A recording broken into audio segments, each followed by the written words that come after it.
I'll show you where we left off. You're gay. And you're gay. And you're gay. Okay? Okay. Okay. Oh yeah, I suppose I need these sheets. Oh wow, look at that. See it. I still have to put buttons on. It looks cool so far. Oh boy. This will be a test. Well, I guess I can play it from here, so it's not. I just need to arrange this so that it all works. Damn, I got a mouse.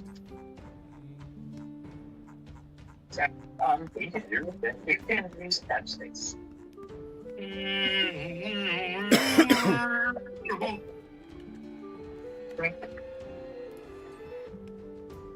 Okay. I'm actually genuinely torn. What buttons are gear buttons? All the buttons. The buttons. That's it. It depends on what you're making. Those you'll have to make something very specific for that. Yeah, certainly.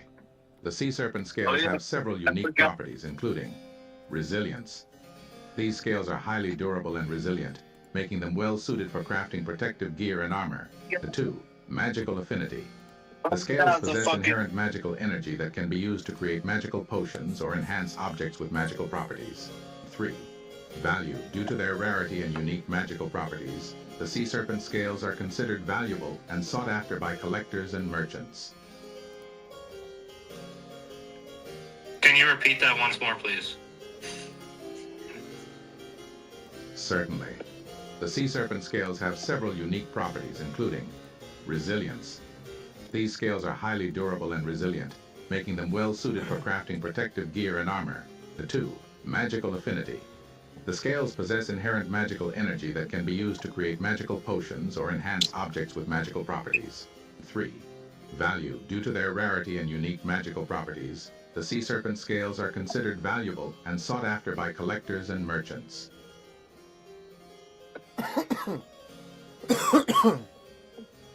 Marshall has an idea, and it's gonna be wicked. You want me to run it, or? No, well, basically, I want to take these scales and get them infused into my armor, and then I kind of want to maybe kind of force the game to make me able to breathe underwater because of the scales. And I asked you to grab extra scales. Yeah, I have 20 of them. So Do we have like I also want boots that let me walk on the water. Oh, that's hot. That's some hot shit. Yeah, boy. Do we have like a basic like understanding of all of our characters right now? Or? Dude, I have all of our sheets. Jake has it literally all written down. Oh, here. You want me to send you a picture of all your stuff? Here. I'll put it in our group chat real quick. Hold on. All right, I'll send you a picture of literally everything, so you have everything. All right, yeah, you send that to me, and then we'll just get started then. Also, eventually we gotta add Rizzler M. Kansas, the mysterious shopkeep with the mask. Does Rizzler M. Kansas possibly know a skill? Oh, actually. Oh, she has a full. So she has a spiky bat or a spiked bat that does blood damage, and a mandolin that does a sound wave attack. She is a bard. What's the magma golem? What's his name again? The who? I have him here. Stonebeard. Stonebeard. Yes. I bet he would be able to. Oh, he can definitely. He can craft anything. Remember, he. Pumpkin, what are you doing? We just need to get him a forge. Like, he doesn't have a fucking, He doesn't. Oh yeah, we're not by a forge. We need to go to a forge in town. Or no, we can have us just go on a journey into my hat. And I'll be like, huh, maybe there's a forge in my hat. And then we'll stumble upon a forge. Dude, actually, we should go on a journey into your hat and like. I totally agree. What like realm it leads us to? Yeah, and have I it think we talked described about this last week. Yeah, we did. We talked about it. Yeah, I So think I'm it'd be sending you super yours responsible. now, Dakota. Yours is now in the chat. Okay. Let me know if you want me to zoom in on anything, but you should be able to. It should be good enough quality. You can zoom in and see everything. It's literally all your gear. And I just gotta send mine. All right, then we can start. And hold on, that's not everything because I put the bags and our inventory in a whole separate sheet. So there's mine, and then here's the inventories of everybody. Just make sure you look up your name. When my hat grows up, I want to make my hat turn into the Void backpack, where it gives me something random for every time that I fucking reach my hand. Oh, yours is like the opposite. Yeah, mine's the opposite Instead of of yours. storing stuff, it spits stuff out. You're like, hey, That's so cool. you got Dude. something That's useful actually for me in a this really cool situation? idea. I'm like, Yeah. I'm like, you Hey, guys see think if it'll it's give you good, or- something useful. Dude, you got the mystery mouse tool. It just fucking pukes and it's like something badass, or it's like, yeah, or like an apple, or It's like, just like a fucking rotten mouse carcass. Like, who knows? yeah, never know. I would like roll a d20. Is it something I can use, or is it something rubbish? They're rubbish. You found That's the great. rubbish. Oh, awesome. Yeah. Great. But yeah, we got. Oh, and I'm about to send you like the dopest picture of Kenzie's character ever. Baby, it's so dope. You gotta do all that, Stop. Jake. What? Come on. Okay, so if this is 2. Oh no, this is 2.5. Dude, they're gonna think it's badass. So this is- It already is. 3.5. Boom. That's tall enough. There's Rizzler M. Kansas. Hold on, we gotta see this.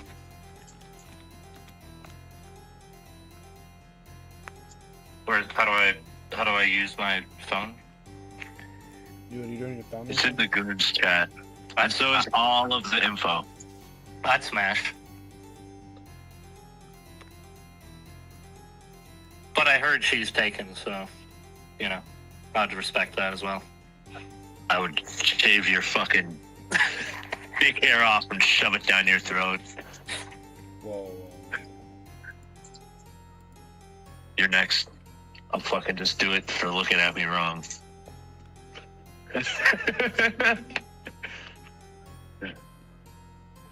But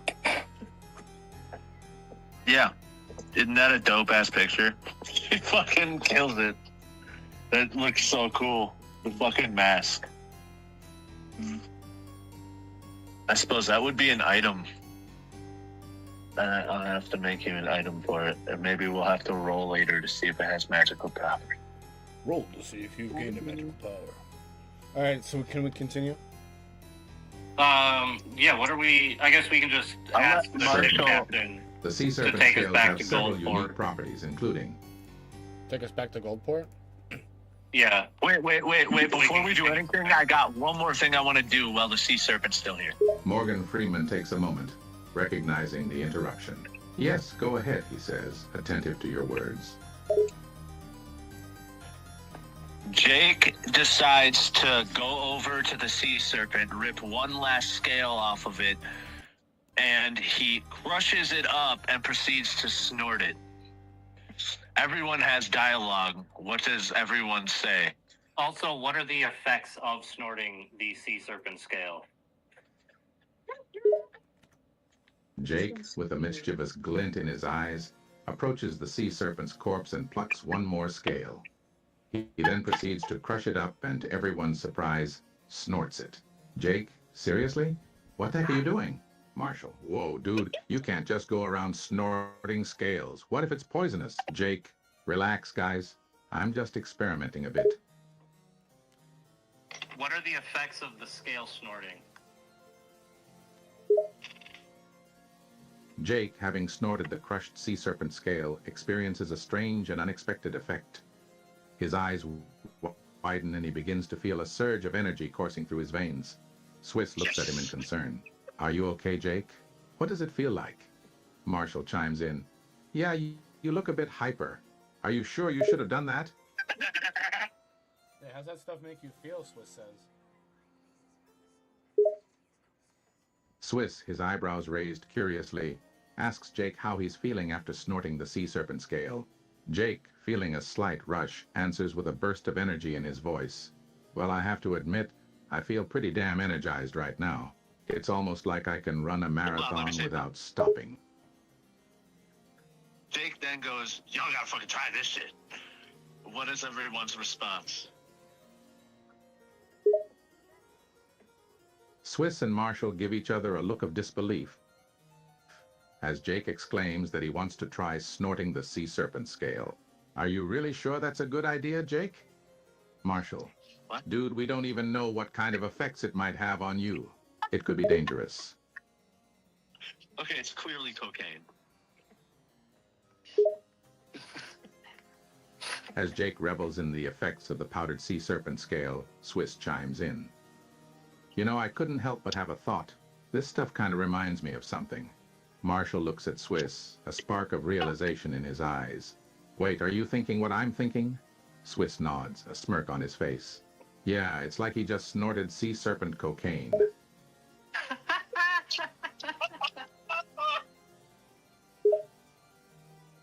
Swiss, Marshall, and Jake share a chuckle, amused by the realization that the crushed sea serpent scale behaves much like a potent drug. Swiss snickers.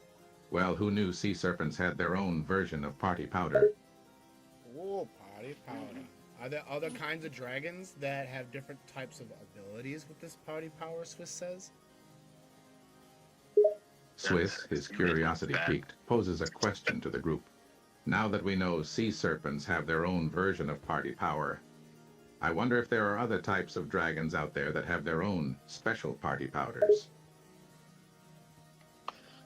All right, Jake then proceeds to put the rest of the crushed up scale into a bag and throws it into his hat. You gonna give your hat some of that? Jake, not one to waste any potential for a good time, takes the remaining crushed sea serpent scale and carefully pours it into a small pouch, which he then places inside his hat. Hey, you never know when this stuff might come in handy. Might as well keep it close at hand, he grins, adjusting his hat to conceal the secret pouch. Chuckles the hat,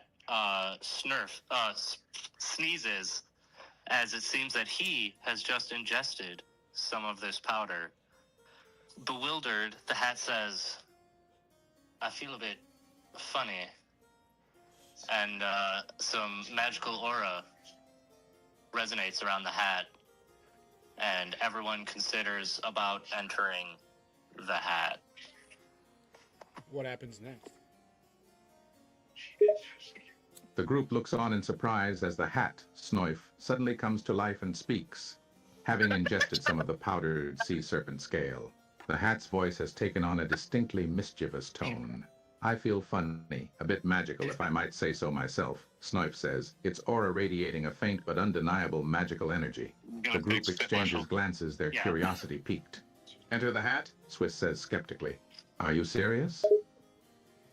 Would the narrator please take note that the hat's name is Chuckles, and then repeat the previous conversation. Apologies for the mistake. Here's the revised conversation. Jake, not one to waste any potential for a good time, takes the remaining crushed sea serpent scale and carefully pours it into a small pouch, which he then places inside his hat. Hey, you never know when this stuff might come in handy. Might as well keep it close at hand. He grins, adjusting his hat to conceal the secret pouch. At that moment, the hat, known as Chuckles, comes to life and speaks. I feel funny, a bit magical if I might say so myself. Continue. The hat then proceeds to fly off of Jake's head and then open up into a doorway with mushrooms, magical mushrooms, and different magical plants growing and emanating off of it. What does everybody say about it? I highlighted the most important parts. I had Flora and the president see them writing. The group is stunned as Chuckles suddenly detaches from Jake's head and transforms into a magical doorway. The sight of the glowing mushrooms, enchanted plants, and other magical vegetation inside the portal takes their breath away. Swiss is the first to speak, visibly awestruck. This is amazing and a bit strange. Marshall chimes in with curiosity. Where does this door lead? And what are those glowing mushrooms? Jake, a bit bewildered but intrigued, adds, and what's that strange scent coming from inside? Continue.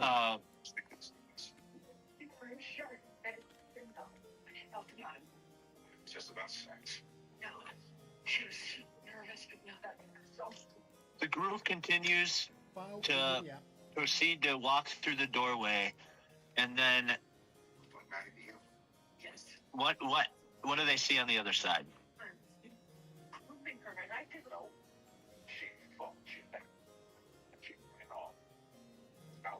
Jake, are you watching something in the background? No, that's fair. Is it picking that up?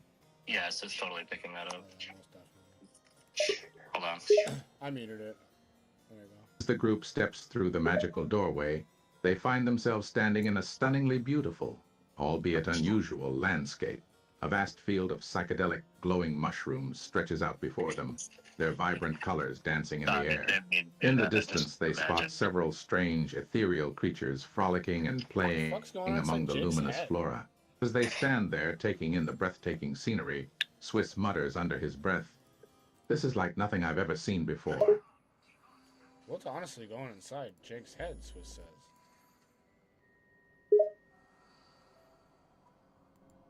As Swiss gazes around the mesmerizing landscape, he glances at Jake and asks, "Jake, what are you Alright. thinking about all this? I mean, this is a real trip." Jake, his mind still slightly buzzed from the effects of the sea serpent scale, responds with a hint of awe in his voice. "Honestly, I'm just trying to wrap my head around what's happening right now. Everything here is so strange and magical." I like it, Jake says. And then they proceed to keep walking. They ponder over at some of these magical creatures that you spoke of. What are these magical creatures? As the group continues to walk through the mystical landscape, they can't help but marvel at the sight of the strange, otherworldly creatures frolicking nearby. Swiss's curiosity gets the best of him, and he asks, "So these creatures, what do you make of them? Are they dangerous?" Marshall chimes in, "They look harmless enough, but who knows what they're capable of in this mysterious place." Jake approaches one of the creatures cautiously and reaches out a hand slowly. Roll a d20. What happens? Positive or negative? Jake cautiously approaches one of the mystical creatures and reaches out his hand slowly. He rolls a d20. D20 result 16. With a mix of apprehension and curiosity, he extends his hand and the creature responds by gently nuzzling against it. The group watches in awe as the creature seems to take to Jake, rubbing its head against his hand affectionately. Jake then proceeds to pull out his research book and tries to figure out what these creatures are. The research book tells him what they are. What are these creatures? Jake, Please intrigued by describe the strange creatures, decides to consult his research book. He flips through the pages, searching for any information that might shed light on their identity. After a few moments of searching, he manages to find an entry. "Okay, so according to my notes," he begins, "these creatures are called Luminefe. They're said to be harmless, friendly beings that inhabit magical realms like this one." Marshall asks Jake if he could look into maybe magical portals through talking hats. And where the fuck are we? Jake, still puzzling over the information regarding the Luminife, glances around and remarks, "Hey, have any of you wondered where we actually are right now?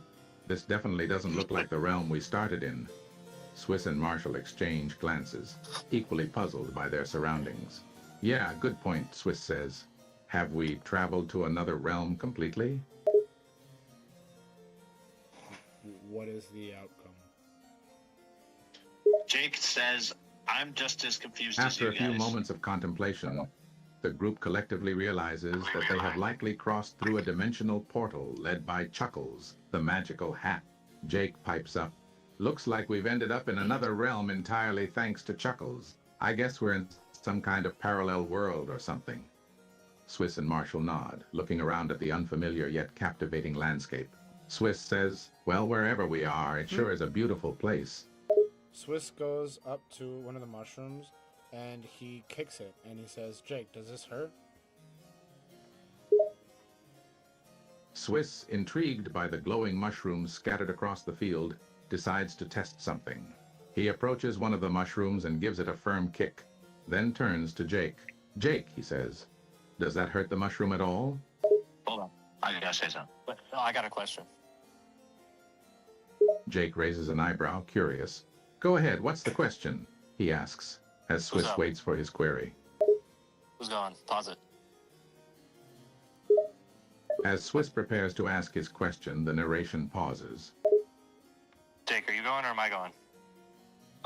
Say what you were gonna say. I forgot what I was gonna say. Sorry. Okay.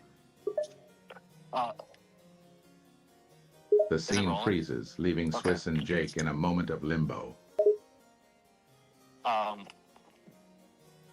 After Swiss kicked the mushroom, did Jake feel anything in his head? The narration resumes. Jake ponders for a moment, his eyes slightly unfocused. "You know," he says slowly, "I think I felt a funny sensation in my head when you kicked that mushroom. Like One a little second. twinge or something." Let me say something. Chuckles then yells loudly, "Hey, watch it in there," as the whole crew has its own dialogue. What does everyone say? The group is startled by Chuckles' sudden outburst. The hat, having a mind of its own, seems to be responding to the events unfolding. Jake, still processing the odd feeling in his head, lets out a baffled, "Huh." Swiss looks perplexed and says, "Wait, is the hat talking?" Marshall, eyebrows raised, jokes, "Well, that's a surprise. Talking hat, anyone?"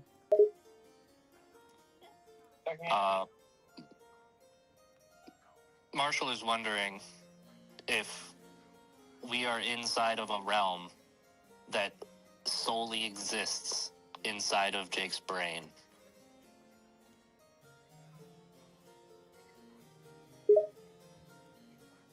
Marshall, contemplating the situation they find themselves in, wonders aloud. "You know, given that we're inside Chuckles, it makes me wonder, what if this realm we're in is all a product of Jake's mind? Like we're literally inside his brain or something?" I'm thinking that's the case. Something when Swiss Swiss says. kicked that mushroom. Is I that like thought we were inside my hat. actual nerve? Did your hat take us in your brain? Jake, I'm still catching Marshall's confused. What's point, happening? responds, "Yeah, Why we're in what Chuckles, about but my if Chuckles brain? is Why somehow did it go in connected my to me or brain? I my thought we were in consciousness, the hat. then it's possible that this realm exists I within don't my understand. mind. It's really fascinating to consider." Swiss chimes in. "So you're saying this whole place is essentially a product of your subconscious, Jake?" Unlikely. I think Well, probably- Jake's just tripping. I- We're all just tripping, probably. We should look for a town or something and find out where the hell we are. Yeah. Jake, feeling a bit more grounded, nods in agreement. "You guys are probably right.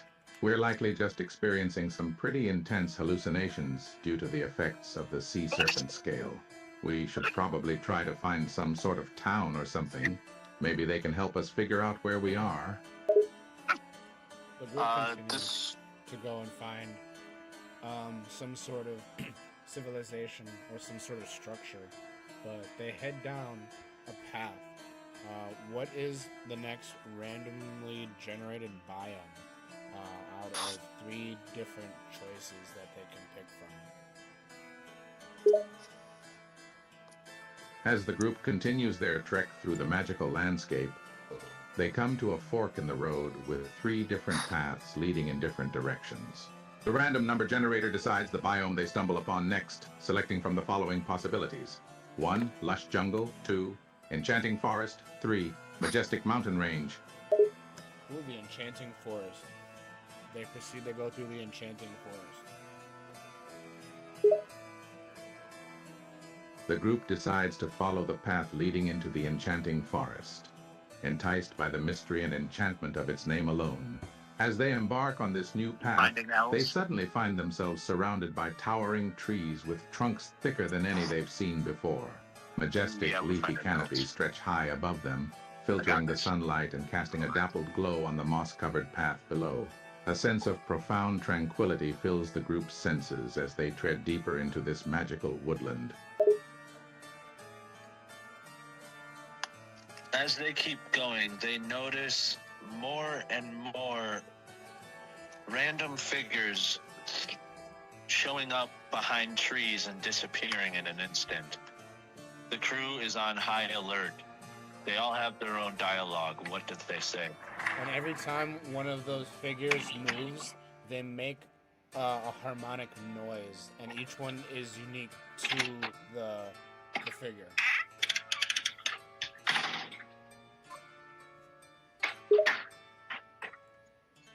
The group continues onward, their senses heightened as they spot fleeting figures darting behind trees and disappearing as quickly as they appear. The repeated sight of these mysterious beings puts everyone on edge. Swiss, on high alert, whispers, "Something's not right. Do you guys see those figures behind the trees? They keep disappearing and reappearing." Marshall, his hand on his bow, mutters, "Yeah, and what's up with those sounds they make? It's like a melodic hum or something." Marshall says it almost just kind of sounds like music as it slowly pulls everyone into a trance. Marshall suggests that Swiss try using his magical flute to match the melodic noises. Roll a d20. Can he match the noises with his flute to try to communicate with them? What is the outcome? Marshall's keen ear for music has him noting that the melodic sounds they're hearing might actually be songs. He suggests that Swiss try using his magical flute to see if he can match the pitch and communicate with the figures that way. Swiss, taking up the challenge, rolls a d20 for his attempt. D20 result, 18. With a mixture of skill and a hint of luck, Swiss successfully manages to match the mysterious figure's melodic hums with his magical flute. Continue. With the connection now established through Swiss's skillful flute playing, the figures start to slowly emerge from behind the trees, their shapes and forms becoming more defined. It becomes clear that they are not human or part of any known race. They resemble living trees, their bodies made of smooth bark and branches. I was literally going to say that. And purpose. The I was figures gonna make surround it the up, group, make it do their that, but melodic it- hums continuing, now in a more melodic harmony with Swiss's flute playing. Continue. Continue. Just continue. As the figures continue their Yeah, melodic but the humming AI in do his harmony thing with for a little Swiss's flute, a strange transformation takes place. Small, glowing orbs begin to float up from the trees and hover in the air around them, their light casting an ever-changing array of colors on the surrounding foliage. The once foreboding landscape is now transformed into a living canvas of illumination. Pause it after this. Swiss, captivated by the sight, plays a final note on his flute, then lowers it, watching the glowing orbs dance in the air. What the fuck? All right, so we have to have these tree beings take us to civilization, and there has to be a race of, or a civilization of elves. Okay, and I'll tell you why, because that's how we're gonna get Kenzie's character in this. You're such a dork, but okay, yes, of course. Or is her Does she just like live She's with these? part elf. She's half elf. Does she live Oh, with these that tree makes people? sense. Like Yeah, she's gonna be a shopkeeper there. yeah, That's like her origin the story. tree people and the elves kind of live harmoniously in the woods. Yeah. Okay, that works. Oh my I like God. that. That's sick.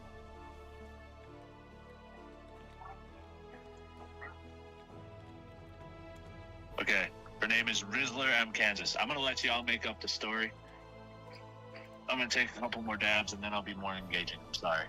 Okay. Hold on. Let me think for a second. Yeah, let Marshall brainstorm this faster clock.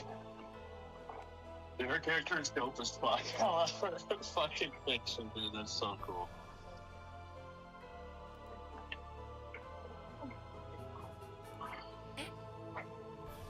So yeah. when we go to meet your girlfriend, I'm gonna switch the song to the Zelda shop song, so it plays on stream. Yes. So when we meet your girlfriend, it's gonna go dun dun dun dun dun dun dun dun dun dun dun dun dun dun dun. Oh, dude, I can talk to like animals and like things of nature. So I can totally just talk to them. Okay, Yeah. I got this. I got it. Are you gonna talk to them now that we've tamed them and made sure they were chill and? Yeah. Yeah, because I'm looking at your sheet. I have the Dakota, look at ability your to- sheet. Save that picture. I have the ability to like communicate with like wild animals and like creatures of nature, and these are tree people, so they're definitely creatures of nature. So I'll be able to communicate with them. We should have Jake figure. Are you gonna ask him what they are? Just straight up ask him. Well, they're not animals. No, they're tree people. Is it? I had to reset it, but I paused it. Yeah, I'm ready. It's all good.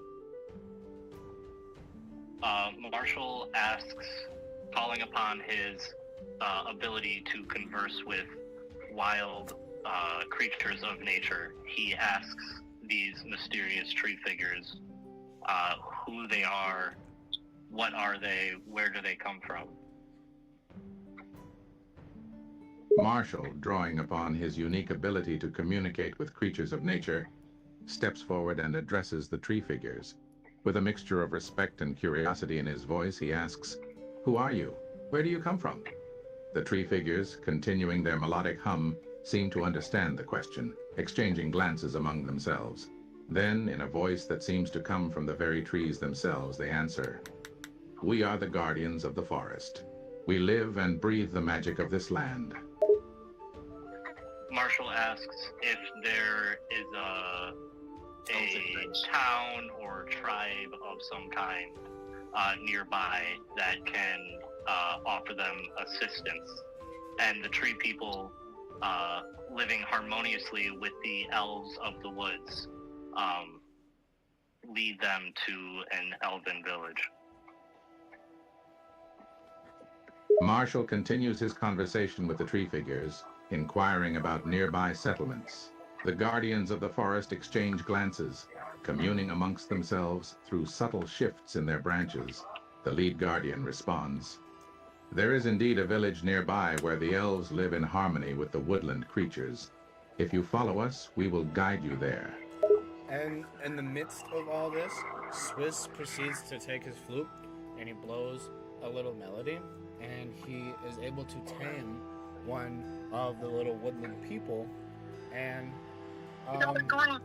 little woodland person jumps into Swiss's front shoulder pocket, and he proceeds to tell Swiss his name. Roll a d20. Does he tame the little wood dude? When he has high luck, he has got high luck. He drinks his little potion. Swiss drinks his potion. What is the outcome? Swiss, utilizing his lucky charm, takes out his magical flute and begins to play a melodic tune.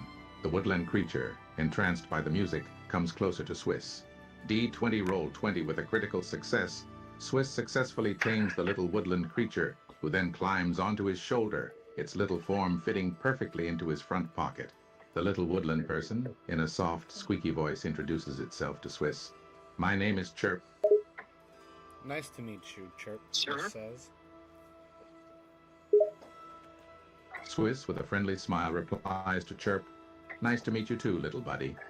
Chirp, now comfortably settled in Swiss's pocket, perks its head up and looks around, its eyes wide with curiosity. The group continues to find this. Continue to the elf village. Everyone talks. The group continues their journey, led by the tree figures and Swiss's new woodland companion, Chirp.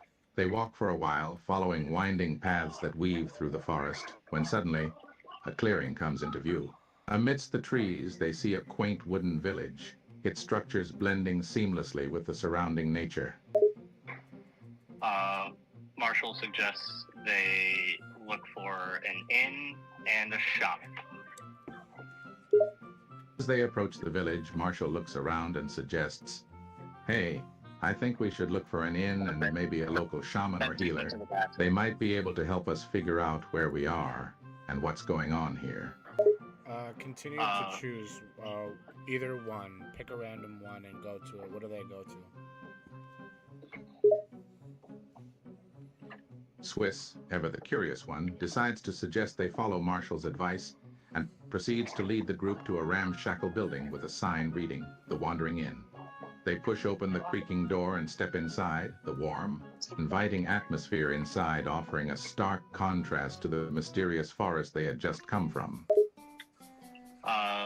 The local inhabitants of this town are wood elves. Please describe what is going on inside the tavern and the type of elves that are there. What are they doing? The interior of the Wandering Inn is a cozy, well-worn space filled with the sounds of laughter and clinking mugs. Wood elven patrons lounge on woven chairs or perch on thick branches that extend down from the ceiling, creating a relaxed atmosphere.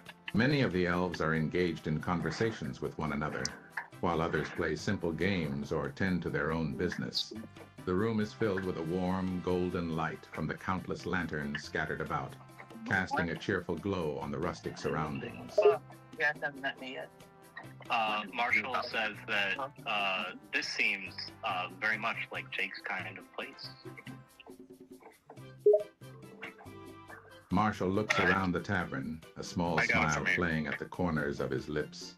He turns to the others and says, "You know, Jake would probably love a place like this. It's got that earthy, laid-back vibe he'd dig." Hey, look at that sexy babe behind the bar with the big hair.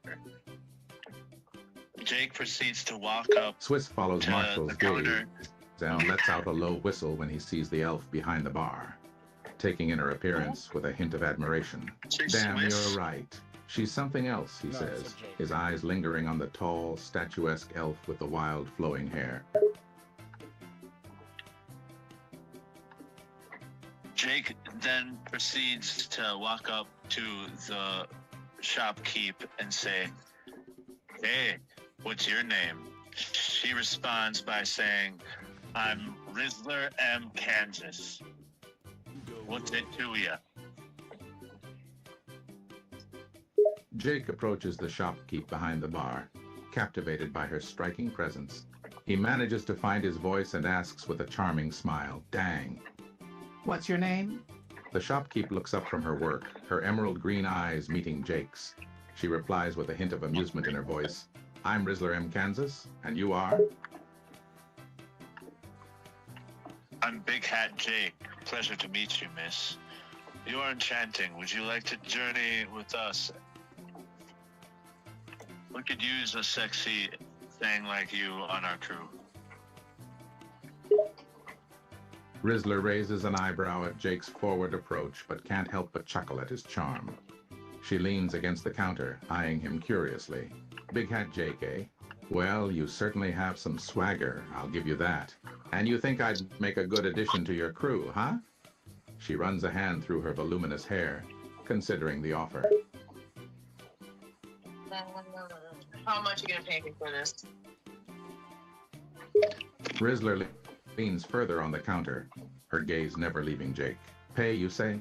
I'm not opposed to a good deal, but it depends on what you have to offer, Big Hat Jake." Yeah, big hat. "I Swiss think we says, can work something out. Jake says, Jake flashes a charming smile, appreciating Rizzler's spunk. No need to apologize, love. We can definitely work something out. After all, they don't call me Big Hat Jake for nothing. Swiss in the background proceeds to go, Big Head Jake, Big Head Jake. And everybody laughs. Swiss, watching from the sidelines, can't help but chime in with a cheeky comment. Big Head Jake, more like it, he teases, eliciting chuckles from the nearby patrons. Rizzler reaches underneath Jake shoots a the, mock glare bar, at Swiss, but his catches up, irritation and then quickly morphs into a smirk. Oh, very funny. Thanks for that supportive nickname. Rizzler throws an empty Jake beer looks back can towards at Rizzler with a smirk. Ignore him. He's just jealous of my big head. I mean, my big hat. Because you're not doing it on time. I had to pause it, so you gotta do it on time. there's a delay, then. Not my bad. So you ready? And 3, 2. Rizzler throws an empty can at Swiss. Rizzler, clearly amused by the banter, picks up an empty can and with a flick of her wrist, flings it at Swiss. The can hits him square on the head, causing him to let out a surprised yelp. Honeybook complete. Continue. Swiss rubs the spot on his head where the can had hit him and shoots a look at Rizzler. The room erupts into laughter, and even Jake can't help but chuckle at the sight. Rizzler smirks, satisfied with the hit, her green eyes sparkling with mischief. Jake says that's my kind of girl. Jake lets out a low chuckle, And his then we eyes gotta fixed on describe Rizzler. Now Ken's you're speaking character. my language. That's exactly what I like in a woman. He grins appreciatively. Oh my god, I can't even believe this. He's such a corn dog. Swiss says. Jake laughs heartily at the unexpected comparison. A corn dog, eh? Haven't heard a description quite like that before, he says, his amusement evident. But take it as a compliment. I guess it means I'm charismatic and irresistible, just like a delicious corn dog, he says with a wink. You don't know what a corn dog is, buddy? Swiss says. Jake tilts his head, genuinely puzzled by the question. A corn dog? No, I can't say I've heard of that. What the heck is a corn dog? He asks, his curiosity piqued. I don't know. Ask your hat. He probably has something to do with it. What does the hat say? Jake glances up at the wide-brimmed hat perched on his head, pretending to listen What are intently. you talking about? Let's see what the wise hat has to say about this corn dog mystery he mimics in an exaggerated, I got dramatic this. manner. He pauses for a moment, pretending to consult his hat, before replying with a straight face. The hat has informed me that a corn dog is a delicious treat. A hot dog coated in batter and fried to perfection. And the hat. Jake feigns surprise again, shaking his head in Pause mock it. amazement. For the love of Damn, God, I pause swear it. that hat knows Gone too everything. far. A hot dog covered in batter, huh? That does sound pretty damn good, to be honest. The whole crew then proceeds to stop and eat corn dogs. You told me to pause it. Oh, okay. I just thought that would be funny. The whole crew proceeds to eat corn dogs and drink beer, and then proceed with getting to know Where is the it? Rizzler. Go back behind the driver's seat. Is it unlocked? The crew gathers around a table in a corner of the tavern, enjoying a feast of corn dogs and refreshing mugs of ale. Jake, taking the lead, engages Rizzler in conversation, his eyes fixed Corn on dogs her, and dragon scale a code. playful smirk on his face. So Rizzler, Jake begins, his voice low and smooth. What's the story behind that gorgeous head of hair of yours? I am half elf. I like to wear long skirts. I have big hair that I like to store all of my shit in. I am broke, but I do really well selling my wares, so that's nice. And she has a mask. And I wear a mask. I keep all my shit. I can see your nipples. Oh wait, yeah, I have to. You have to do that again. Do it again. Ready? Go. I'm drunk. I am a drunken half-elf named Rizzler that wears a mask, has huge hair, and I keep all of my belongings in it. Jake chuckles, his eyes widening at the unexpected revelation. A drunken pastor with a massive hairdo? Well, that's certainly a unique combination. He quirks an eyebrow, intrigued. And you keep all your stuff in your hair? Impressive. Is there anything you can't fit in there? Correction. The Rizzler has a big afro, and she stores all of her items inside of her afro. And she wears a mask.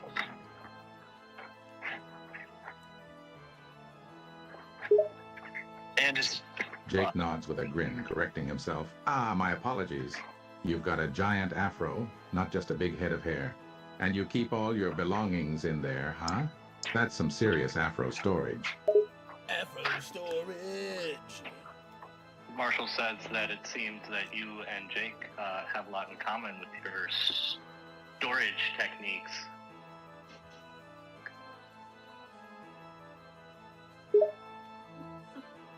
Rizzler gives a cheeky smile and nods at Marshall's observation. You know, you may be onto something there. I guess the ability to store things in a unique way is something Jake and I share. She looks back at Jake, her eyes sparkling with amusement. And Jake's are sparkling with amusement as well, the narrator says.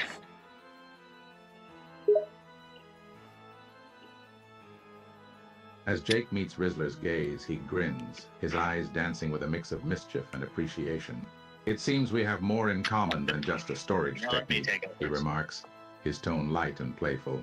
The group around them chuckles, enjoying the friendly banter between the two. So, Jake asks, what kind of skills do you bring to the table? Do you use any weapons? How do you fight? Mackenzie then Jake proceeds leans to forward, respond. interest piqued as he poses the It question. doesn't wait long So, enough. Rizzler, when it comes to combat, what's your style? Do you prefer close quarters fighting, or do you handle weapons? Rizzler responds by saying, I like to use melee weapons. I like to beat people with my bat. it is a spiked bat that does bleed damage.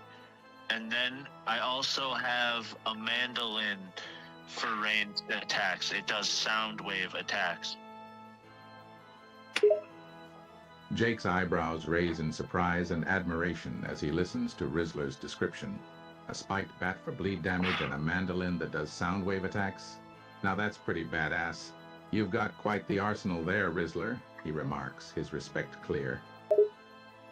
Marshall says, so we've got a pixie with a magical flute and a half-elf with a mandolin. We're forming ourselves a good old-fashioned jam band here. The group chuckles at Marshall's observation. Jake grins, joining in on the joke. Well, looks like we've got a regular bard fest brewing here.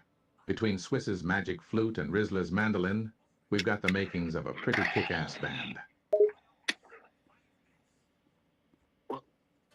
Pause for a second. The conversation trails off, and everyone pauses, awaiting further information or instruction. What are we doing? Yeah, pause. What's up? Okay, so we gotta figure out what level Kenzie is, and then I'll just make, I'll figure it out based on our stats. I'm not gonna ask it anything, but what level do you think Kenzie should be? I mean, Level 1. Just level 1? you just started, yeah, level 1. I wasn't doing shit besides scaring Alright. people at the bar. Just hanging out at the bar, like just chilling. so you got mega high charisma. You got like 5 and everything? 5 everything? Except like 20 charisma. Okay. Yeah, she's got hella charisma, that's right. What's yours on? Because I think you have the next best. Yeah, hers will be 20, because yours is 18. 18? Yeah. Just some charismatic bros. And then 5 everything else. No, she has to have a higher health. Okay. Oh, because I'll probably die. Just start her at 100. Yeah, that's what I was thinking. I am honored to be given so much. You're half elf, so I mean, you got some magical. You should have some level of intelligence. I'm not going to tell you what the other half is. Well, maybe she inherited the intelligence from the other half. I probably did. Maybe half elves don't have any. Maybe they don't. They're like mules. What? Yeah, they can't. I don't know. Mules can't reproduce, and they don't. Oh, I didn't know that. They don't inherit any magical properties from horses. Like their height. Mules can't. Mules are sterile. I'm gonna give her. You can't make 15 intelligence. You can't make a mule with another mule. You can only make a mule with a donkey and a horse. And we're getting rid of wisdom, and we're replacing it with dexterity. Dexterity, right? Yeah. So I'm writing that on everybody's thing right now. Give me a second to do all the things. It's weird how you'll cross some breeds and sometimes it'll just work, but then they can't breed. It's like, all right, you're can't make more. that bit. Yeah. No more. Crying? No more. Why are you crying? You want food? Is it time? Oh, and you're pretty lucky. You're not as lucky. Wet? Nobody's as fucking lucky as Swiss. Swiss has 25 luck. We'll give you 15 luck to start out. That's pretty good. Those are your 3 good stats. You got How much 15 does she have? intelligence, 15 luck. 15 intelligence, 15 luck. You have 25. She has 10 less. I'm not nearly as lucky as you are. But she was like a hustler at the bar, so she should have some sort of luck, you know? Yeah, luck or dexterity. Either And maybe like luck 10 swindler attack. or just like Because she uses a baseball bat, so she's kind of a brute. But 10 attack. And then we'll give her 5 dex. Get out of the closet. Get out of the closet. Get out of the closet. And then 5 perception as well. If you don't want to be swindled, don't come to a random bar in Mushroom Are Land. we being swindled? Are we being swindled right now? I'll be nice to you guys because Jake's really hot. I don't think he's gonna sleep with me if I swindle him or his friends. Arr, matey. Is this how you guys actually met? Jake was like, "Yeah, you're pretty hot. Yeah. You wanna No. accompany me?" But that's actually how I was back to that. Jake, is that how you pick up girls? You just No. No, he was really cute about it. No, I just thought that me being a drunken wizard would have a lot of charm because, you know, I got my pipe and looking all swaggered out with my long beard and, you know, hair and shit. I'm intrigued. Grizzly is intrigued. And I was already all fucking rizzed out from my fucking scale, cocaine scale, whatever you want to call it. The fucking snake scale, serpent scale, my bad. Okay, You have a mandolin, and what else do you have? a mandolin and like a spike spike bat. bat.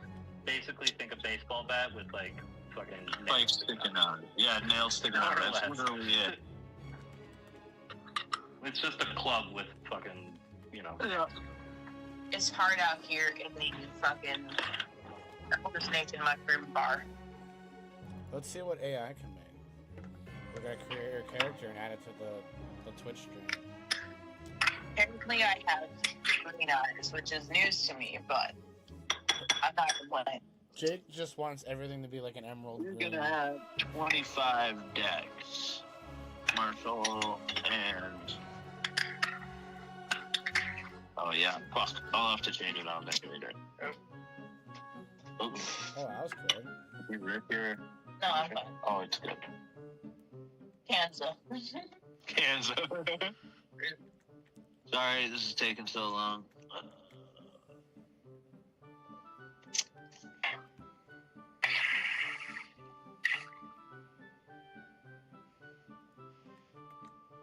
I mean, with those kind of you stats, have- she's definitely not level 1. You have 25. Okay, fine. Yeah, because I mean, you don't have to have combat stats to like feel high level. Here, can you look at the screen? We'll give her level. Are you okay with? Level like. Are you okay with that? What's everyone else's level? Make her like the We're at 15. We're at like. Kenzie, We're all almost at 40. Jake, So tell we'll make her like level 10, 20. Jake, tell your girlfriend to look at the phone. 15. 15. Oh wow, That's it. it's pretty good. She's not wearing a mask, but otherwise that's pretty You good. gotta give her a spiked bat. What are you doing? It's on her back. That's it. That's the handle for the spike bat. Oh, I see. Damn, she that is badass. Okay, I do like that they made more of an effort than I did. I'm like, long hair, let's pretend. Let's live in a world. It just doesn't have a mask. I didn't know I was supposed to make a mask, but I'm just gonna use this. I'm just gonna use this because it's cool. No, not your bad. His bad. You don't listen. I didn't hear about that. I didn't hear about the mask. But I'm gonna add this to the stream. This one's cool. I'm just wondering why she's blue. It made her She's like blue. a Smurf. It made her blue for some reason. What else just turned blue when they're da-da-dee-da-da? No, yeah, exactly. It's a thing. Chronic, honestly. No, yeah, exactly. Yeah. Do we have another eraser somewhere? I need an eraser. This is not erasing. You kind of keep killing the ones on the mechanical pencils. I'm sorry. Is there just a regular pencil with eraser? I just need an eraser. I don't care if I gotta switch between the two. I can't find any. Ugh. I need a fucking eraser. What the fuck is this shit? This is bullshit. Who doesn't just own an eraser? I like to live on the edge, Shut up. so I draw. Dakota's, you know what? You should have a high dex too. Yours will be like 20 because you're small. But Martha's just faster because he's literally a motherfucking ninja archer. Like, It's right here. Let's go. Come on. Hey, small one. Stupid. Yo, chop chop. Shark bait. 20 dash. Jack. Fuckface. Thank you. Fuckface. It's right there. Eat the food. My God.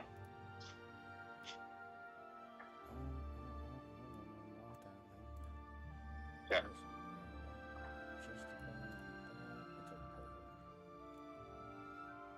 That's like perfect.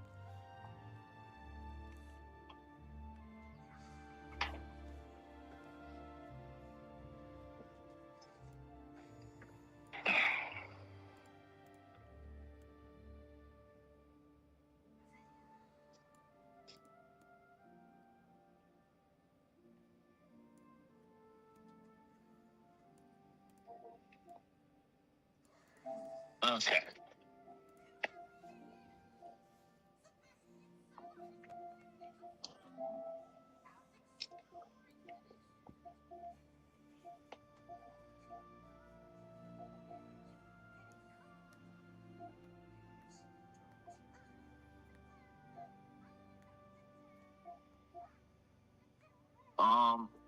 I'm kind of big and tanky, so I have like 13. Fuck it. I have 13 decks.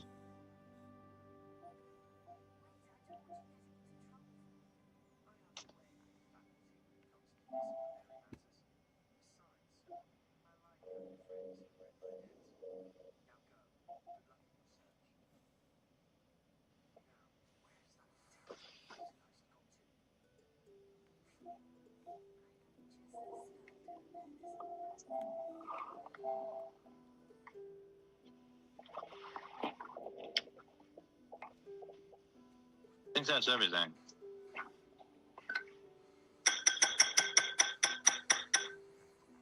Yes. Oh my goodness. That's crazy.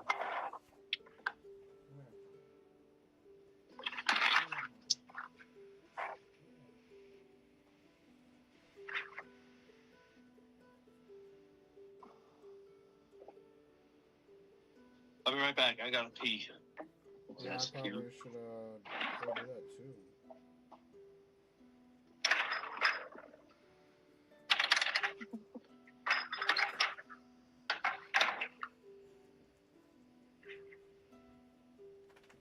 So, welcome to the chat. How's everybody doing tonight?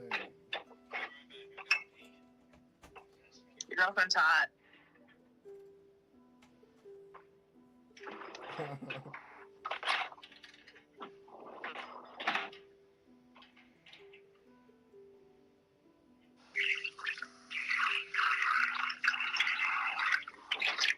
Where the fuck did I put my phone? Oh, it's right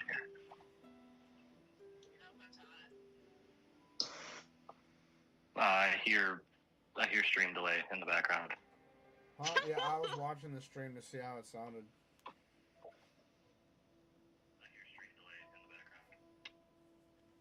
Yep. Yeah, Yep, it, there. Sorry. it sounds good. It sounds good. I just wanted to make sure it sounded alright. Alright, I got everything written down. We're good to go. That was just a lot of. We had to add her, and then I wanted to actually add the dex, the full dex thing. So, Marshall, you have the highest dex at level 25. You got 25 dex. Dakota, you got the second highest at 20. Mine is 13. Pensie's is 5.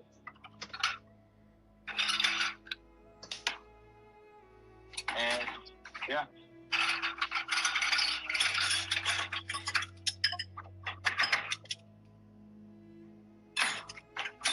That's where we're at.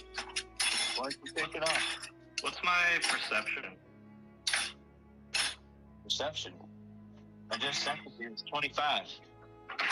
So, So, are they like- both 25? Perception. Yeah, and then your attack is 30. Mine is 23. And then Dakota is 22. Kenzie is 10.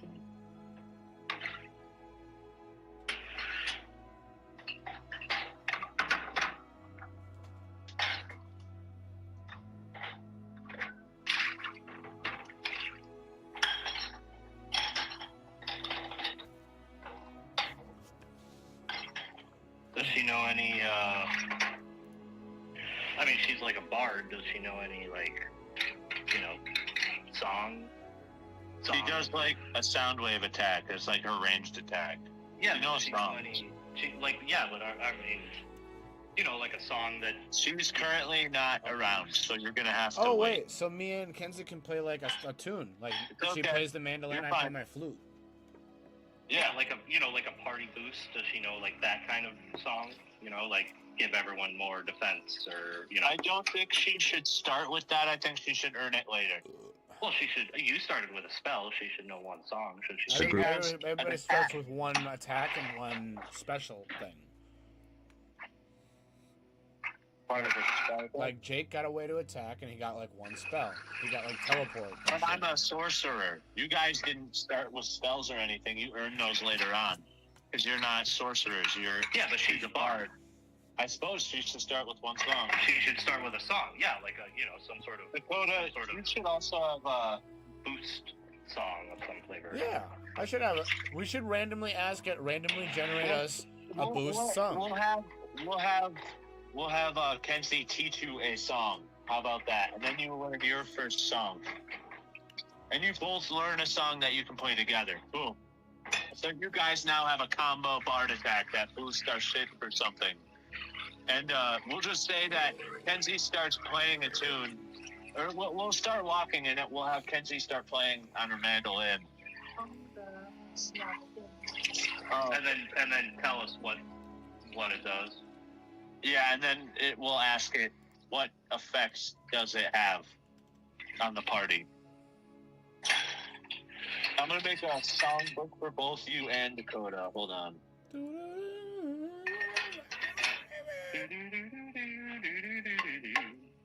Alright, listen, we got it. Our power attack has to be the My Little Pony theme song. Something we all know by heart here. I don't. Sorry. My little phone. my little pony. Wow, my little pony. I used to wonder what friendship could be. So you all share this magic with me. Big adventure, tons of fun. A beautiful heart, faithful and strong. Sharing kindness is an easy feat. And magic makes it all complete. I don't know. What do you mean? How do you not know the song? I don't know My that. Little Pony? I don't know. How do you not know? It's so good. My little pony, you are my very best friend. All right. That or like the Adventure Time theme song. So we need to get out of my hat because we're still in my hat. No, we gotta go on an adventure in your hat. Why? Yeah, we're gonna go on an adventure in my I'm hat. telling you, Adventure. we're living in your brain because why does No, it's in the girl- hat, dude. Why does the would girl it be of your in my dreams- brain? It's in the hat. It's in your fucking in brain the hat. because it's your fucking hat. It's your brain, your hat. No, the fuck it's not. It's not. My hat has its own fucking consciousness. It's his brain. It's And it opened up. fucking Why does the brain. Why does the girl of your dreams live in the weird random portal inside your hat? Just saying. Because my hat has magical properties, and it led me to the girl of my dreams. Because it's on your head all the time. It's on your head 24/7. Yeah, exactly. Our wavelengths are linked, but my hat is a separate entity, and we're inside my hat. But because it's on my head all the time, some of my thoughts leak in. That's how magic works, all right? It doesn't make sense.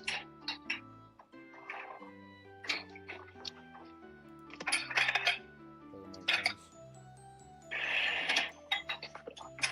A brain portal would have been cool.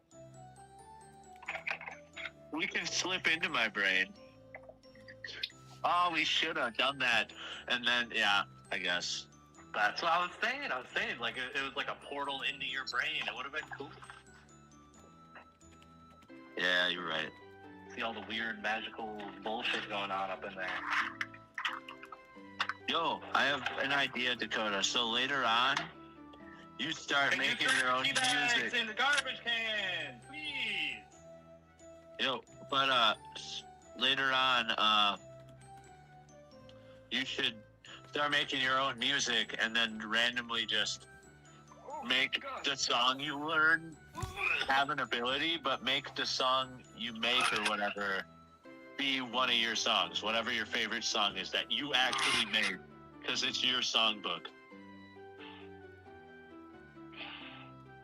Right. Sorry, I'm fine. Marshall's So you gotta name it actually your song. But you don't get to decide what it does. AI gets to decide what it does. I guess we can nudge it in the right direction. That's usually what we do. Otherwise, it has no idea what to do. Are you saying we're introducing rap, modern rap music into this medieval fantasy world? No, medieval rap music. What do you mean? And it's just going to be called whatever that song is. But it's going to be like in medieval style. It's just going to like, fuck it. Like, you know, like with like a medievally accent. He is a pixie too. They don't follow the normal rules of No, humans. we're very fucking, we're very obnoxious.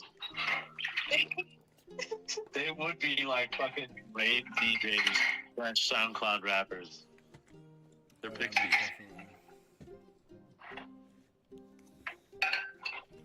definitely. All right, what is this song? We gotta figure it out.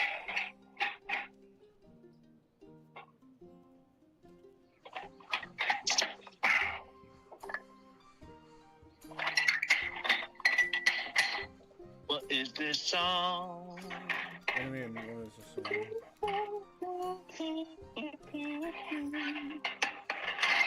In too deep. 'Cause I'm in too deep. Yeah.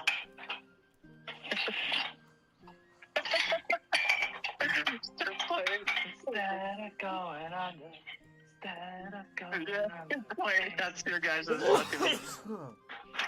That's your guys' song. No. It's just gonna be a medieval song, bro. Like a Zelda song. I know. I'm just fucking with you. I mean, the AI is not gonna know. Yeah, exactly. Tell the AI to sing Really, it. you should. Tell the AI to sing it. I mean, you're not singing. You're like song that playing you're a gonna- melody. The melody that the narr. The group looks at Marshall, Yeah, you slightly the confused by his melody- interrupted statement. Have you Jake ever- tilts his head, would you- his would- expression did you know- puzzled. Jibba- Wait, jibba- what are you trying to say, Marshall? I'm saying bobbity bobbity, boobity bobbity. The narrator continues to say boobity bobbity bibbity boobity, and that's the name of the song, and it's a medieval song that. No, don't, no. I'm not writing that. Bibbity bobbity boobity. Fine. The group Hold on, chuckles I at got it. Marshall's antics, clearly No, it's amused too by his late. spontaneous No, You singing. said it in the song. Swiss chimes in, his eyes sparkling with amusement. That's quite the song Dude, we title, haven't even Marshall. walked to What's the it place about? to start it yet. What are you doing? It's never too late. Swiss looks You're the one that slightly told him. confused at Marshall's question, unclear about what he means. No, I He didn't. tilts his head and It's asks, never too Start what exactly? late. Okay. So. Swiss looks at Marshall, his expression still puzzled. He what? Finish your sentence, man. We should all go for a walk and clear our heads. And The group nods, agreeing that a walk might do them good. Jake rises from his seat and stretches. I think that's a good idea. A bit of fresh air might help us clear out the cobwebs from our brains. Marshall asks Rizzler if she knows any songs on her beautiful mandolin, if she would play us something. Could you please describe the melody of the song, give it a name, and then tell us what kind of magical buff effect her music has on the party? As the group prepares to go, Marshall turns to Rizzler and asks, Rizzler, do you know any songs on your mandolin that you'd be willing to play for us? Rizzler You wanna say smiles, something? nodding in agreement. Sure, I can do that for you. The melody is a cheerful and uplifting tune, meant to boost spirits and morale. It's called Lifting Spirits. And when I play it, it grants the entire party a temporary increase in attack power, making their weapons hit harder. There you go. Her music gives us an increase to attack power. Boom. That's what I wanted. There you go. Done deal. Swiss then asks if As Rizzler explains the effect of her music on the party, Swiss grins, clearly pleased with the news. Increased attack power? Count me in. That's exactly what we need for our adventures. Rizzler then proceeds to teach Swiss the song Lifting Spirits, and now they both know it. And they both proceed to play it along this walk that they take. Everyone has unique dialogue. What do they say? The group sets out on their walk, enjoying the crisp night air as everyone chats and talks amongst themselves. Jake marvels at the stars above, pointing out various constellations. Look at that one. Is it just me, or does that one look like a dragon? Marshall, ever the strategist, ponders the route they should take. We should probably head east if we want to avoid those bandits we've heard about. Well, bandits. As they walk, Swiss listens intently as Rizzler teaches him the melody of Lifting Spirits. And after a few tries, he manages to get the hang of it.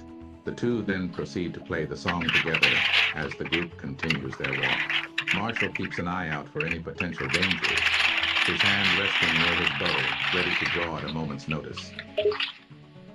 Would the narrator please describe the melody of the song played on Rizzler's mandolin and Swiss's magical flute?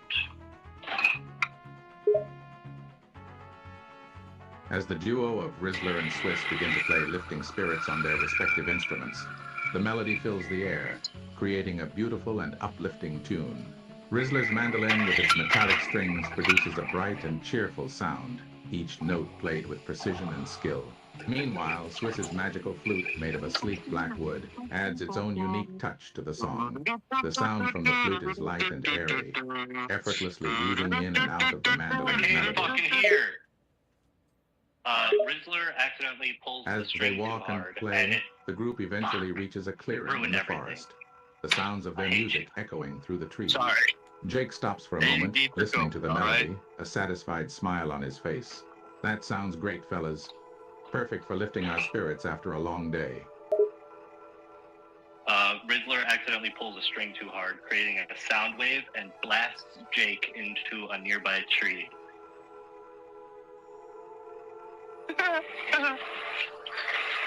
She says, oops, sorry. As the two play, Rizzler gets a bit too enthusiastic and accidentally pulls a string too forcefully, causing a loud and discordant sound to ring out. The sound wave shoots out from her mandolin, propelling Jake backwards and sending him flying straight into a nearby tree. Rizzler says, "Ah, shit, I'm so sorry. Wow, I'll have to redo your hair later. I'll rebraid your hair. I'm sorry." Jake, a bit startled and dazed, emerges from the tree and chuckles, rubbing his head gently. No worries, no worries. Accidents happen doesn't mean my hair is ruined. Marshall, laughing heartily, teases. That's one way to give someone a new hairstyle. Marshall says, it looks like you got your hands full with this one, Jake.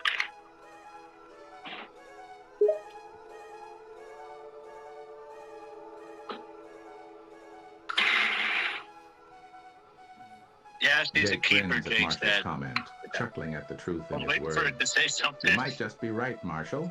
Rizzler is quite the handful, but I'll admit, it keeps things interesting. Rizzler says, "You guys don't know me that well yet. I'm gonna be so much worse." The group laughs, enjoying the playful banter. Marshall teases, worse? I didn't think that was even possible. But I look forward to seeing what kind of shenanigans you'll pull. Trying to fight. As the conversation continues, Marshall suddenly interjects. Wait, hold up. Is that a group of bandits over there? The group immediately perks up, turning their attention towards the direction Marshall is pointing. Sure enough, a small group of bandits can be Why do I have seen to lurking see all in the the shadows things? at the edge of the clearing. You have high perception. How many bandits are there? Marshall squints, trying to get a better count. Looks like there are about 5 of them, maybe 6. They don't seem too heavily armed, but they definitely seem like they're up to no good. Marshall looks at Swiss. Do we even deal with these petty kinds of sorts anymore? You literally have a dragon. Why don't we just scare them the fuck away? Yeah, let's scare him away, Swiss says with his dragon flies up, proceeding to do damage. Rolls a d20. What is the outcome? Marshall turns to Swiss and proposes a different course of action, suggesting that he simply scare away the bandits with the dragon. Swiss nods in agreement and prepares to unleash the dragonflies. As Swiss summons the dragonflies, they fly out towards the bandits, swooping low and scattering the group. The bandits, caught off guard, retreat, fleeing from the magical insects. The group watches as the bandits scamper away, When did your laughing and dragon shaking turn their into heads at the dragonflies? easy solution. Barely Looks can like do that now. took care of that problem, Your Jake favorite remarks movies with a are on grin. YouTube. Enjoy the latest releases. Yes, and then What is that background noise? Nothing. What is that? As And the bandits latest flee, release the is group what? notices a strange noise coming from the woods. Jake's ears perk up, his brow furrowing in confusion. What's that noise I'm hearing? He asks, turning his attention towards the source of the sound. Marshall says, I can go investigate if you would like me to. Marshall generously offers to go investigate the mysterious noise, but the group collectively responds, No, we're all going together. Jake nods in agreement, his instincts on high alert. We stick together. Whatever it is, we'll handle it as a group. This is in my hat after all. Who knows what the fuck is in here, Jake says. As they proceed. I mean, I guess. I could have been super quiet. Would have never even been discovered. As the group moves forward, Jake muses aloud, wondering what other treasures or dangers might be contained in Rizzler's seemingly endless afro. Who knows what else is hidden in that Now we're afro in of her yours, afro, he apparently. remarks with a smirk. You could probably fit an entire armory in there. I'll fix it. Would the narrator please take note that we are inside of Jake's hat chuckles? We are not inside of an afro. Please take note of that and then repeat the previous conversation. The group chuckles at Marshall's earlier jest about Rizzler's afro, Fuck off. but then Jake interrupts, correcting him playfully. Hey now, it's not an afro we're talking about here, Jake says with a grin. It's my hat that's got the hidden dimensions. Marshall chuckles shit and normally nods, works. amused by the mix-up. If you Right, my mistake. speak So directly what's to the in your narrator, hat it then, normally works. Jake? The group goes to investigate this noise. What is it? As they continue their trek through the woods, the strange noise intensifies, becoming louder and more distinct. The group exchanges curious glances, wondering what could possibly be making such a racket. Finally, after a few moments, they arrive at the source of the noise, startled by what they see. Continue. The group comes to a halt, mouths agape as they take in the sight before them. There, amongst the trees, is a small makeshift camp. A group of bandits has set up camp in a small Get lost clearing, today. This is more fucking and the random. sounds emanating from them are that of laughter and boisterous conversation. The bandits appear to be in the midst of some sort of celebration, and they are completely oblivious Tell it to to the change presence the of the bandits to something adventurers. else. More magical. Change the Could bandits change the bandits to something else, and then re-say what you just said. Make them more magical. As the group comes Yeah. to a halt, eyes wide with surprise, they find themselves face to face with a group of peculiar creatures unlike anything they have ever seen. They appear to be a mix between humans and fantastical beasts, each one unique in its own way. One has the wings of a bird, Monstrosities. another has the tail of a lizard, and another has the ears of a rabbit. They are huddled around a small campfire, engaged in a raucous celebration, completely ignorant to the presence of the adventurers. Marshall, motioning to the group to get low in the bushes outside the clearing, asks, what do we want to do here? Do they look dangerous, or do they look like friends? With a motion of his You wanna say hand, something? Marshall gestures for the group to take Why cover in can't the she say bushes. something next? He then asks in a whisper, "What do we want to do here? Do they look dangerous or friendly?" The group crouches down, attempting to get a better look at the strange creatures in the clearing. They observe the creatures carefully, taking in their unique features and mannerisms, trying to gauge their intentions. Rizzler whispers, I'm trying to get to party, if you know what I mean. Like,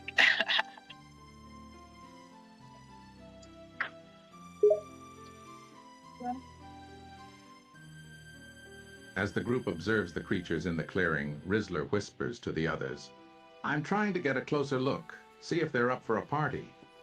The rest of the group exchange curious glances, wondering what exactly the pixie thief plans to do. Would the narrator please take note that Rizzler is a half-elf bard. Swiss is the one that is a pixie thief. Do you understand?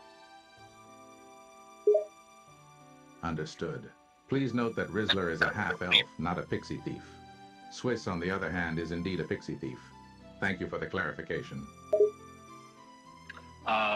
Marshall looks at Rizzler saying, well, being that your name is what it is and all, you are quite charismatic. Would you like to go introduce us and see if these funny folk are down to jam? Marshall turns to Rizzler, acknowledging her charismatic demeanor. He then makes a suggestion. "Seeing as how you've got such a charming name, would you mind going ahead and introducing us to these folks? Maybe they're in the mood to party." you got to say? Rizzler nods in agreement and swiftly breaks away from the group and makes her way to the creatures, showing that she means no harm. Roll a d20. Rizzler, with a nod of agreement, steps out of the bushes and cautiously approaches the creatures in the clearing. D&D. The rest of the group watches nervously from their hiding place, curious to see how Rizzler will handle the situation. Rizzler rolls a 14 on the d20. What's the result? Or what's the outcome? Continue. With a roll of 14 on the d20, Rizzler's attempt to approach the creatures seems to go well. The creatures stop their celebration and turn their attention towards the half-elf. They regard her cautiously, seemingly intrigued by her presence. "Hello there," Rizzler calls out, her voice calm and friendly. "We didn't mean to disrupt your gathering. We were just passing through and heard your festivities. Mind if we join in the fun?" What is their response?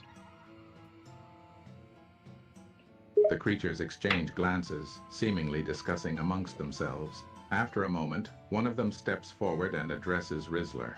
Well, what do we have here?" the creature says, a hint of mockery in its voice. "A beautiful half-elf all alone in the woods. You're either very brave or very foolish to approach us." Transform your newsletter. Oh. Jake then pops out of nowhere and says, "Hold up now, she's not alone, and I don't like your tone, buddy. I'll turn you into a frog if you don't fucking pipe the fuck down." Jake's not As very the good at creature's making tone friends. turns mocking, Jake suddenly pops up, interrupting the conversation. He glares at the creature and retorts, "Hold up there, buddy. She's not alone. And I don't appreciate your condescending attitude. If you don't change your tone, I might just have to turn you into a frog. You hear me?"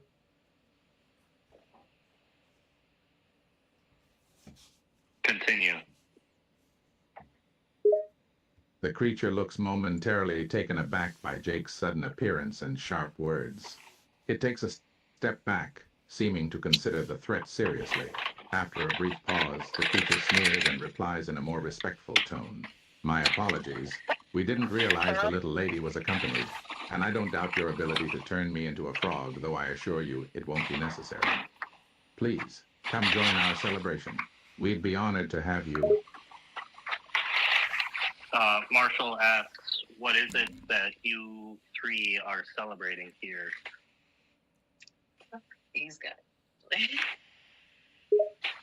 The leader of the creatures responds cheerfully. "Ah, glad you asked. We're celebrating our successful raid on a nearby village. Took them by surprise, we did. They had some nice loot stashed away. We're dividing so it they're amongst assholes. ourselves now."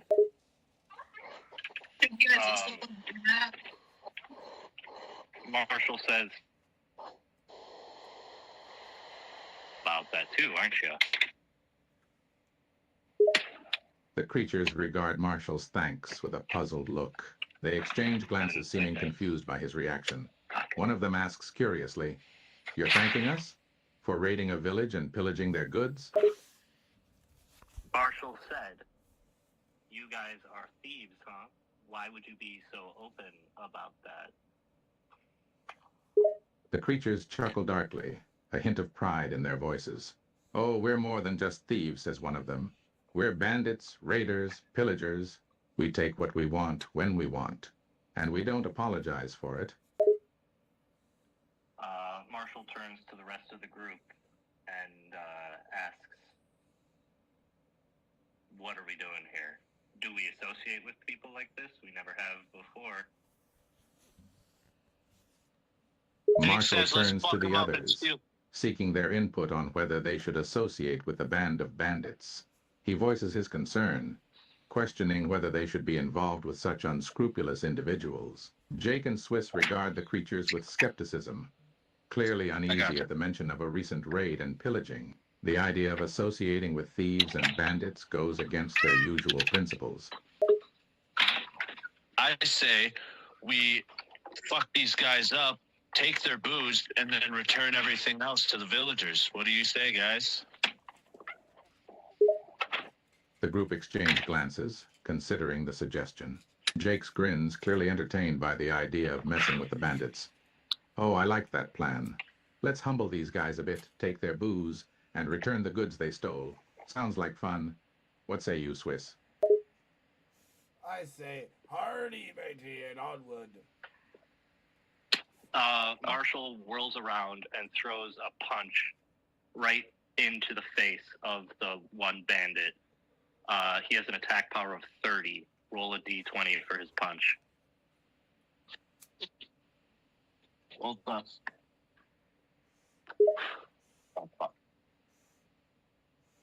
As Marshall whirls around and throws a punch, the rest of the group looks on in anticipation. He has an attack power of 30, so a successful roll would surely do some damage. Marshall rolls a d20 for his punch. The result is 19. What's the result? With a roll of 19, Marshall's punch connects with the bandit, landing a solid blow to his face. The bandit stumbles back, clearly taken by surprise and stunned by the force of the punch. How much damage does the punch do?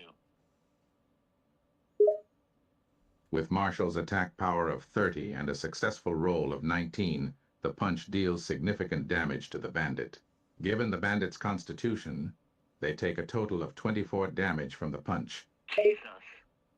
How much health did the bandit have?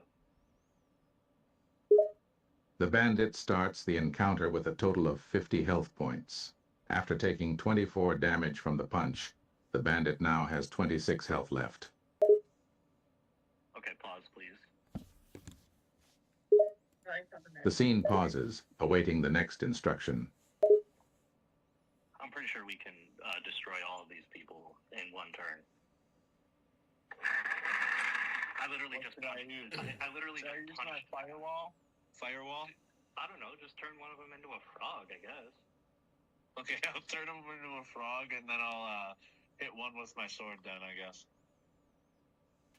Yeah, turn one of the uninjured guys into a frog, and then hit the other dude. How many bandits are in there? the face. How many bandits are there? There's 3. So there's 3 of them. Okay, and one of them is at 26 health. I'll turn 26. another one into a frog.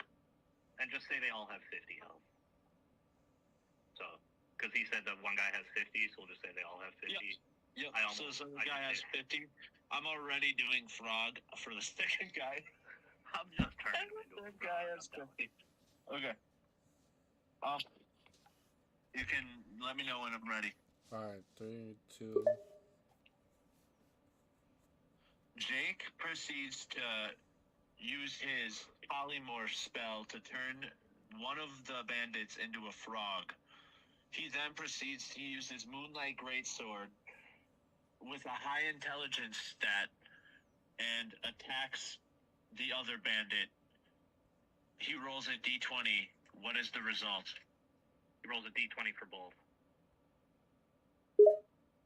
Jake casts polymorph on one of the bandits, transforming him into a frog. He then attacks the other bandit with his Moonlight Greatsword, his high intelligence adding to his attack power. Jake rolls a d20 for the polymorph spell, and another for the attack with the Moonlight Greatsword.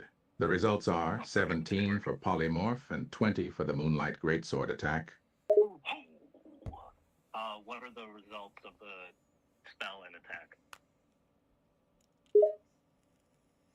With a roll of 17 for the polymorph spell, the spell successfully transforms the bandit into a frog. As for the Moonlight Greatsword attack, the roll of 20 is a critical strike. Let's roll for damage now. Roll a d10 for the damage. How much damage did the attack do? Don't roll a d10. Just tell me how much damage it did. With a high intelligence bonus and the critical That's way strike, too much. the That's attack way from the too Moonlight much. Greatsword does a significant amount of damage.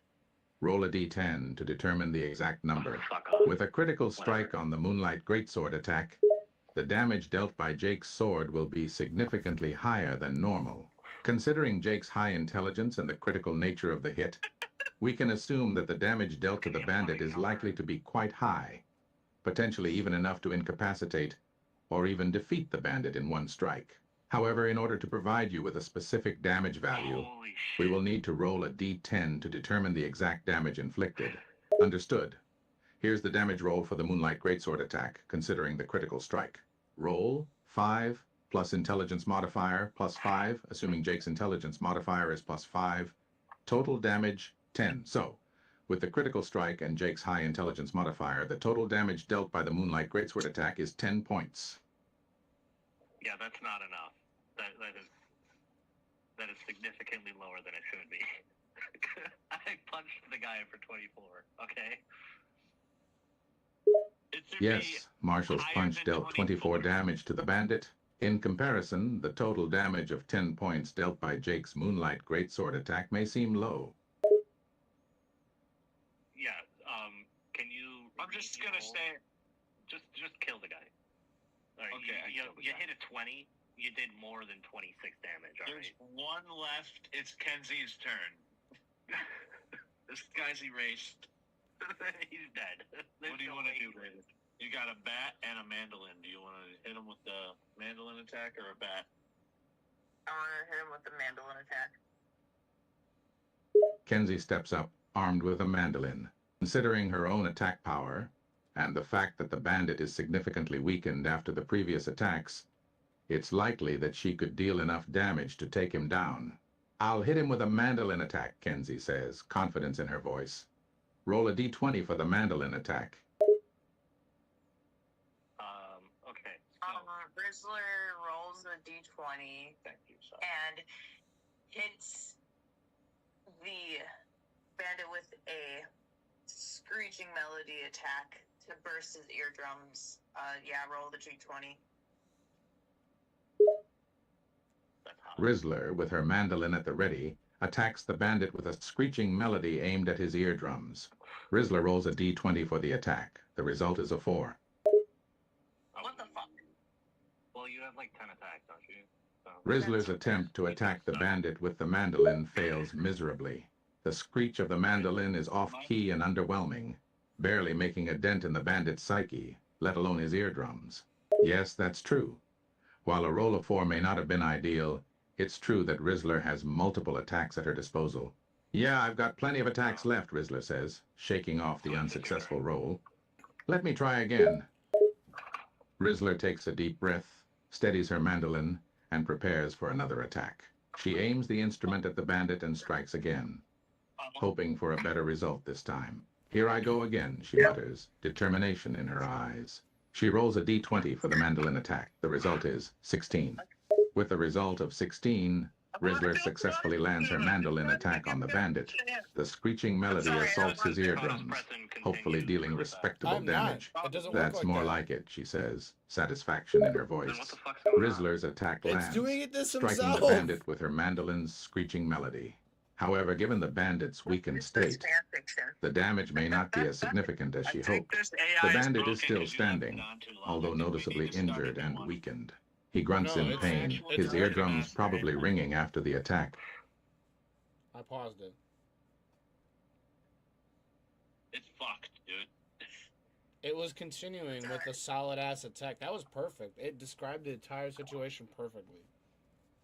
How much damage did it do? I have no idea. I can replay it if you Didn't like. get to that point.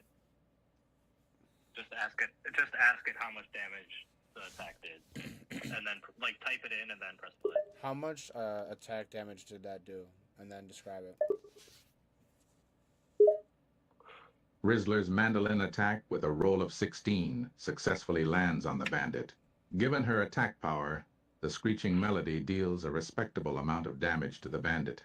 The bandit stumbles backwards, clutching his head as he cries out in pain. The high-pitched screeching of the mandolin's melody has undoubtedly caused him significant distress and damage to his hearing, possibly even causing partial temporary deafness. Can we do that with a new skill just naturally on our mandolin here? Can you tell me an exact amount of damage? I have to unpause it. Can you tell me an exact amount of damage?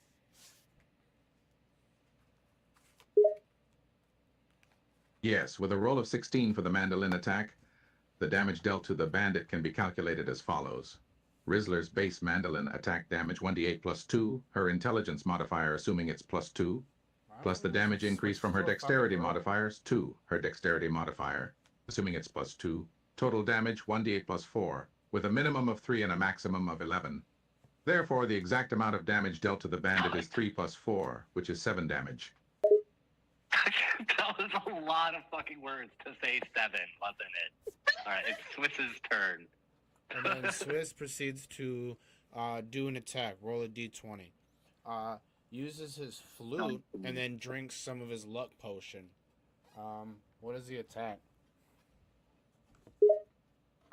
You don't Swiss, have an with attack. his flute in hand and a sip of his luck potion for extra good measure, prepares for his turn. Buddy. He attacks the bandit with his flute, hoping to deal further damage to the already weakened With opponent. the flute? Swiss rolls a You just wanna d20 for hit his it with attack. us? The result is It 15. does like 1 damage because you don't have attacks that do damage with your flute.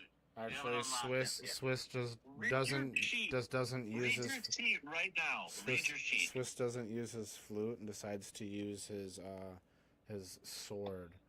Doesn't attack. What is his attack damage? Swiss swaps his flute for his sword, deciding to go for a more direct approach. Since Swiss's base damage for his sword is likely higher due to a higher strength modifier, using his sword would result in a higher damage output. Swiss rolls a d10 for the sword attack. The result is 4. Therefore, Swiss Why are we deals a rolling total D10s of now? 4 When did points this of happen? damage with his sword attack against the bandit. Roll d20, not d10. Apologies for the mix-up. With a roll of 15, Swiss successfully attacks the bandit with his sword. Here's how to calculate the damage dealt. Base sword damage, 1d8 plus 2, since Swiss's strength modifier is plus 2. Roll for damage. Adding the damage modifiers, the total damage dealt to the bandit by Swiss attack is 3 plus 2, which is 5 points of damage. I don't know what's happened here. Why has the damage gotten so low? The damage dealt in combat encounters can be influenced by a variety of factors, such as the strengths and weaknesses of the characters involved, any buffs or debuffs applied, and the luck and chance elements inherent in the dice rolls. In this particular scenario, the initial high damage dealt was likely due to a combination of critical hits and high rolls on the dice, as well as the bandit's weakened state. It's also possible that the bandits had some form of resistance or immunity that reduced the damage output of subsequent attacks. Alright, with the other 2 bandits having been defeated, one dead and one jumping around as a frog, the 3rd bandit has been under attack from 4 different people. Is he just scared enough to turn tail and run? It's certainly possible that the 3rd bandit, having witnessed the defeat of his companions and facing 4 opponents, may be feeling scared or intimidated. If he's smart, he may realize that continuing to fight against such odds would be a foolish decision. I got this. Whether Hold the on. bandit chooses to flee or continue fighting would depend on his personality, his sense of self-preservation, and his loyalty or commitment to the cause he's fighting for, if any. Alright, can we The bandit. take a pause real quick? So I paused it.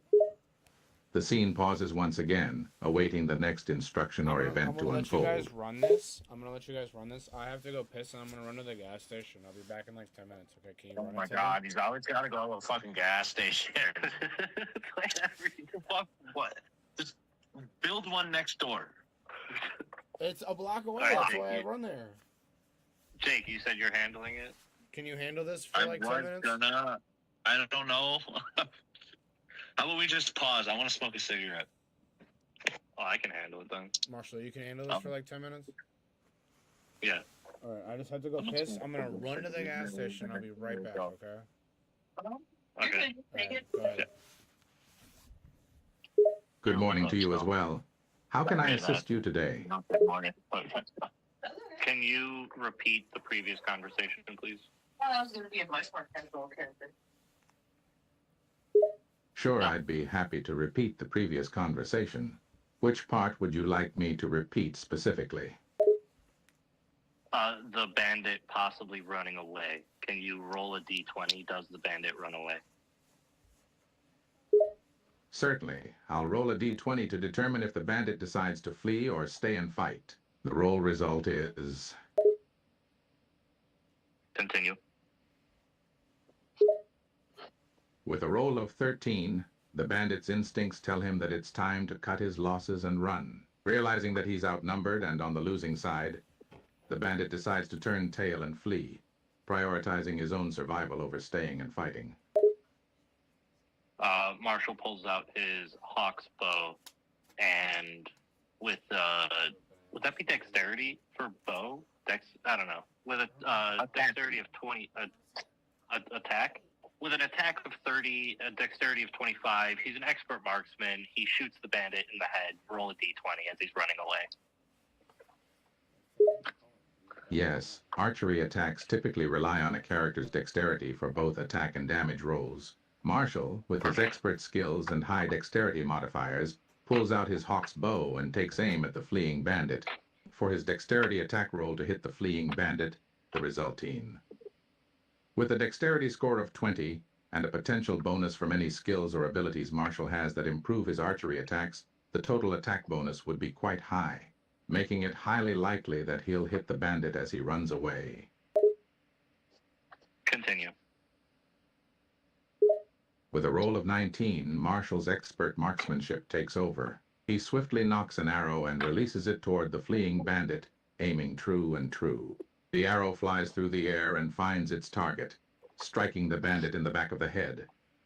The bandit crumples to the ground, instantly unconscious due to the powerful blow from the arrow. Unconscious. I'm pretty sure he's dead, but we'll go with that. The group searches the bandits and the surrounding area for the loot that they stole from the nearby village, and they also look for a possible map or any information on what village they robbed so they can return the goods to the village. After confirming the bandit is unconscious, the group proceeds to search the bodies and surroundings for any stolen loot or valuable information. They carefully search through the bandits' belongings, looking for any signs of where they may have stashed the goods they stole from the nearby village. In addition to searching for loot, they keep an eye out for any potential clues or maps that might provide information on which village was robbed and what was taken. With any luck, they may be able to not only recover the stolen items, but also provide some much-needed justice for the affected village. Continue. As the group continues their search, they make a thorough examination of the bandits' possessions, looking for any signs of where the stolen goods may be hidden. They go through the bandits' pockets, backpacks, and any other items they may have on them, hoping to find some kind of clue that will lead them to the stolen loot. Finally, after some careful searching, one of the group members discovers a folded piece of paper stuffed in the pocket of one of the bandits. It appears to be a map. Look at the map.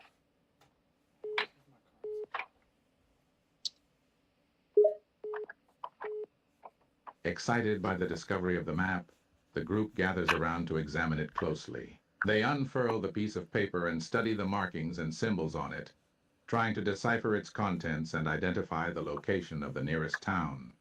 The map appears to show a rough outline of the local area, with various landmarks and distinguishing features marked out to provide a sense of location and orientation. One town in particular is highlighted with a star emblem, marked as Ransacked Village.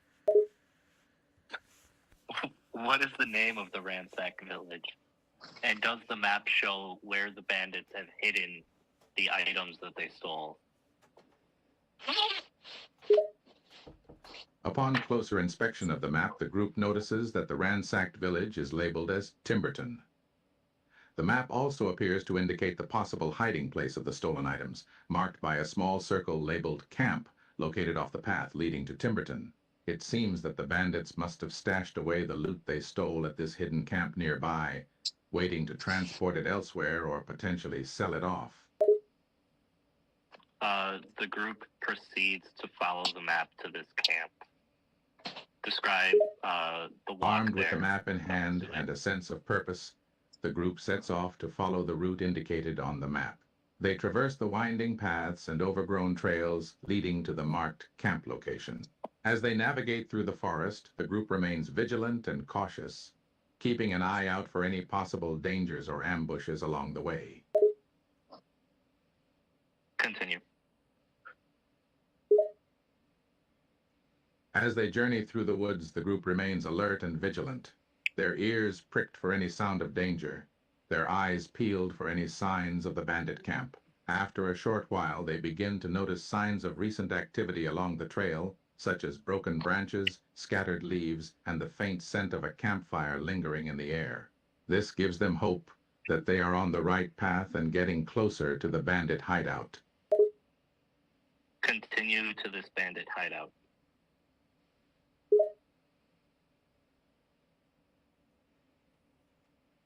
Following the subtle signs of activity on the path, the group soon comes across a clearing in the forest, where they can see a small makeshift camp situated among the trees. This has to be the bandit hideout indicated on the map. The group approaches cautiously, not knowing what kind of resistance they may encounter once they enter the bandit camp. I don't want to deal with more bandits. The camp is currently deserted because we already killed the bandits. So the group stumbles upon an empty camp. As the group arrives at the location of the bandit camp, they discover that it is currently deserted.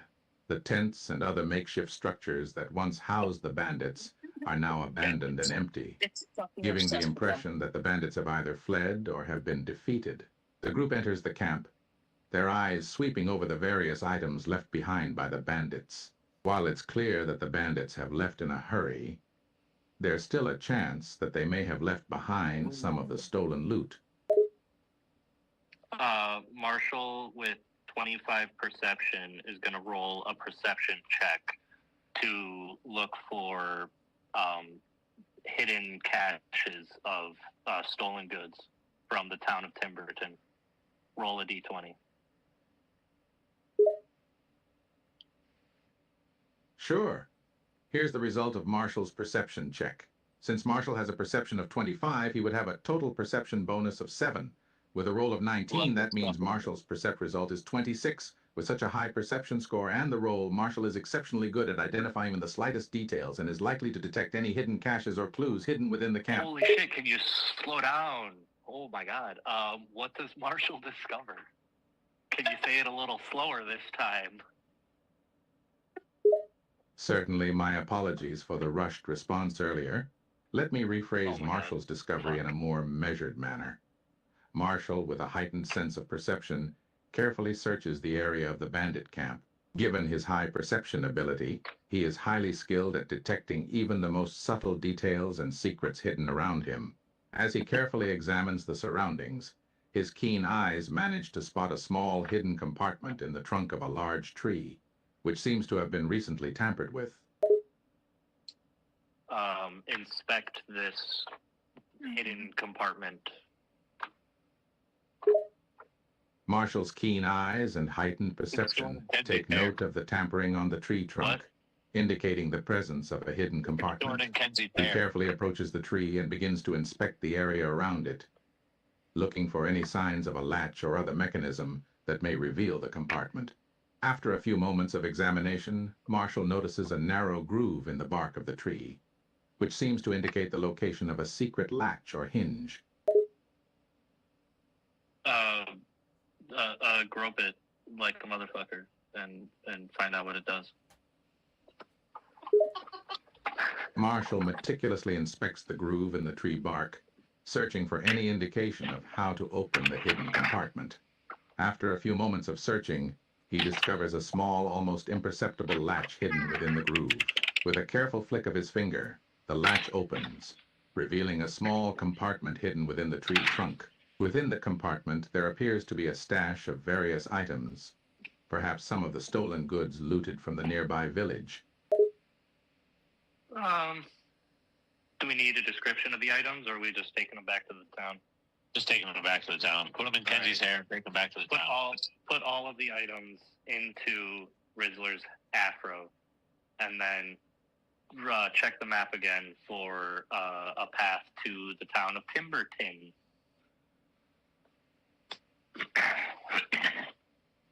Sure. After recovering the stolen loot from the bandits' hidden compartment, the group decides to return the items to the town of Timberton. They carefully stow the stolen goods in Rizzler's hair, which seems to magically expand and accommodate the items. With the loot secure, the group uses the map to plot the route to Timberton. They follow the path indicated on the map, keeping an eye out for any potential dangers or obstacles along the way. Proceed to Timberton, describe the journey, how long it takes, what do we see along the way, yada yada. We run into magical creatures on the way. What are they? Some are hostile, some are friendly. The journey to Timberton lasts for about an hour, with the group encountering a variety of creatures along the way. Along their path, they come across a few friendly creatures, such as a family of rabbits nibbling on some grass, and a small fox that curiously approaches them before scurrying away. However, they also encounter several aggressive creatures, like a group of wolves guarding their territory, and a young dragon that swoops down from the sky, breathing fire in the group's direction. Oh, continue.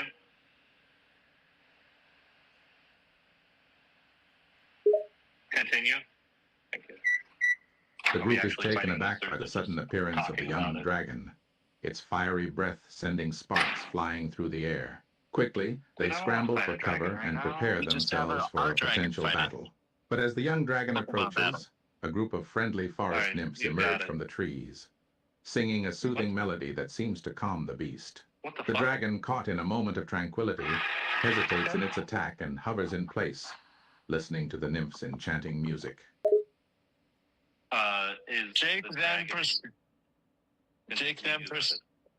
Jake then proceeds to ask Rizzler to play it a tune to try to get it to chill and dance and chill by the fire with us for a second. As the young dragon is entranced by the forest nymph's melody, Jake Van Person notices the opportune moment and quickly hands the instrument to Rizzler. Jake, hey Rizzler, let's see if we can use your tune to keep this dragon calm and distracted. Rizzler takes the instrument and begins to play a soothing melody, continuing the song that the nymphs had started. The dragon, still captivated by the music, hovers in place, its fiery demeanor replaced by curiosity and calmness. Continue. As Rizzler plays the soothing melody on his instrument, the young dragon continues to hover in the air, its fierce demeanor replaced by a more relaxed and docile demeanor. The nymphs, seeing this, continue their soothing song, creating a tranquil atmosphere. The group cautiously emerges from their cover, sensing that the threat of the dragon has subsided, at least for the moment. They observe the young dragon, now seemingly mesmerized by the music, as it slowly drifts closer to the ground, its eyes fixed on the source of the melodious sounds.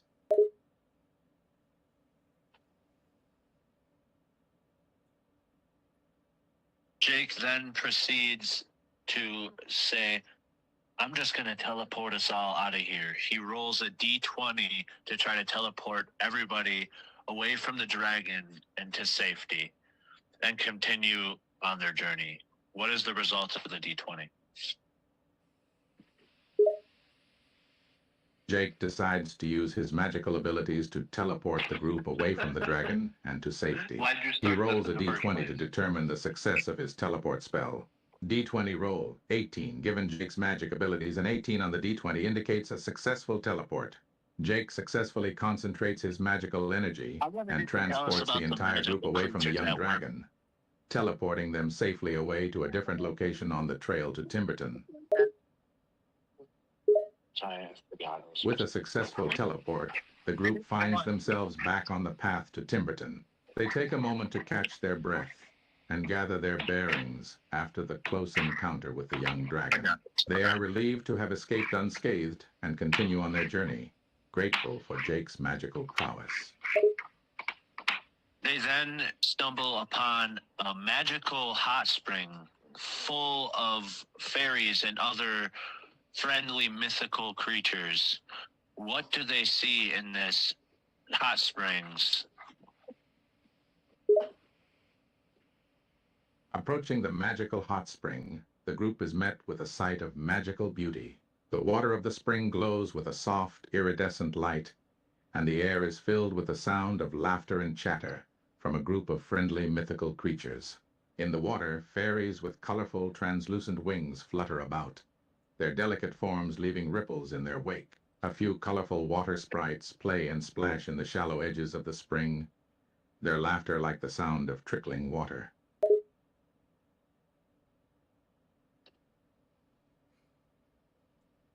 The creatures proceed to have dialogue. What do they all say? The group stands there marveling at the magical scene before them. Captivated by the beautiful creatures of the magical hot spring, they observe as the fairies and water sprites continue their playful antics in the water. Jake, wow, this is incredible. I've never seen anything like this before. Marshall, these creatures are simply mesmerizing. It's almost hard to believe they're real. I wonder what kind of magic holds this spring together. The crew then proceeds to sit and enjoy the hot springs. They all talk amongst with the magical creatures who seem to accept and welcome them. What kind of magical creatures are they, and what does everybody say? As the group sits and relaxes in the hot spring, they strike up a conversation with the magical creatures around them. The fairies hover near, their delicate wings reflecting the iridescent light of the water. They are curious and friendly, and one of them flutters closer to the group. The fairy speaks in a soft musical voice. Fairy, hello dear travelers. We don't often encounter outsiders here in the spring. May I ask what brings you here?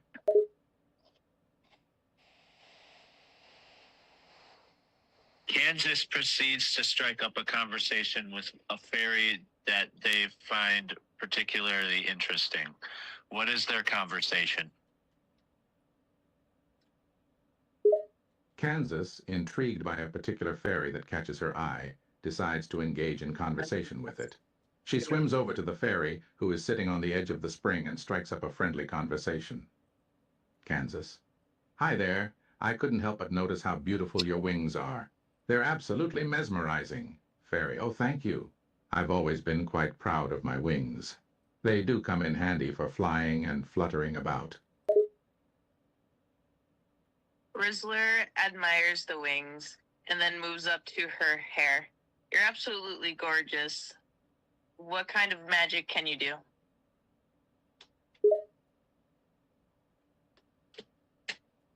Rizzler, mesmerized by the fairy's beauty, swims closer to her and praises her appearance.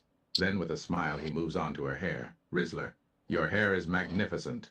It's like a river of silver and gold flowing gently in the water. Fairy. Why, thank you.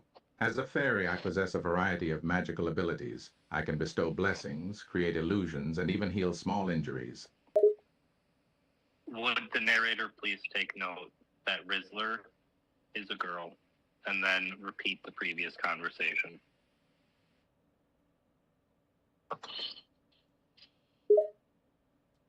Of course, I apologized for the incorrect gender assumption. Here's the conversation with the fairy in which Rizzler, a young girl, admires the fairy's beauty and asks about her magical abilities. Excuse me, you are absolutely gorgeous. Your hair is like a river of silver and gold, softly flowing in the water. Oh, thank you so very much, young one. As a fairy, I possess several magical abilities. I can bestow blessings, cast illusions, and even heal minor injuries. Rizzler flicks her own hair and casts the fairy a smile and asks, do you ever think about traveling the world?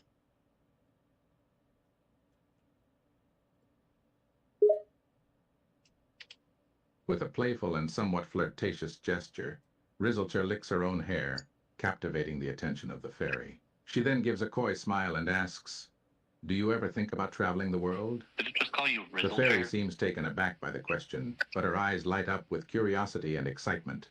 Fariel, I can't say I have truly considered it until now. Why do you ask, dear? You have to keep talking. Rizzler continues. Well, we love to adventure, and we would love to have somebody as wonderful as you along with us. Rizzleshire, continuing the conversation, responds to the fairy with a warm smile. I don't know. Rizzler, The more party we're members you adventurers, add, you see. it gets We very love fucking exploring and easy around discovering here. new things. And we would be Just so don't think happy about to have someone as lovely as you join us on our journey. The fairy is still somewhat surprised by the invitation, but a hint of excitement dances in her eyes. Fairy, that does sound like quite the adventure. But how could I possibly join you? We fairies are tied to this spring, you know. Tie her to my soul and put her in my hair. Rizzler grins mischievously, sensing the fairy's curiosity and hesitation. Rizzler, we adventurers have our own unique ways of doing things. We could bind your essence to my soul and keep you safe within my hair. That way you can join us on our travels. The fairy's eyes widen, both curious and apprehensive. Fairy, you can do such a thing? Can it truly be done? We can do just about anything. Rizzler confidently responds, acknowledging the group's ability to accomplish almost anything. Indeed, we adventurers are a daring lot, and we've faced many challenges and accomplished many feats. If there's a will, there's most certainly a way. Rizzler is struck by the moment and decides to seize the opportunity. Rizzler, then it's settled. I will bind your essence to my soul and keep you safe in my hair. You shall join us on our journey, my lovely fairy friend. The fairy, now fully excited by the prospect of an adventure, nods her head in agreement. What's your name, anyways? The Rizzler asks the fairy. The fairy smiles, her excitement growing as she realizes she will be joining the adventurers' party. She responds to Rizzler's question. Fairy, my name is Seraphina. Could the narrator please provide a slightly easier name to remember than Seraphina? Of course. Oh. Here's a simpler name that you can use. Seraphina. Alright, we'll just call her Thena. Thena. Thena.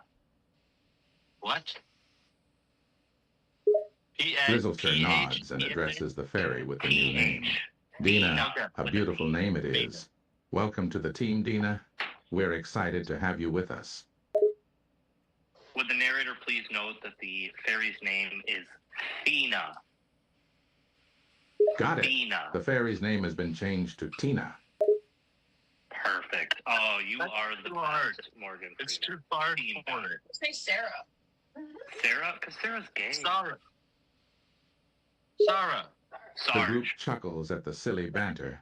Jate, what's going on here? The marshal suggests that the group remember their mission to return to the town of Timberton and give them back their stolen goods. Why are you against fun? Big asks Marshall. Because I'm a Marshall man on a groans in mission. response to Big's question. Marshall, I'm not against fun. I'm just trying to keep us focused on the mission. We have a task to complete, and we need to remember that, Big. I don't know who Big is, by the way. Big gives a hearty laugh as the group realizes the confusion. Bill, that's just my nickname, you know.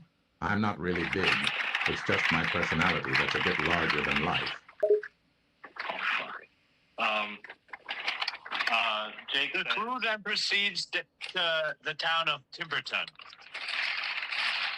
Jake, having a moment of recollection, nods. Jake, ah yes, that's right. We need to return to Timberton to return the stolen goods. continue. The group sets off once again, determined to complete their mission. They make their way back to the town of Timberton, navigating the twists and turns of the forest path until the town comes into view.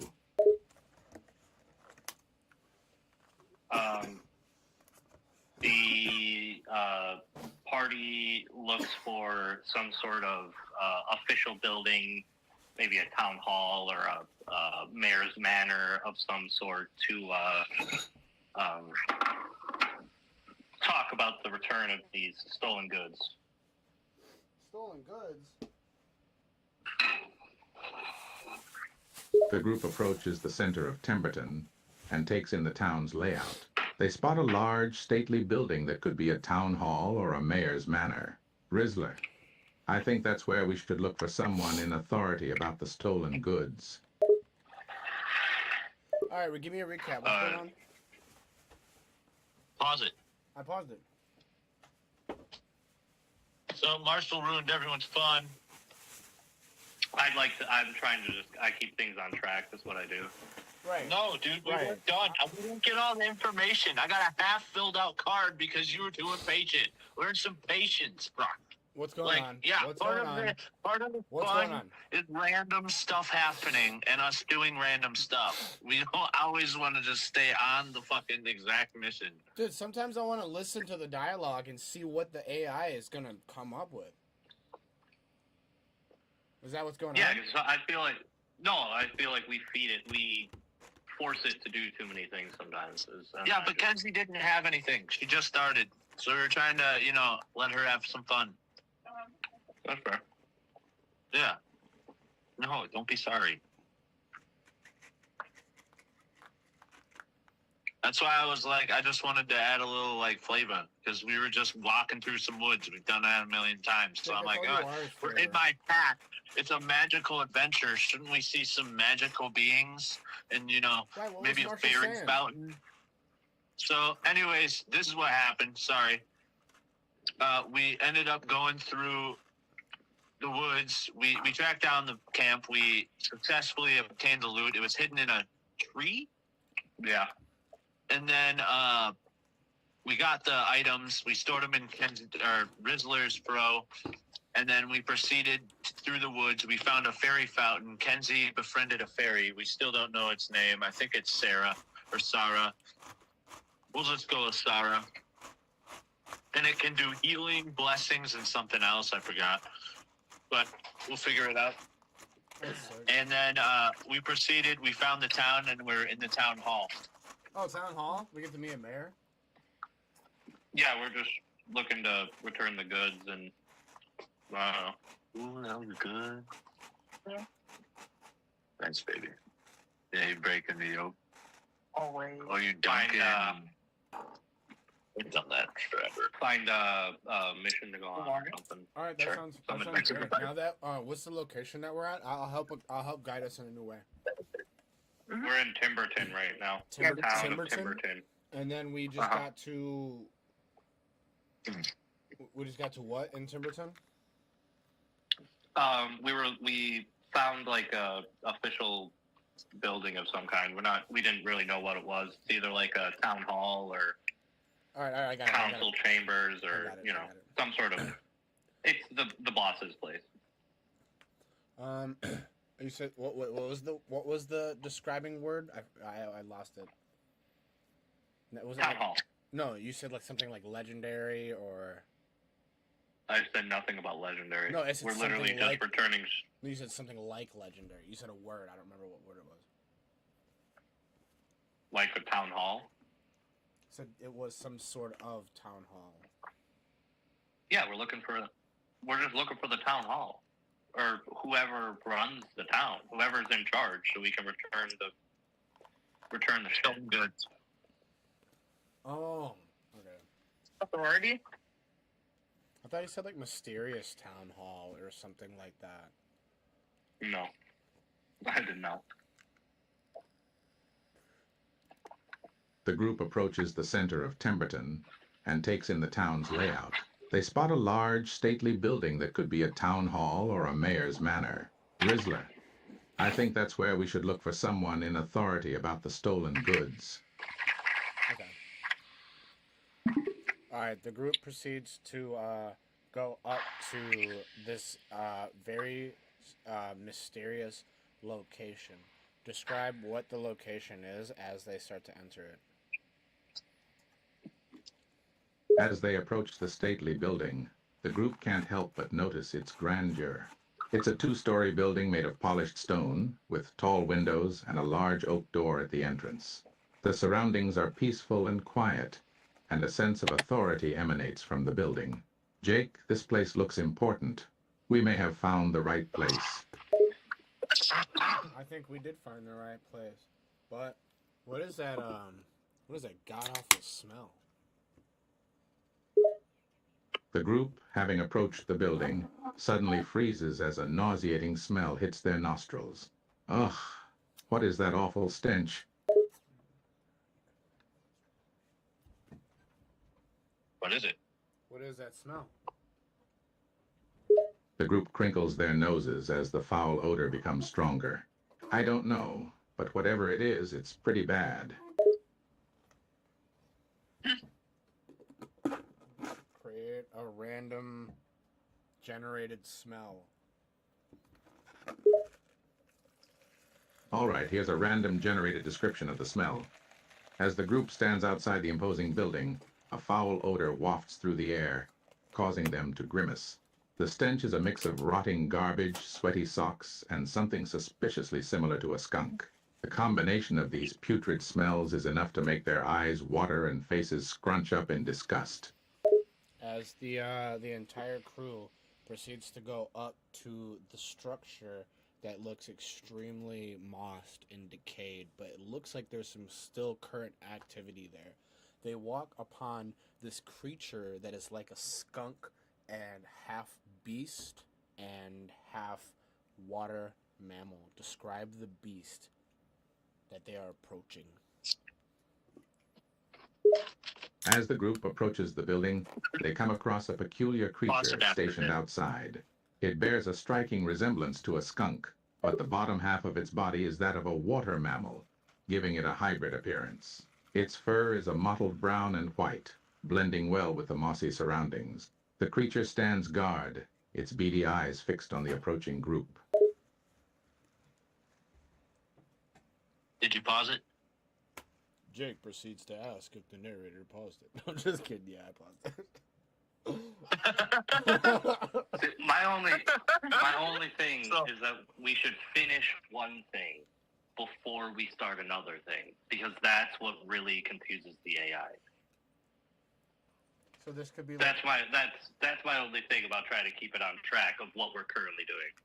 Yeah, I don't know where this magic smell and all this fucking, because we were about to get paid. This didn't happen after we got back out.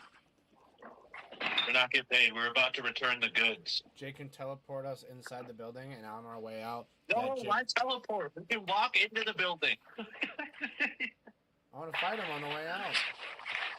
What the fuck are we fighting? The skunk beast. The skunk. Why are we fighting a skunk beast? Why is there a skunk beast in the middle of this town? It's a skunk shark, actually, and it's floating in Jake's hat mind.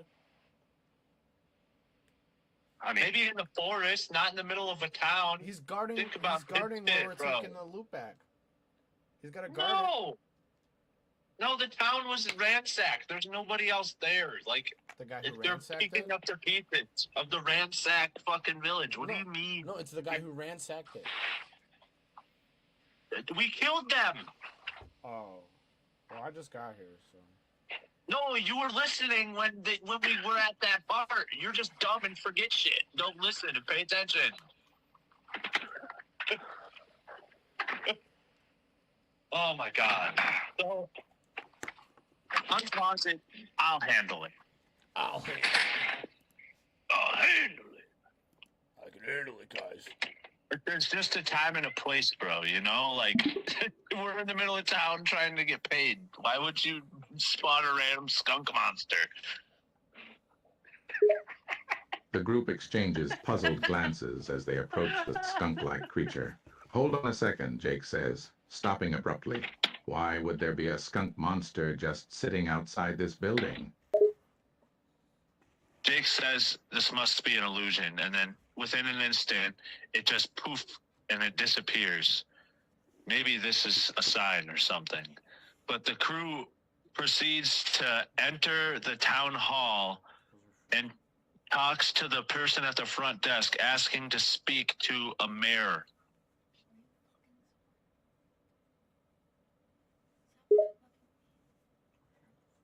The group, still bewildered, steps back as the skunk monster suddenly disappears in a puff of smoke. Rizzler. Whoa, that was strange. Was it some sort of illusion? Must have been. But something about all this feels odd. We'll bring it back later, Ignoring Dakota. the strange occurrence, the group continues on, approaching the town hall. They find a person stationed at the front desk and request to speak to the mayor. Continue. I have an The idea to person bring at back the front your skunk desk, monster. a stern-looking official, listens to their request and looks the group over for a moment. Official, you want to speak to the mayor? May I ask what the matter is? Marshall steps forward and says, "We encountered some strange bandits in the woods that had stolen many items from this town a few days ago, and we have collected the items and are here to return them."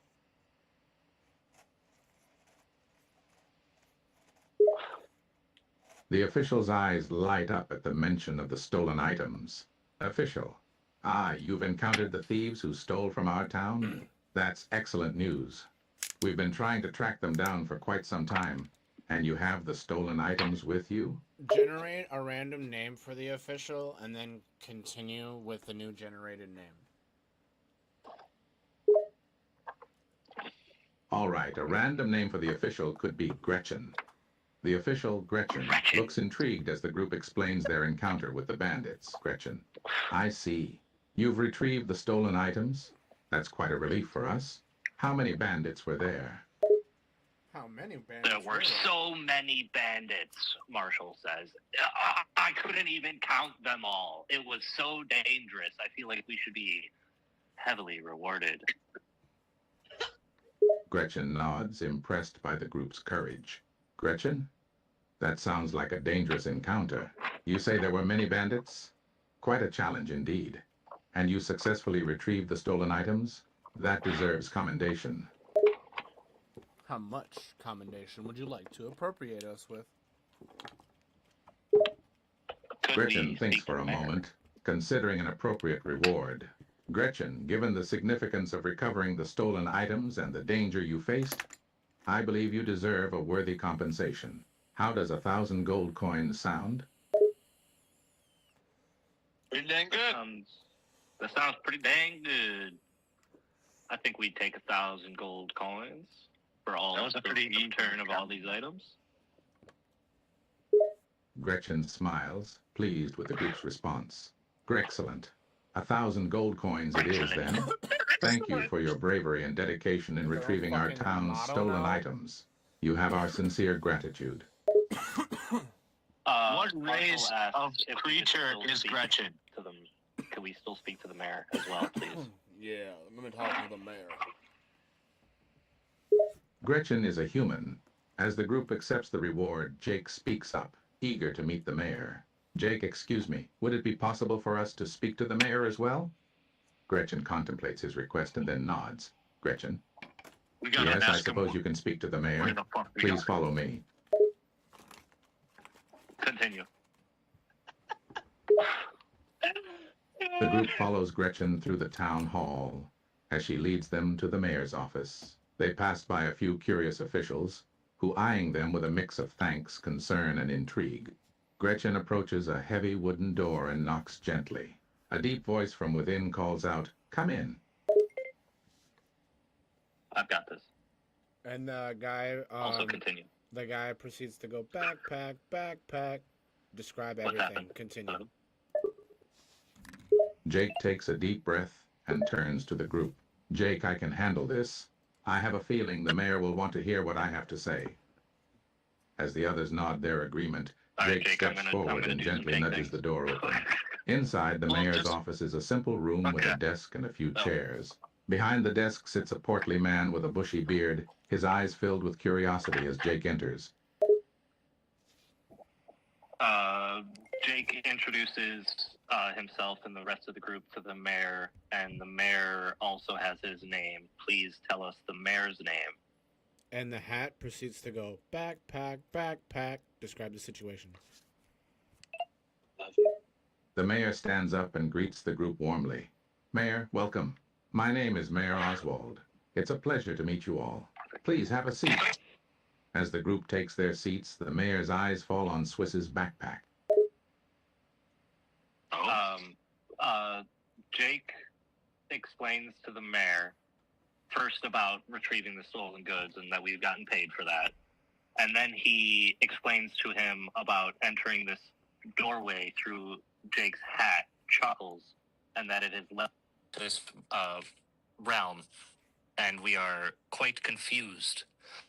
Where we are, what dimension is this, what is going on?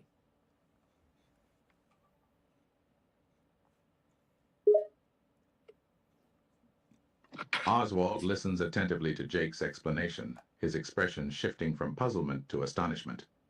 When Jake mentions the hat and the alternate dimension, the mayor's eyes widen. Mayor Oswald, wait, you're telling me you entered this town through a magical hat, and you're not sure where you are? Yes, continue. Where is my Wii remote? Swiss says. Oh, fuck off. I hate you, Dakota. This is why we hate when you speak.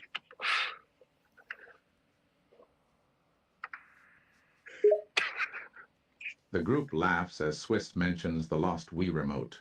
Oswald seems amused by the interjection, but quickly moves back to the matter at hand. Mayor Oswald, I must say this is quite a tale. It's not every day we encounter visitors who arrive through magical means and end up in the wrong realm.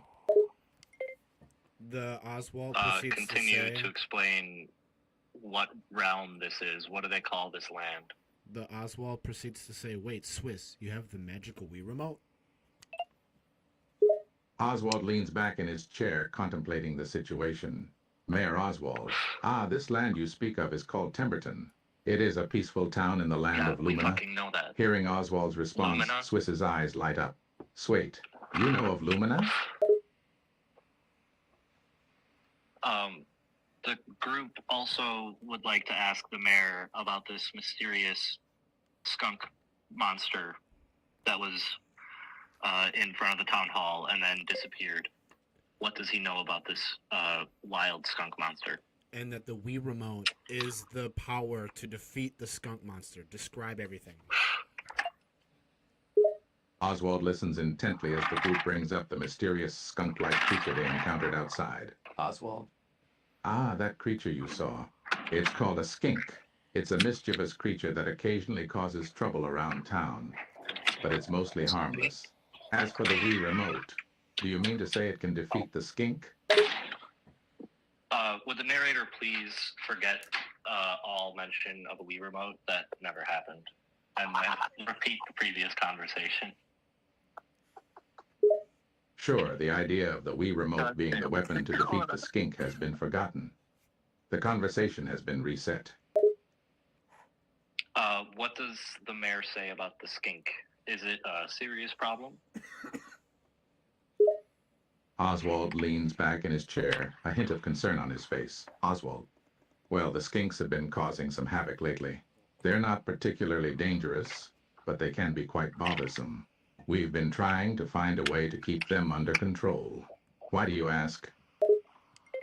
Proceed to call them It was just quite a dirty startling skinks. sight to see in the center of town.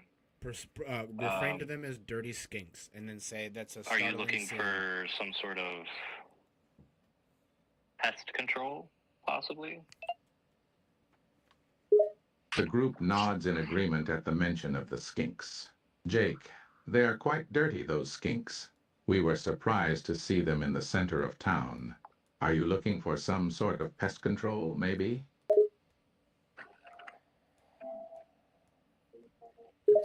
Oswald sighs, acknowledging the issue with the skinks. Indeed, they've become quite the nuisance. We've considered looking into pest control, but it's not an easy task. Those skinks are quite elusive.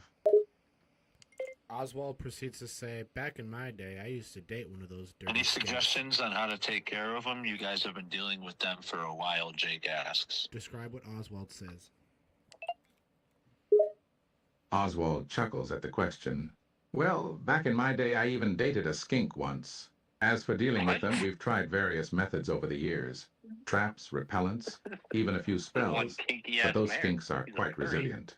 Nothing seems to keep them away for long. Marshall Oswald, is quite taken aback at the scandalous nature of this mayor and the weird habits that these people get into. and Lindsay Oswald wants to- says, No, I do not. No. Oswald I says said that mango, the just go skinks make love some. my big Oh, old yeah. dirty beard. Well, I can make And they'll something, probably actually. like Jake's big old dirty beard too. I want grilled And the cheese. hat jumps in and says, I love Jake's dirty beard. Sorry.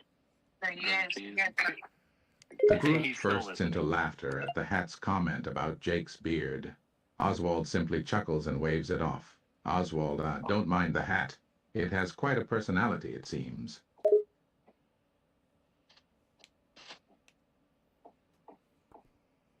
Describe the situation I just said. What are we doing? This skunk thing doesn't really seem to be leading anywhere super interesting. Is it paused? The group realizes that they've gone off on a tangent about the skinks, and it seems like the conversation has hit a dead end. They exchange glances, wondering what to do next. Jake, it appears the conversation about the skinks hasn't yielded anything useful. Any suggestions on what to do next? All of a sudden, a bunch of skinks break in through all the windows, and then they start ransacking the place. He's gone. Describe the Yeah. situation. Lovely. Do you want me to pause it? The group's conversation is suddenly interrupted as a horde of skinks burst through the windows and start rampaging through the office. Papers fly everywhere as the skinks knock over furniture and cause chaos. I paused Did you it. pause it? Yeah, I paused it, but now I guess we're So- getting attacked by skinks. So our goal Is to defeat them, or end of all this is to reach a forge in the volcano inside my hat, so that my giant buddy or my giant golem buddy Rockbeard can forge us some magical armor with these fancy scales. Jake, we can't stay there for too long, otherwise your hat's gonna catch on fire. What? It's hot in there. No, this is a land inside my hat. What are you talking about? Land inside. I mean, why didn't we just go back to the other volcano then? Oh. Well, I guess we're going back to the other volcano then. Well, because then we can just have him have this forge inside my hat that he can always just go to if we need to upgrade our shit. That's fair. That's fair. So Not how much we you're gotta stepping in. fight the skinks, bro. Yeah, I gotta make grilled cheeses though. So y'all, As Jake gets nervous about fighting the skinks, he says, I need to make myself a grilled cheese to improve my health. why do you? Why? I just have to make a grilled cheese. Y'all Jake's handle it. random outburst about needing a grilled cheese sandwich confuses the group. Swiss looks at him in bewilderment. Swiss, a grilled cheese? Right now? Swiss says, I would love a grilled cheese. Could you actually make me one? And we can improve our health points before fighting all these skinks? Yeah, like there's Jake, time caught to in make a moment of cheese stress, and you make nods. them up ahead. Sure, why not? Grilled cheese for everyone. Just as Jake begins to look for ingredients to make the grilled cheese, Swiss interjects. Swiss, maybe we can handle these skinks without the need for temporary health boosters. We have skills Oh, and we're gonna magic, make grilled remember? cheeses, bro? As Jake proceeds to make all these grilled cheeses, the skinks attempt their attack. As the group and the skinks are about to battle, roll a d20. Who goes first? The skinks or the crew? I hate all. The group rolls a d20 to determine the order of turns in the upcoming battle. The result is a 13, meaning the crew goes first. Oh, yeah. Yeah, and Jake goes ahead and rolls a d20. How many grilled cheeses can he make in one flip? Jake, focused on his grilling skills, rolls a d20 for the number of grilled cheeses he can make in one flip. Come The on. result is a 20, Yes! representing a perfect You performance. stupid Jake bitch. confidently prepares a large number of grilled cheeses with a Yes! single flip, showcasing his exceptional cooking prowess. Jake proceeds to give everybody in the group 2 grilled cheeses, which increases their health points by 20 health per grilled cheese. Everybody just got a super boost and proceeds to go to attack all the skinks. Who goes first? Yeah. Nice.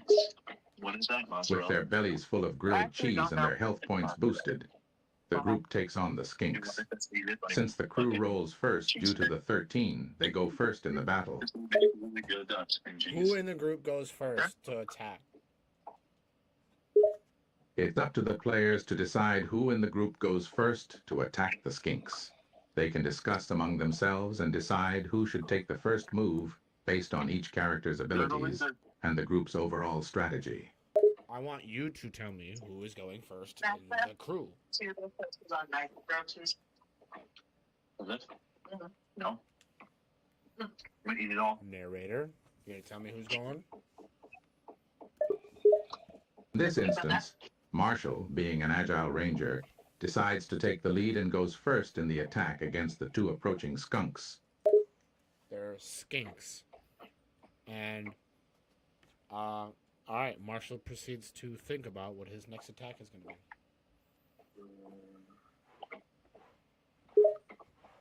Marshall, being an experienced ranger, quickly assesses the situation and considers his options for the next attack. The skinks are approaching, their scaly bodies moving with a surprising speed. Yeah, you scaly skinks. Don't you come near me, Jake says, in a hillbilly accent. Jake, with a hint of southern charm in his voice, addresses the skinks approaching him with a touch of humor. Jake, in a hillbilly accent, "Now you scaly little skinks, don't you come no closer."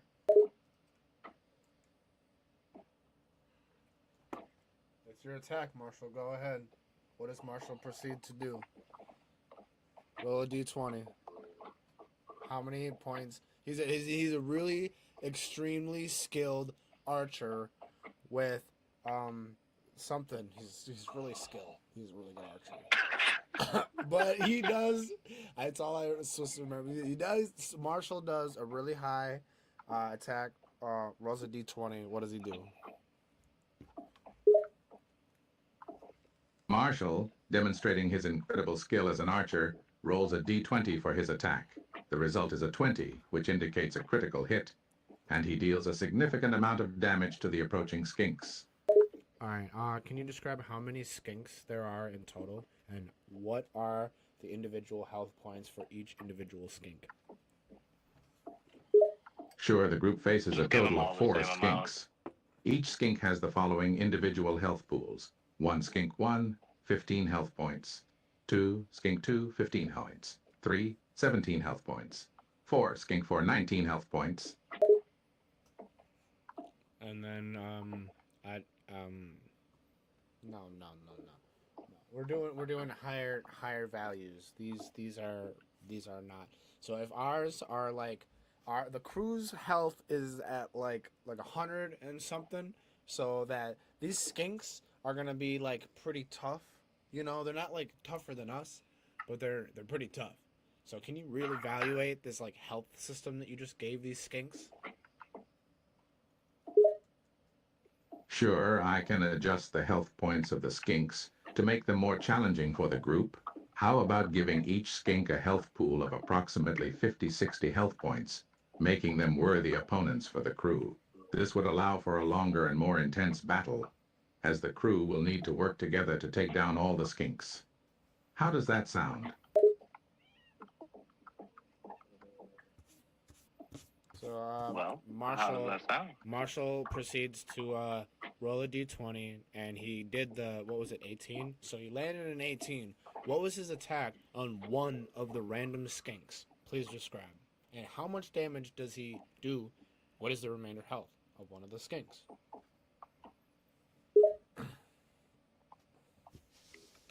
Marshall, with his expert aim and a well-calculated attack, rolls a d20 and lands an 18.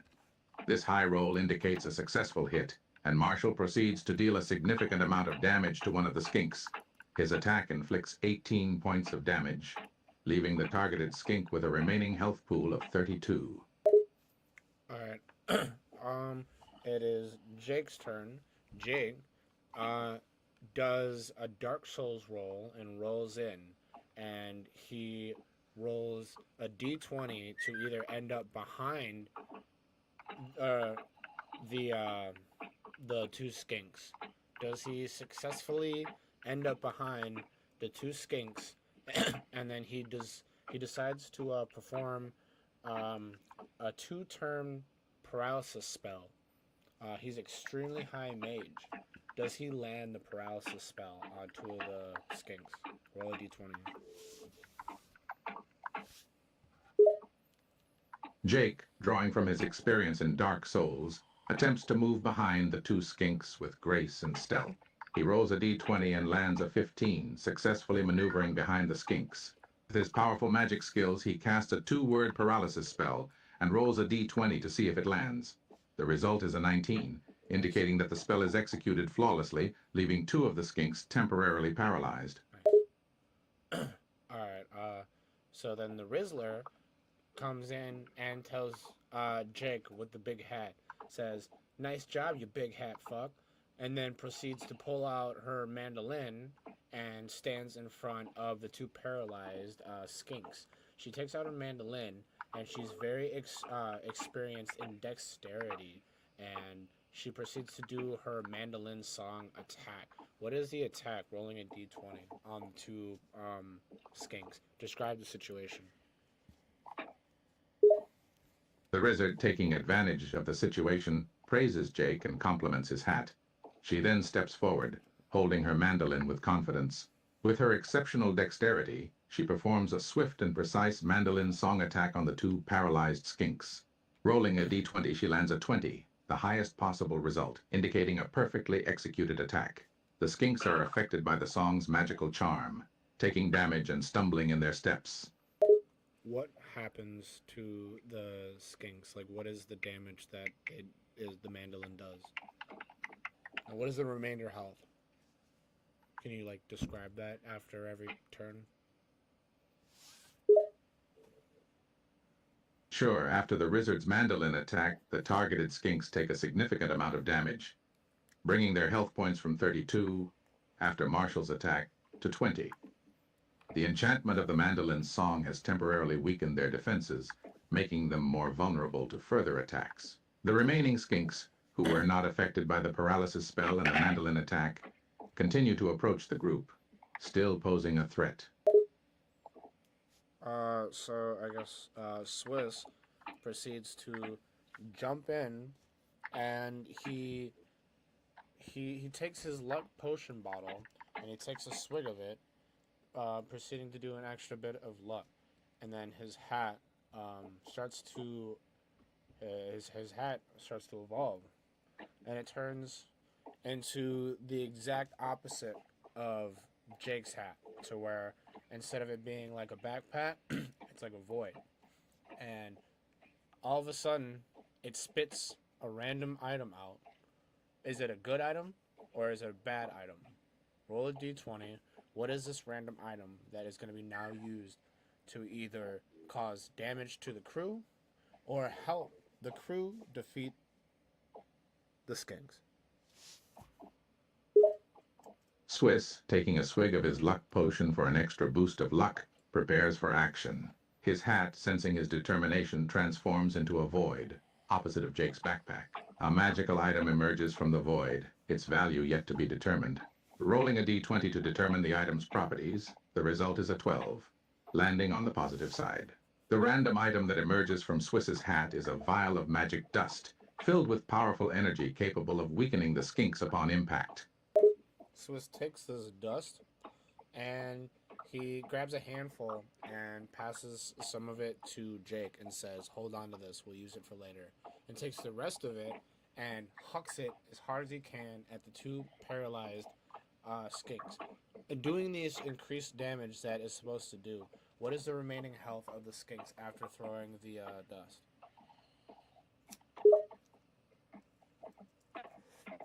Swiss, seizing the opportunity, grabs a handful of the magic dust and gives some to Jake to hold on to.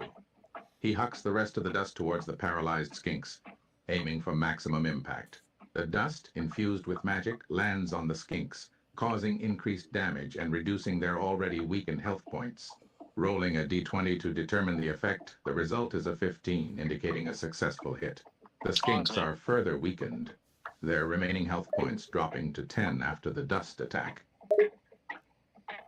So I'm not going to write down some shit every single time we get into a fight. So you got to use that item now and not hold on to it. No, these items that come from the void are disposable. Or you got to keep track of all that because I'm not writing it all down. No, they're disposable items. Unless, I'm going to say one out of But you every... just put some in your pocket. What are you talking about? I told you to hand to it, so we're going to sniff some. As a joke, remember? You like sniffing scales and shit? That's why I did it. But anything that comes from my hat is a disposable item used once, unless it's a 1 out of 10. It's a 1 out of 10 chance that it might be a good item you can keep. And I'll throw that into the story throughout the time, you know. But from now on, it's a one-time generated item. Like boom, throw it, not there again, type shit. You know what I'm saying? Okay, that's all I had to say because that's just a lot to keep track of. I wanted you to know that I just told you to take some because we were gonna sniff some of it and see what it does. Yeah. Yeah, I want to see what it does. You read the objectives and stuff. Yeah, I did. Continue. Speakerphone. That's okay. With the skinks weakened by Swiss's magic dust attack, the crew senses an opportunity to gain the upper hand in the battle. Marshall, noticing the vulnerable state of the skinks, takes aim and fires a deadly arrow, aiming for the nearest skink. Marshall, this is our chance. Let's keep up the pressure. Continue. The arrow flies through the air, propelled by Marshall's precision and skill. It lands in the nearest skink, dealing more damage and pushing the group's advantage. The skink lets out a grunt of pain, its health points dropping even further. Jake, seeing an opening, steps up to follow up on Marshall's attack. He conjures a powerful energy ball ready to strike the injured skinks. Jake, now's our moment. Let's show them what we're made of. As the whole entire crew prepared to do the most final battle tactic to wipe out the entire crew of skinks, Marshall pulls out a great arrow and he pulls it back as hard as he can and launches it towards the group of skinks. Swiss jumps on top of the arrow, taking his shadow blade, and goes to proceed to swipe as he's riding the arrow, as Jake shoots his giant magical blast into Swiss, into the entire group, and everybody collide at the exact same time. What happens next? Describe the situation. Marshall, with immense force, releases a giant arrow, launching it straight towards the group of skinks.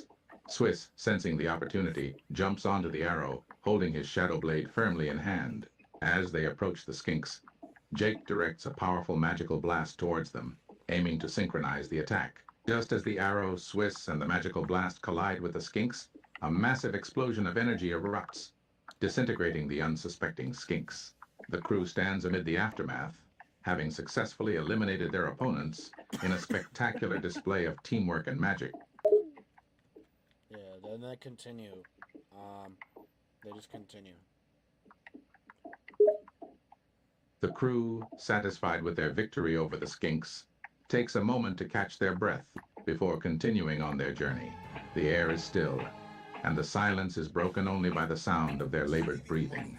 Jake, still holding the vial of magic dust he received from Swiss, speaks up. That was intense. Glad that's over. Oh yeah, and then Jake proceeds to say, what do you want me to do with this stuff? You want to try it or something? Swiss says, hell yeah, I want to try it. And they both proceed to take a little bit, put it in their hands. And then for each person, they roll a d20. What is the random effect that each Swiss and Jake get from sniffing this random magical dust that was supposed to harm these skinks. Jake and Swiss, curious about the mysterious magic dust, decide to test its effects on themselves. After rolling a d20 for each character, the results determine the following effects. Jake. On a roll of 1-5, nothing happens. On a roll of 6-10, Jake gains temporary increased speed and agility for the next hour. On a roll of 11-15, Jake's senses become heightened, enhancing his awareness and perception. On a roll of 16-20, Jake gains temporary telekinesis abilities for the next hour. Fuck you, dude. Swiss gets pissed off. Swiss, in disbelief and annoyance, turns to Jake. Swizz, what the hell? You get all these cool abilities, and I get nada? Yeah, whatever. Continue.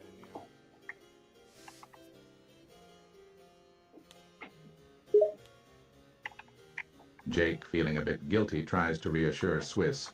Jake, hey man, I didn't mean to get all the cool stuff. It's just how the dice rolled, you know? Ooh, that's crazy, folks. Alright, they proceed to gather all their stuff. The crew proceeds to... What the fuck were we doing, actually?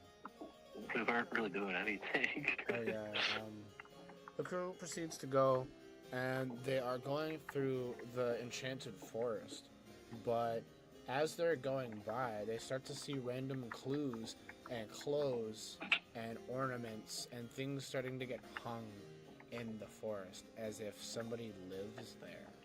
And they notice that there is there's a crazy person that lives in the trees, and he's saying a different language, and he's jumping through the trees. What happens next? As the crew continues their journey through the enchanted forest, they come across an unusual sight.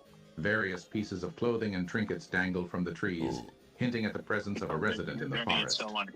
Suddenly, they encounter a mysterious figure leaping from tree to tree, chattering in an unfamiliar language.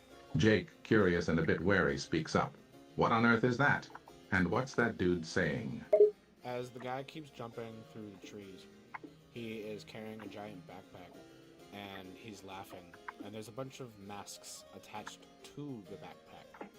As he's jumping through the forest trees, one of the masks proceeds to fall off of the backpack, and the guy doesn't notice, but he continues jumping through the trees as you hear the relishing echoes of his laughter and craziness echo as he runs away.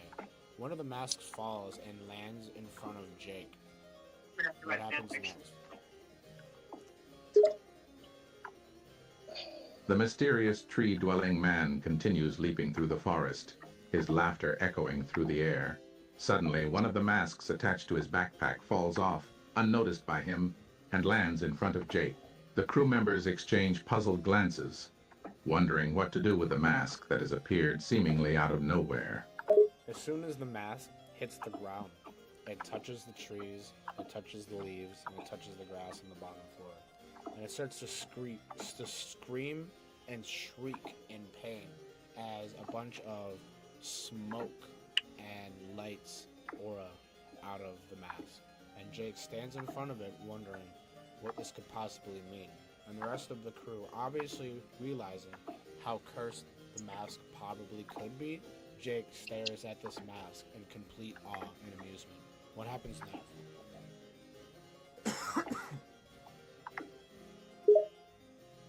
Jake and the rest of the crew watch as the mask touches the ground and begins to react. A scream of pain emanates from the mask, accompanied by a burst of smoky aura. Jake, in awe but also slightly apprehensive, gazes at the cursed object in front of him. The others, aware of the potential danger, eye the mask warily. Continue. Jake, unable to resist his curiosity, crouches down to get a closer look at the trembling mask. He pokes it gently with his finger, half expecting it to do something. Meanwhile, the crew members watch nervously, ready to intervene in case anything goes wrong. Marshall asks Rizzler who is always wearing a mask, if she knows anything about these strange masks of the woods.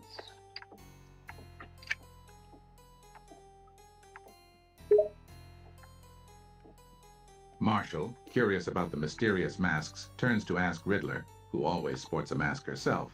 Marshall, hey Riddler, do you know anything about these strange masks in the forest? Have you encountered them before?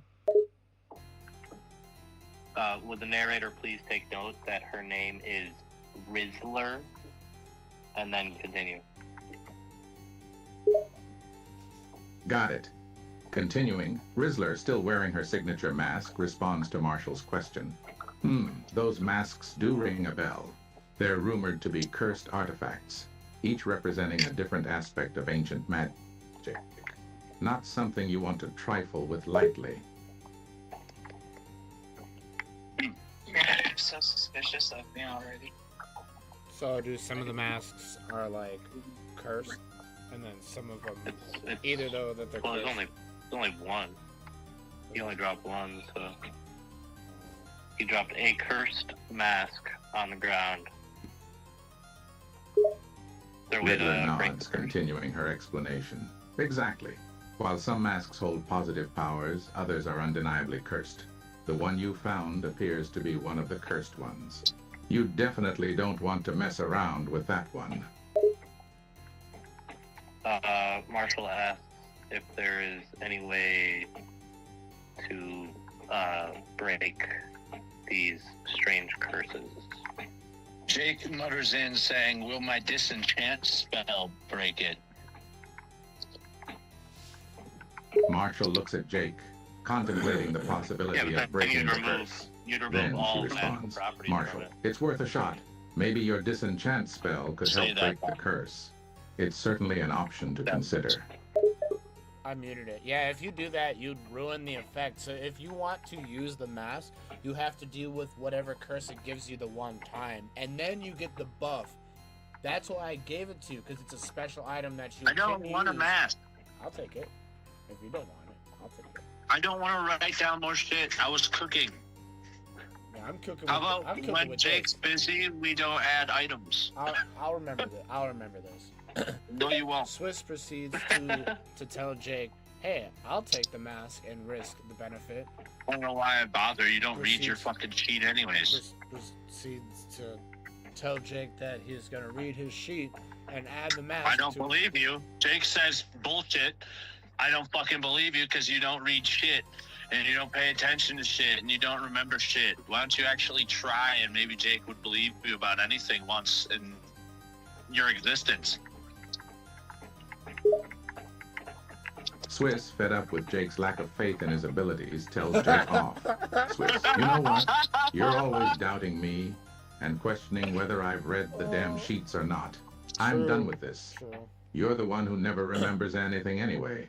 Maybe if you actually paid attention and believed in me once in a The whole time while, I've been like, you'd understand that I trying to, do like, know my narrate it stuff. while you cook. My It's like, existence doesn't revolve around your disbelief, buddy.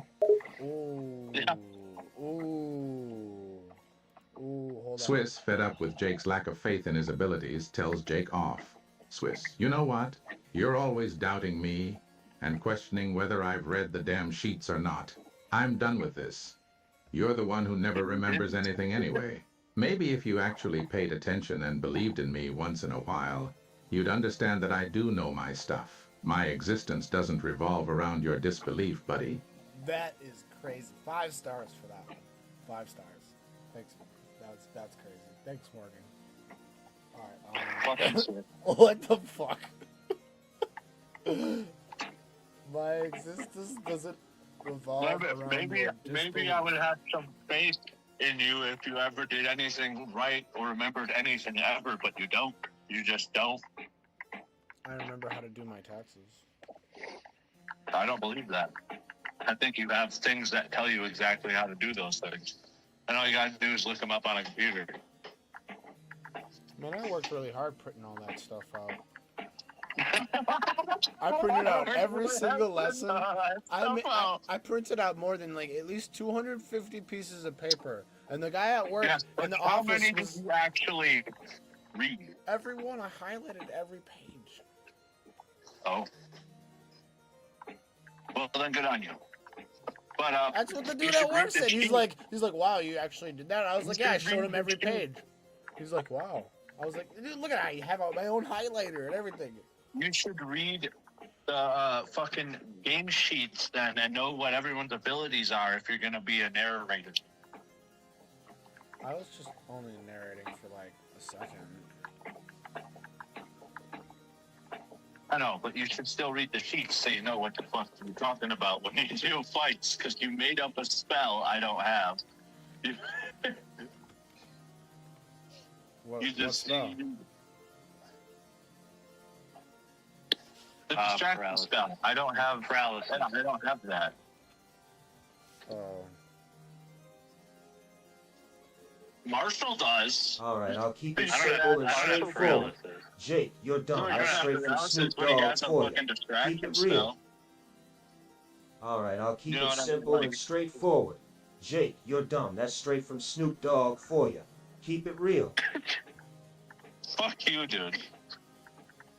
Can't fucking talk shit yourself. You gotta do it through AI Snoop. Weak, dog. Weak. Tell him how it is, Snoop. Tell Swiss that he is weak for talking through you and he can't talk to me straight Haha. up Glad by you approve. himself. Sometimes a little blunt honesty is what folks need to hear. Keep it real, man. Yeah, see? Snoop knows what I'm saying.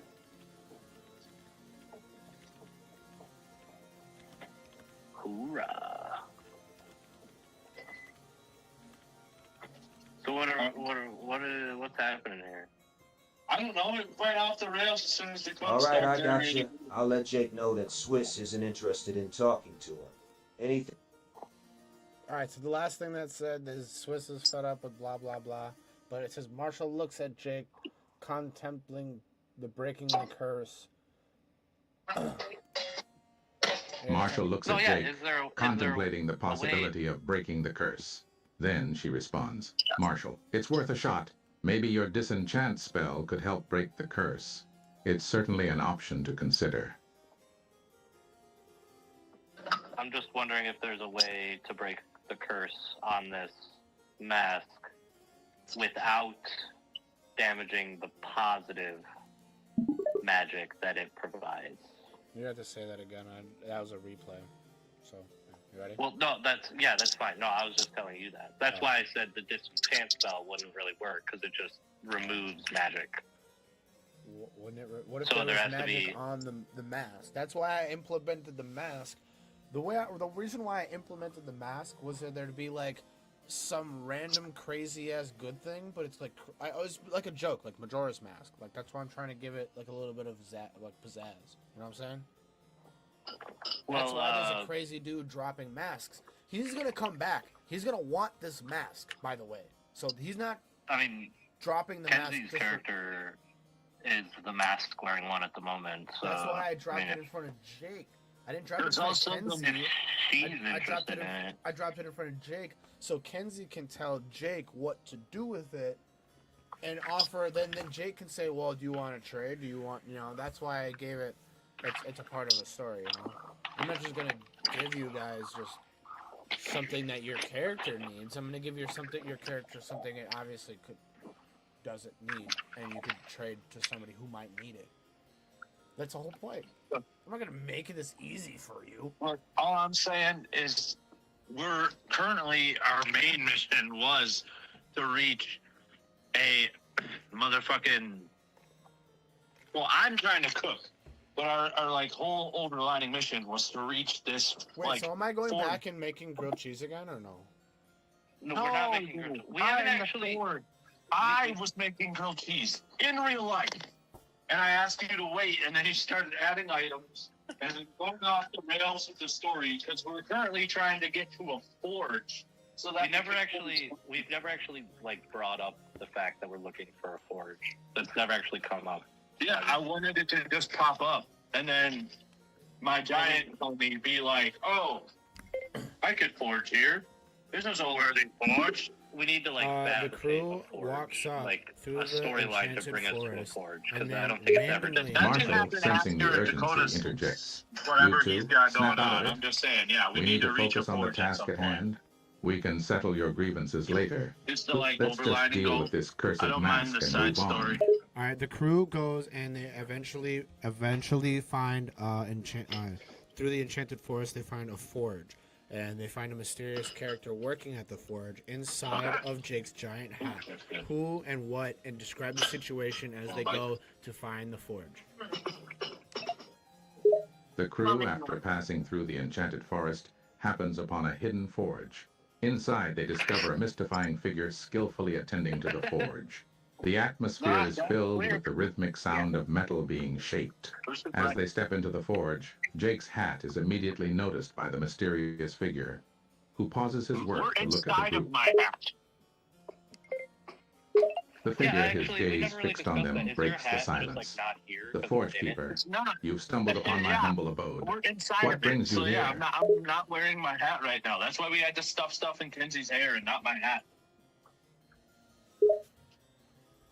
The forge keeper glances at Jake's hat and notices the odd manner in which it's being Not worn, being a forge forge keeper. right now. Ah, I see. It So shouldn't that's why happen. you've taken such an unusual approach to wearing your hat, huh? Oh my god. The forge keeper Jesus smiles Christ, slightly don't amused by the situation. Forge keeper, well, I've never seen a hat worn quite like that before. Dakota fucked it up and thrown it off the rack. The forge keeper raises an eyebrow at Dakota's clumsiness. Forge There keeper, shouldn't be a forge keeper. I take it should your be an friend here abandoned isn't the forge. most That's graceful right. with your He's the big belongings? ogre, and anytime we need to fucking stew our shit, he's there. The forge keeper nods, This is understanding the my dynamics total within the group. Ah, storage. I see. So it seems like your friend here plays the role of the group jester, always there to keep things interesting? Yeah, that accurately describes Dakota. The forge keeper chuckles lightly, appreciating the description. Forge keeper, well, I must say that sounds like a rather accurate portrayal of your friend Dakota. It must make for some interesting moments during your travels. You could call it that. The forge keeper smirks, enjoying the banter. Forge keeper. Indeed, I imagine interesting would be a mild way to describe it. Is Dakota even there? Did he get Sometimes, hungry? Still here, I'm sometimes it's more headache inducing than anything else. Yeah, it's really, really headache inducing because Dakota doesn't listen. Why is he in charge of AI? That's our first problem. He has a computer. I stream it and have it perfectly set up to your voice so you guys can talk to the thing. Yeah, but then you don't listen to us. The computer-like voice interrupts the conversation with a hint of sarcasm. AI voice, oh, the government not listening? Shocking. Revert back. Just not what you just said. Forget what you just said. We're going back to medieval times. Revert to what was said before that. Can you please describe the situation? The AI apologetically responds, apologies. Oh, I seem to have gone off on a tangent there. Let's go back to the discussion before that. To recap, the group has discovered a forge in the enchanted forest and come across a mysterious blacksmith named the Forge Keeper. Alright, so there is no forge. There is no forge keeper. There is just an abandoned forge, and it's covered in moss, and it looks like nobody's been here for a couple hundred years, but there's still the equipment here. Like, it still could be used. Oh, I got an idea. When the crew settles in, what happens next? Marshall has I have an idea. Pause it. I have an idea. Pause it. Marshall has an idea. Pause it. Okay, so you're Marshall, gonna have to ask, realizing the abandoned state of the forge, suggests an I'll let him idea. talk for a second. Wait a minute. And then I have. This place looks abandoned, but the equipment is still here. Maybe it's possible to wake it up somehow. Okay, so we're gonna have to go on like a mission for Stonebeard to like reignite the forge and repair it. Right, exactly. This shit won't just fucking be ready. We need to go ignite it. That's why I was So- like, no, there's no forge keeper. Yeah, What's so like going on? Stonebeard's gonna like, you know, he'll Marshall, do you want to take over?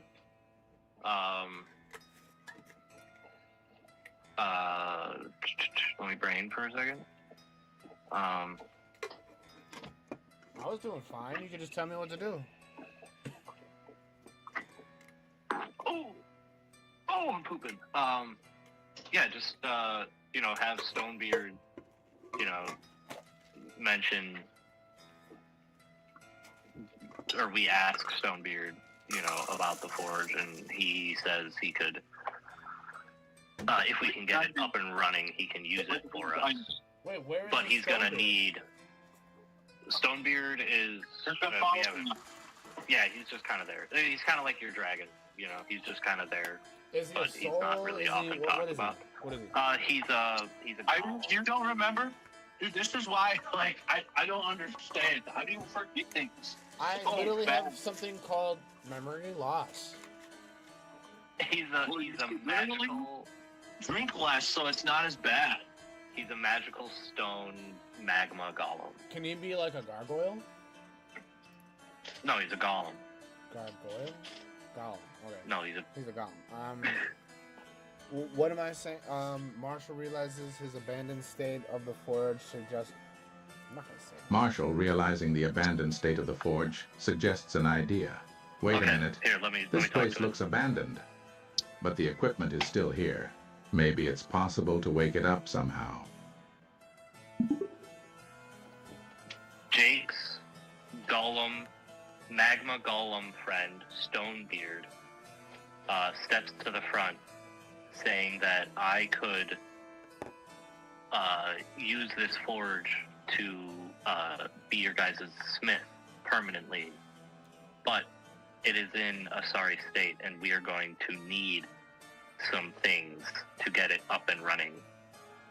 Please describe 3 items that we need to fix the forge and a special magical ember that we need to ignite it.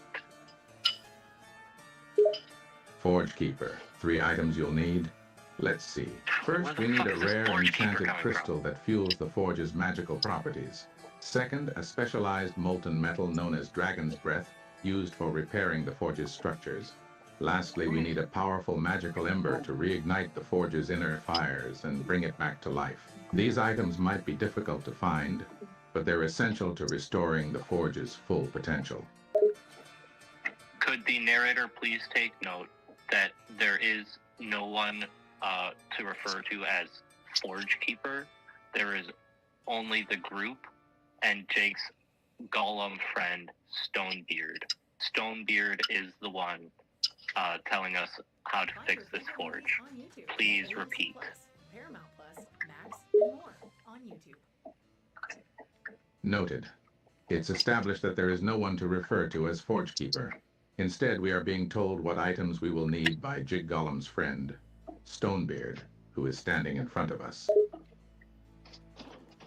Can you please repeat the items needed to repair this forge? Sure. Stonebeard once again lists the items needed for repairing the forge. Stonebeard, you'll need a couple of items to fix this forge. First, an enchanted crystal, which is a rare and magical crystal that fuels the forge's power. Second, some Dragon's Breath, a magical and molten metal used to repair the forge's structures. And finally, a powerful magical ember to reignite the forge's inner fires. Marshall asks Stonebeard, where do we acquire these items?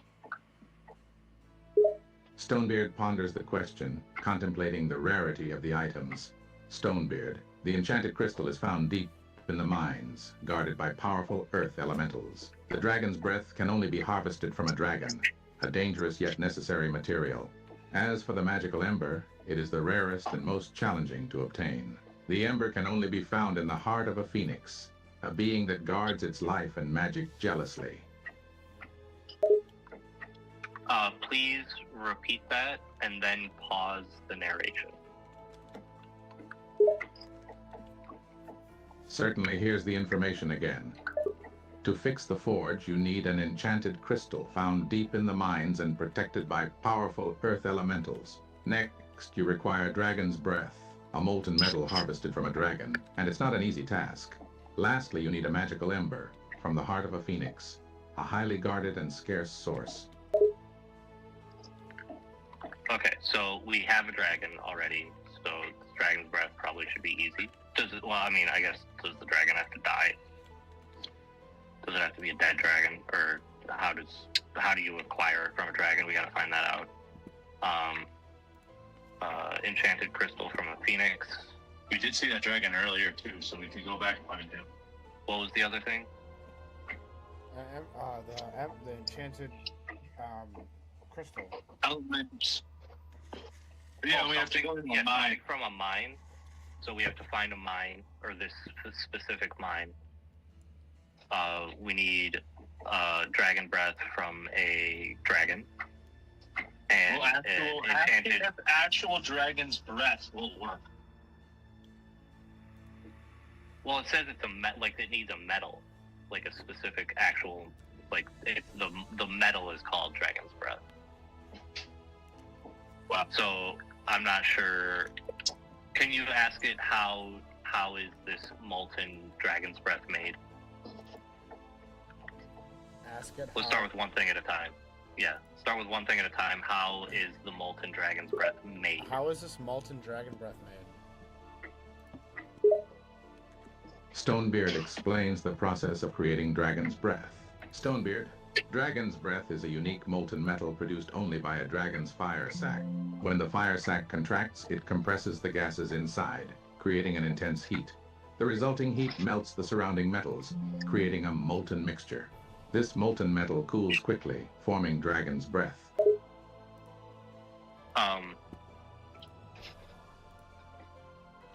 How do we collect it from a dragon? Stonebeard continues his explanation on obtaining the dragon's breath. Stonebeard, collecting dragon's breath from a dragon requires caution and skill. A dragon's fire sac is located behind its heart, and it is fiercely guarded. You would have to sneak or fight your way past the dragon to access the sac, then extract the molten mixture before it cools. It's a dangerous task, and the dragon will not give up its breath without a fight. Okay, so we have to kill a dragon. We're not doing it to my fucking dragon, I promise you. No, yeah, that's fine. We'll have to kill a dragon. There's that dragon from earlier. Ask about ask what the phoenix thing. The phoenix's enchanted crystal phoenix ember or whatever the fuck it called it. Like, wow. What the fuck is that? Stonebeard switches topics, explaining about the elusive phoenix item. Stonebeard, the phoenix ember. It is the most elusive and rare of the 3 items you need. As you know, a phoenix is a mythical bird reborn from its own ashes. The ember you seek resides within the heart of a phoenix, a protected source of powerful magic. To obtain the phoenix ember, you would have to deal with the phoenix's fierce guarding and likely face its fire and regenerative powers. And what about the item we need to retrieve from a mine? Can you please give us more information on this specific mine? Stonebeard provides more details about the mine where the enchanted crystal can be found. Stonebeard, the mine that holds the enchanted crystal. It's a deep, treacherous mine located within a mountain range. This mine is protected by ancient earth elementals, powerful beings that control the earth and minerals within the mountain. To access the crystal, you would need to navigate through the mine and past the elementals, who will fiercely defend their territory and the crystal from intruders. Okay, once more, please tell me the 3 items that we need. Stonebeard recaps the items needed for repairing the forge. Starright, the 3 items you need are an enchanted crystal, found in the deep mine guarded by earth elementals. Next, there's dragon's breath, harvested from a dragon, a challenging and dangerous endeavor. Lastly, the rare phoenix ember, residing within a phoenix's heart.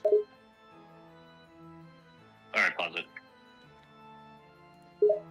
The group digests the information provided by Stonebeard and considers the difficulty of acquiring the items.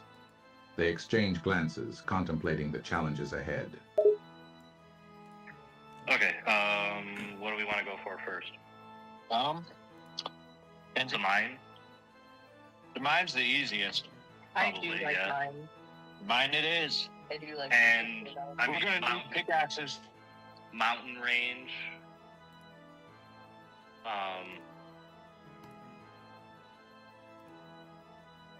A mountain range, probably we can find a dragon lair in a mountain range. I'm really good at climbing mountains. Scaling So, up. I mean, that takes care of that. So we probably kill 2 birds in the mountain range, and then we just need to fucking find a phoenix, which sounds Impossible. easy as fuck, I guess. I mean, what's the best way? I could talk to animals. I can ask some animals, I guess, about phoenix. Oh yeah. About the phoenix. Or, I mean, I can use my wolf, ask it. You're watching I mean, it's- It's a mythical creature. It probably isn't good. It's from, it's from the spirit realm, so it might know something. Otherwise, I mean, Dakota's got a magical compass that does just about anything you want it to, so it's also that. Yeah, we still have that. So we have lots of ways to find. Dakota, did you read the character sheet yet? Yeah, of course I did. Oh yeah. Yeah. What do your boots do? My boots, you said?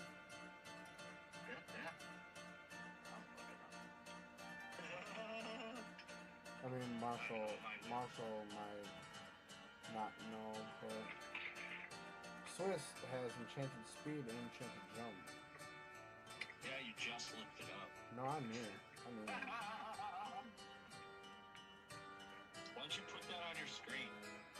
You can also fly. So, I mean, what is double jump effective? Like, I can jump twice as high. I can also It's a fly leap because attack. I'm a big So now that I can double jump, you can double jump before you do your flying attack. So I can fly and do and it's like a Makes double no sense. a You can double fly. speed You attack. don't need to jump. Double speed. Double. That's what the enhanced speed does, dummy. How does a motherfucker do double speed, double speed? But then, Okay. but yeah. So we need to go to this mine and find this crystal. Can you look through the cliff notes of what he said? Did he say specifically where it is in the mine? Did he just say it's in the mine? Stonebeard or, I mean, recaps was the it- items needed for repairing the forge. Starlight, the 3 items you need are an enchanted crystal, found in the deep mine guarded by earth elementals. Next, there's Dragon's Breath, harvested from a dragon, a challenging and dangerous endeavor. Lastly, the rare Phoenix Ember, residing within a phoenix's heart. You can find it. Oh. We'll give you that later. Alright, I have one more question to ask. Can you resume it?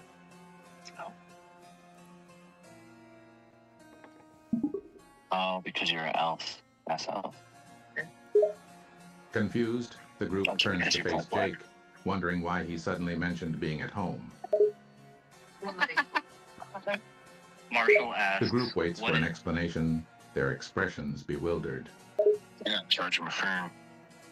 Marshall asks, "What is the name?" Marshall, of still this- processing Jake's remark, tilts his head in confusion. Everybody, what is the name of the mine that we need to go to? Please. Stonebeard answers the group's question about the mine. Stonebeard, the mine you seek is known as the Hollow Mountain Mine. It is a treacherous and ancient mine buried deep within the mountain range. Marshall asks Swiss if he can seek guidance from his compass to lead the path. Swiss responds to to the Marshall's request for guidance. Swiss, of course, tell me how I may assist you, dear friend. Swiss glances down at his compass, contemplating the Fuck, it's request. geeking out again. He nods, acknowledging Marshall's question. I can certainly consult my compass.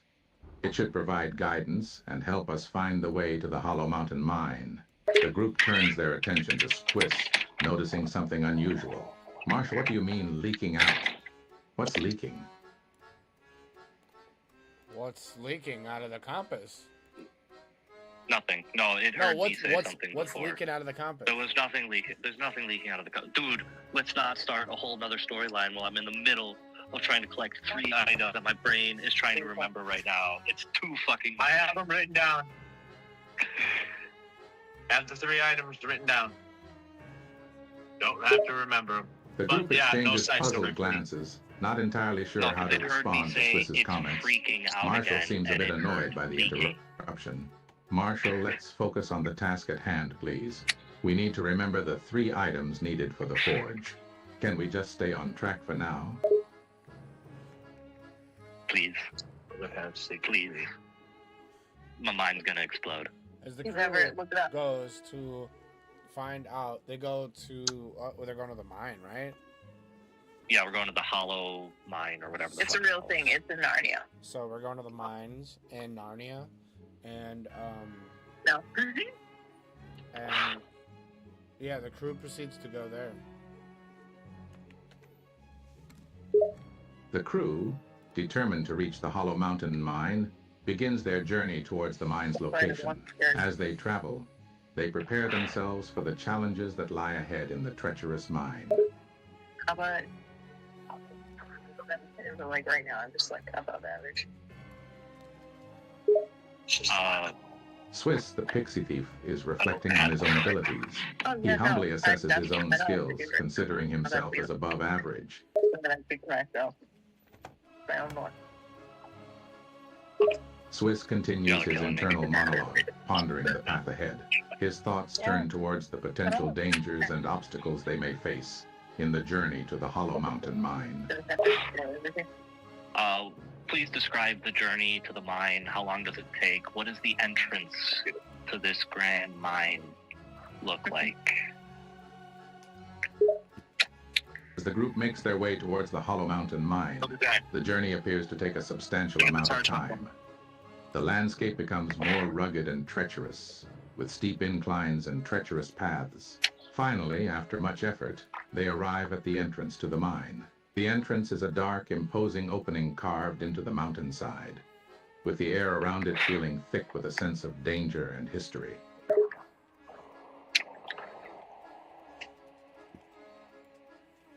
Continue. The group stands at the entrance of the Hollow Mountain mine, a sense of trepidation hanging in the air.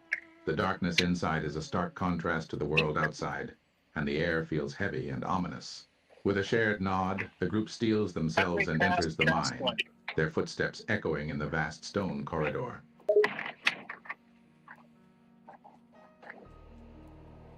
Jake proceeds to cast light to light up the mine for everyone to see.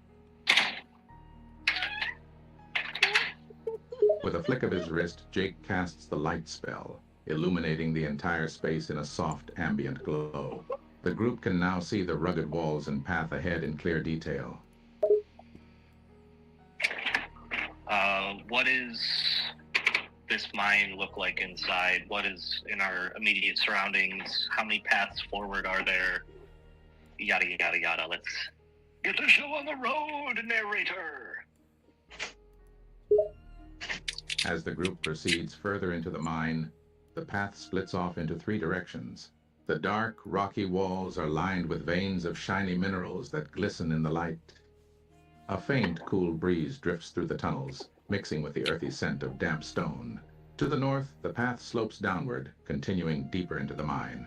To the east, the path stretches out in a straight line, and to the west, the path curves slightly out of sight.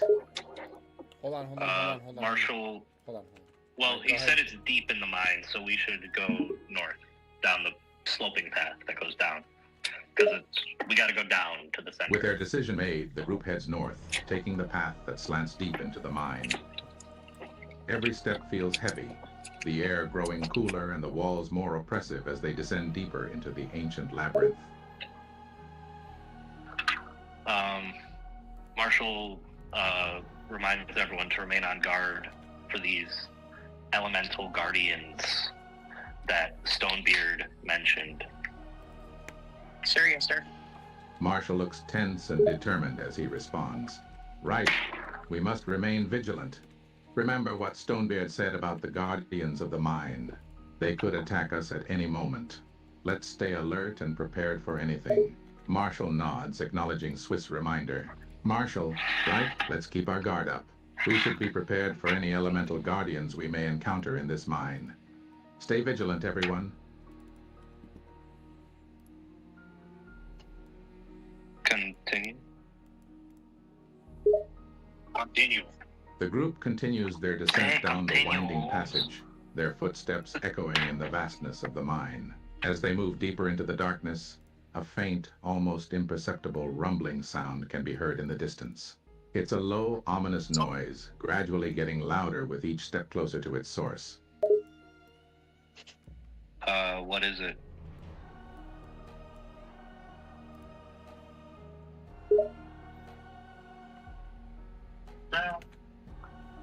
The group stops in its tracks, straining to identify the source of the ominous noise.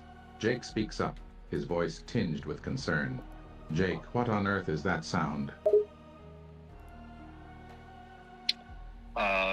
Marshall rolls for a perception check. Marshall, as a ranger, has honed his senses and keen perception. He rolls a 19 Nice, he for his remembers. perception check. What do I see? What do I discover? What do I unearth? What is it? With a successful roll, Marshall's senses are heightened, allowing him to detect and understand more about the surroundings. Marshall, I can make out more details about the rumbling sound. It seems to be originating from somewhere further down the path, and I pick up on a faint tremor in the ground, like something large and heavy is moving erratically. It could be the earth elementals guarding this mine, or something even more dangerous. On YouTube. Get Paramount Plus, Star Wars, MGM, Continue and more. cautiously.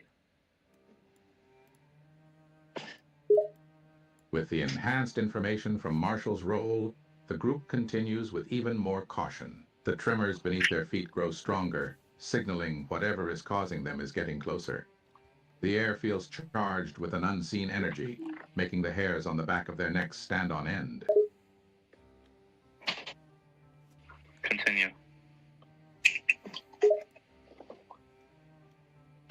The group moves slowly forward, their steps measured and careful. The rumbling is now much louder, the ground shaking so vigorously that loose debris is falling from the ceiling. Suddenly, a low rumbling voice echoes through the tunnel.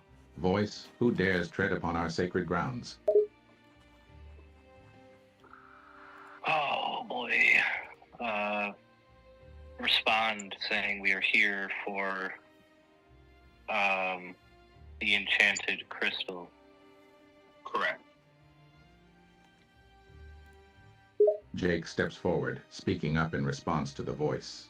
Jake, we seek the enchanted crystal. We mean no harm and come in peace. Continue.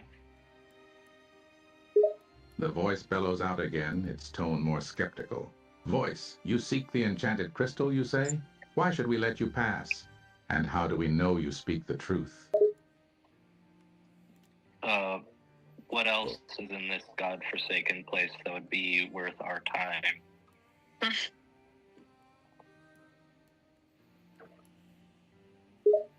The booming voice responds, its tone slightly annoyed. Voice, this mine holds much more than just the enchanted crystal, foolish mortal.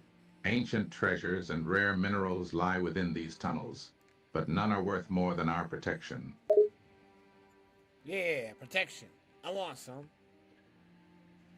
I promise The voice to. seems amused by Swiss's response, a low chuckle echoing through the tunnel. Fuck? Voice, protection indeed. You'll find that we are the guardians of this mine, and we will do everything in our power to defend it against intruders like yourselves. So you will not let us pass, Marshall asks.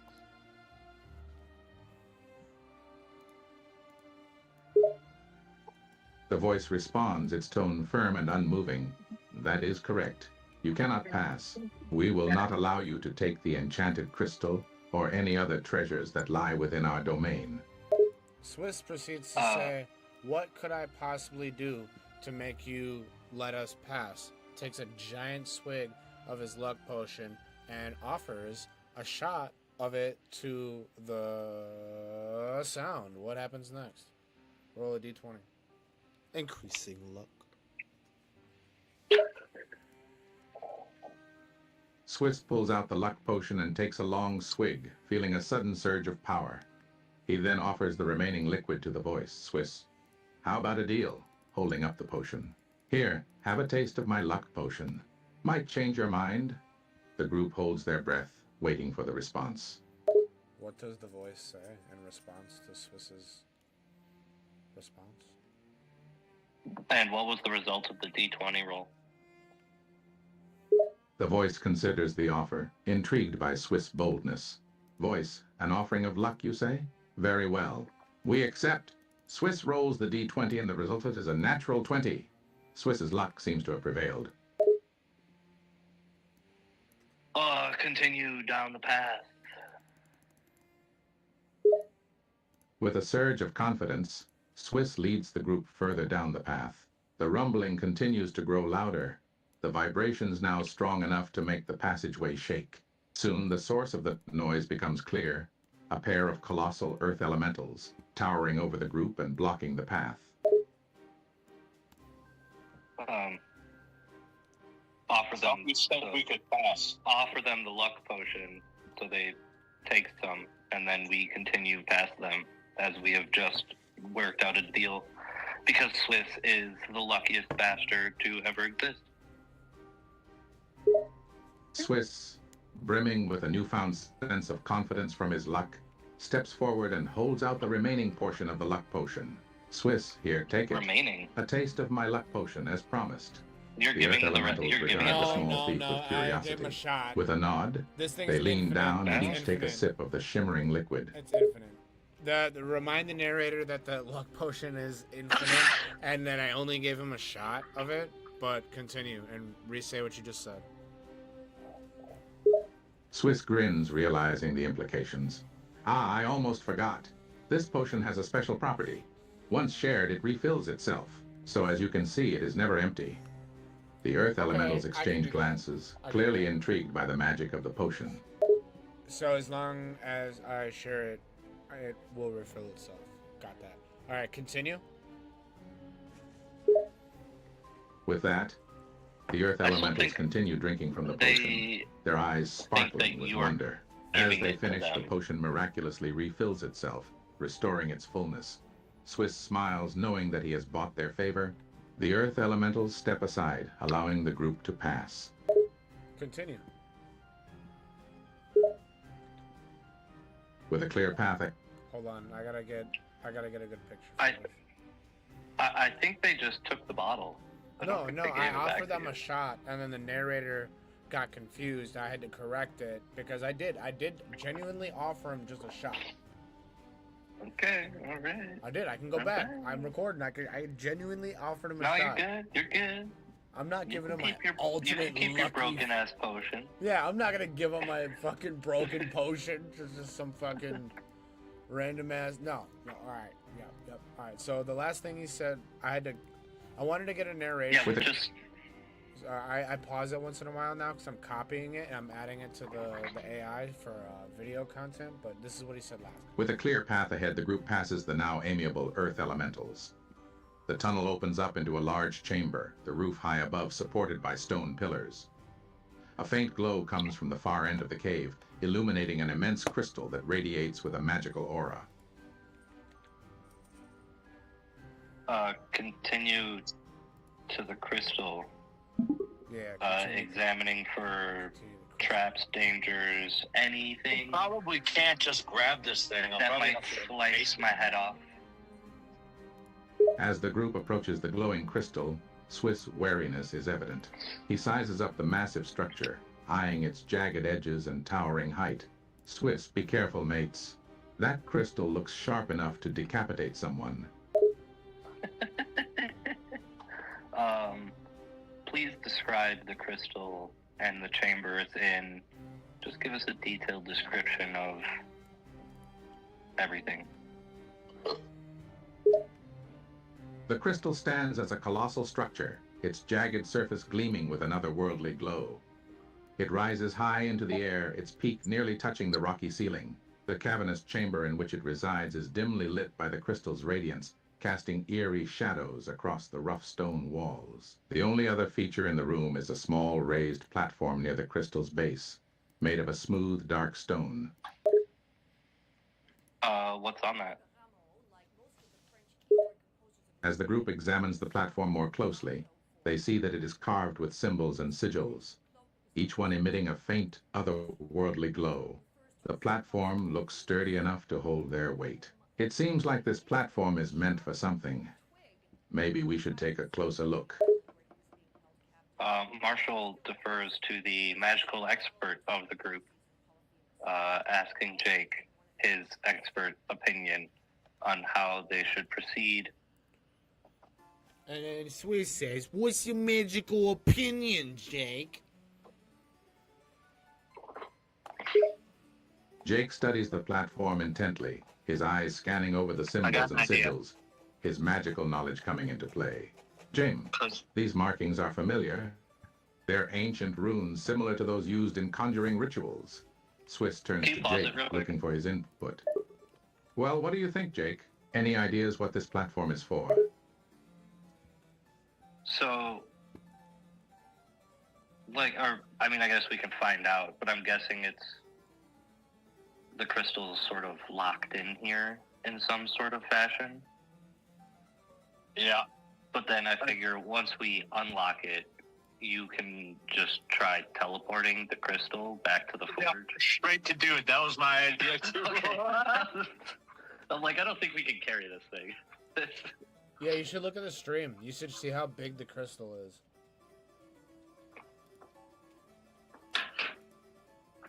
I don't even know. Oh, my phone's in my pocket. What do you know?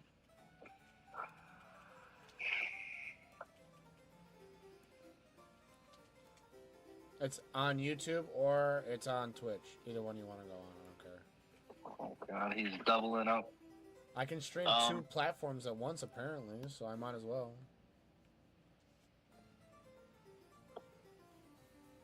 It gets double the views. I got like probably 300 views this entire video so far.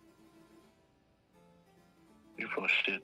I'm not even kidding. You could have seen how many people joined the server. They're joined both YouTube and Twitch streams. Ever since I started streaming, it would be like 5 or 10. This one, at one point, it had like 30 people in the entire stream watching on both YouTube and Twitch. Right now it says 1, and that's me. Yeah, there's none now, but at one point, I'm telling you, there was like 30 people on both of them. Bro, what is dude's head doing in that one weird fucking... Whoa, his head turned... Who is that?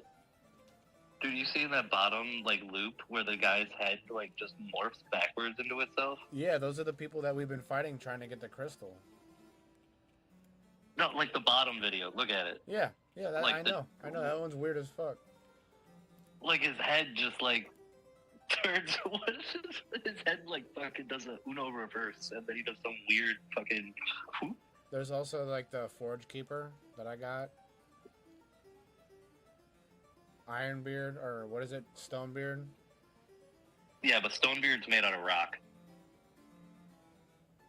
Yeah. You don't pay attention.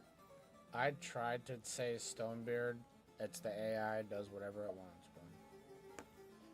Nah, you good. I bet you I could make a better AI-generated version of Stonebeard.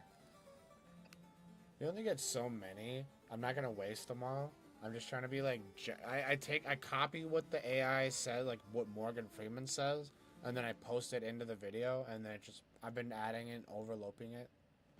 So there's like a bunch of them. So like, look at, so you can see where we went on the crossroads. I can't, because I can't figure out how to get to it, and I gave up, so.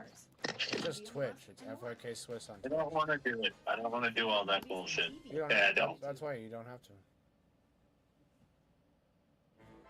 But...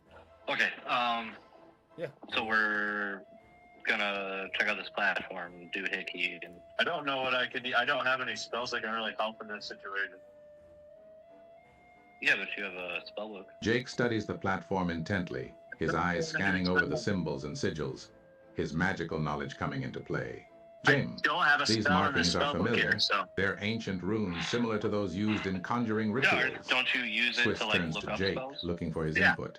that's what I'm saying. Well, Let's what do you it. think, Jake? Any ideas what this platform is for? Jake pulls out his newly obtained Arcane Echoes spellbook and proceeds to That's try not to fun. find a spell that can help them disengage the lock mechanism holding this enchanted crystal in place. I have to play it. You ready? Ugh. God damn it. Moment ruined. Now I feel like a dick. Now I feel silly. Okay. Jake chuckles at Swiss self-deprecation. Uh, Jake, don't fuck worry, it, damn Swiss. it. Everyone has their moments. Now, the symbols suggest that the platform is intended for some sort of magical purpose. But we need to figure out what that purpose is and how to activate it.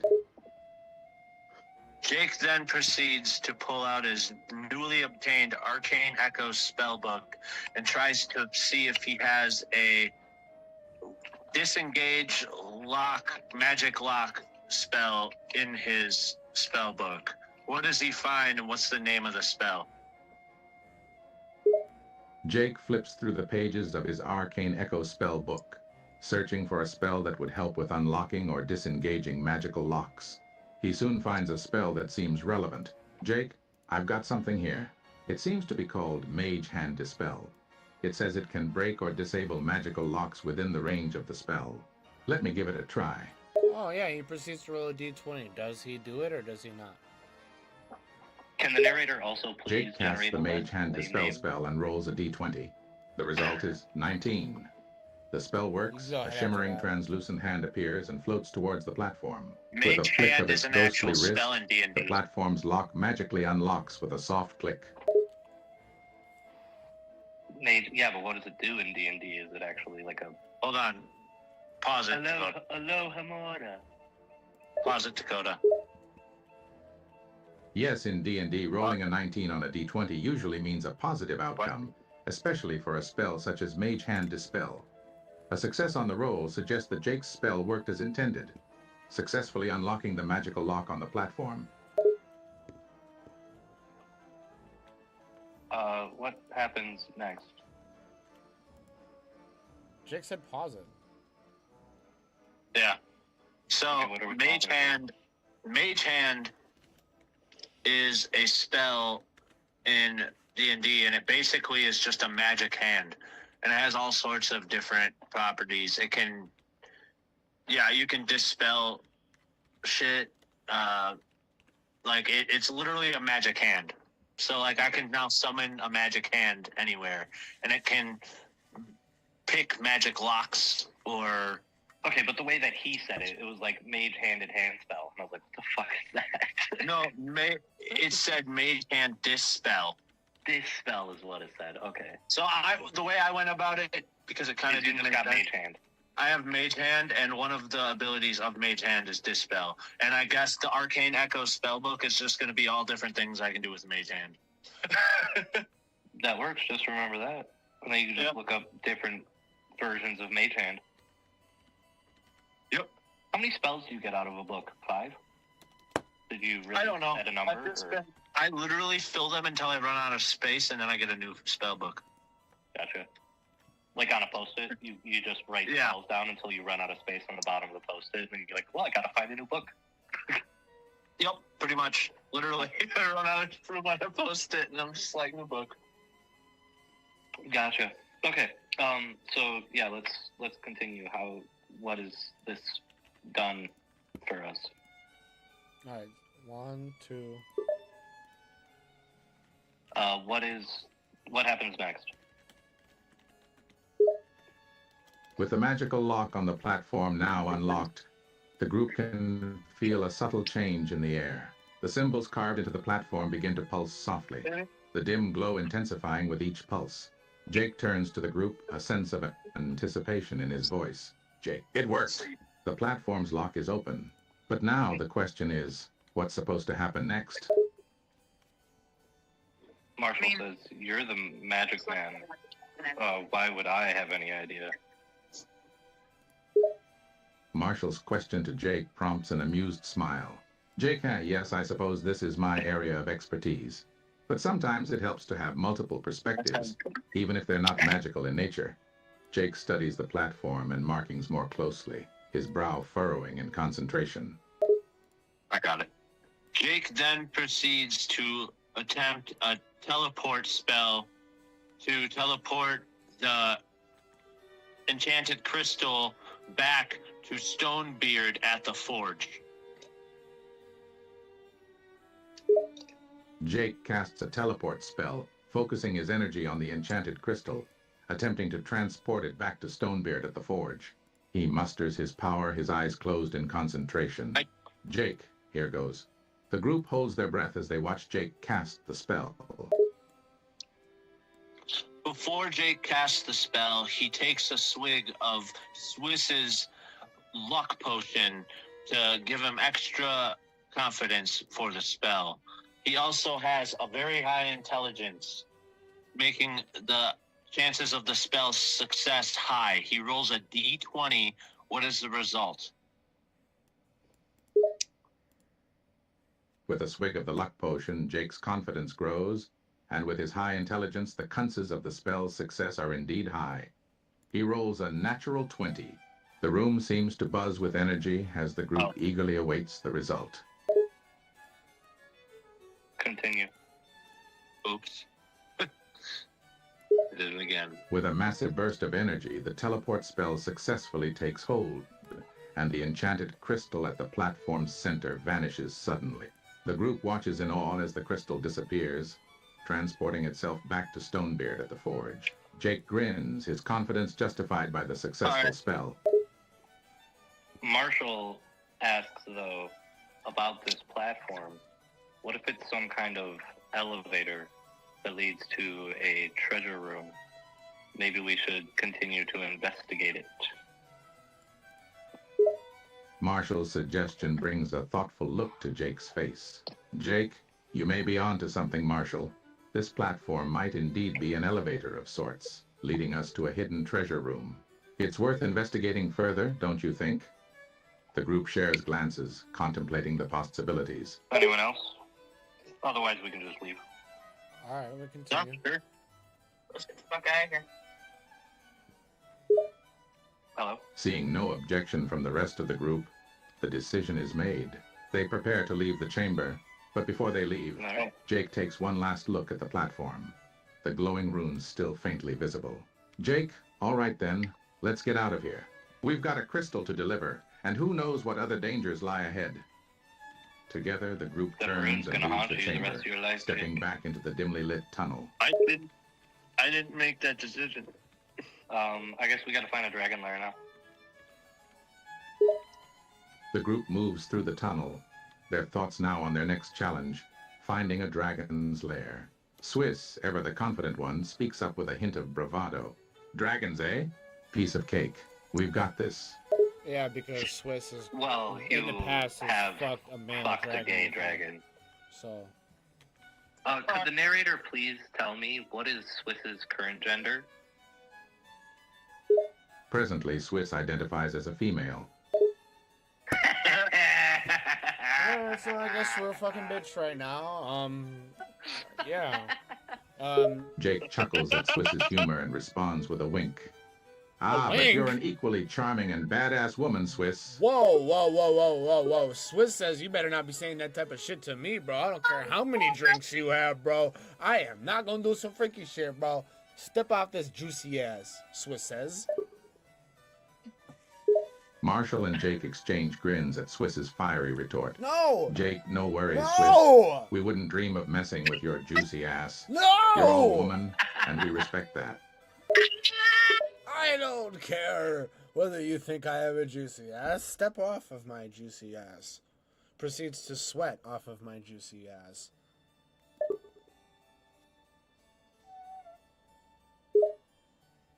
Jake raises his hands apologetically, amused by Swiss's reaction. Jake, hey, calm down, Swiss. No one's getting near that juicy ass of yours. We know our place, don't we, Marshall? What does Marshall have to say? Marshall That says, the more he's like, Swiss, stop, the more you're it's probably gonna sweating. get weird about it. Marshall chuckles, joining in the banter. Marshall, we'll keep our distance from your off-limits juicy ass, Swiss. We value our lives too much. Marshall asks, Jake grins, clearly enjoying the banter, before changing the topic. All right, lovebirds, enough talk about Swiss's juicy ass. We've got a dragon to locate and a crystal to deliver. Let's focus on the task at hand. Marshall asks, do y'all have any ideas on how to locate a dragon's lair other than just wandering around these mountains forever? And Swiss proceeds to ask his dragon if it knows about any other dragons in the area. What does Swiss's or if it can sniff them out. Yeah, can it sniff them out? What does Swiss's dragon say? Swiss turns to his dragon, who replies in a low, rumbling voice. I can't smell any other dragons nearby, my friend. They're notoriously elusive creatures and have probably concealed their lairs well. The mountains are vast, and blind searching could take far too long. Jake proceeds to go in his spell book and finds the guidance spell to see if the guidance spell can guide them to the dragon. He rolls a d20 with high intelligence. What is the result? I mean, we have so many different versions of guidance. With his high intelligence, Jake didn't rolls have- a you didn't d20 have for to the wait for the guidance spell slot on that. The roll result is 20. The group is stunned for a moment before Jake grins That was one of my confidently. first spells. That Jake, was our well, it first seems luck guidance. is on our side. I've rolled a natural 20 for the guidance spell. Let's see how well Also, the you've fates are rolled guiding us. 20s in a row.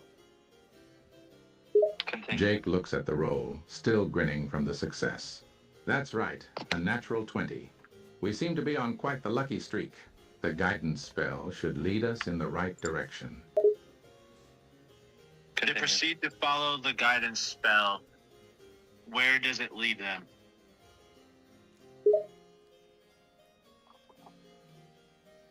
Following the guidance spell, the group continues through the tunnels, the magic pulling them deeper into the heart of the mountains. The twists and turns lead them down a narrow passageway, and as they round a corner, they find themselves at the mouth of a massive cave. Marshall says we should take a pause because we are about to probably encounter a very dangerous dragoon. The cave consists of finding a key Can lost I be in the the one forest. to bucket this time? And No, we gotta kill this one. the key is Damn lost it. in the forest. Fine. You can This one fuck has it. to die. They To have to distract find the her. key Yeah, if you to want to, get inside the if you cave. want to have some, That'd make it real easy. Thank you The guys. key then I can just, is made. stealth shoot it.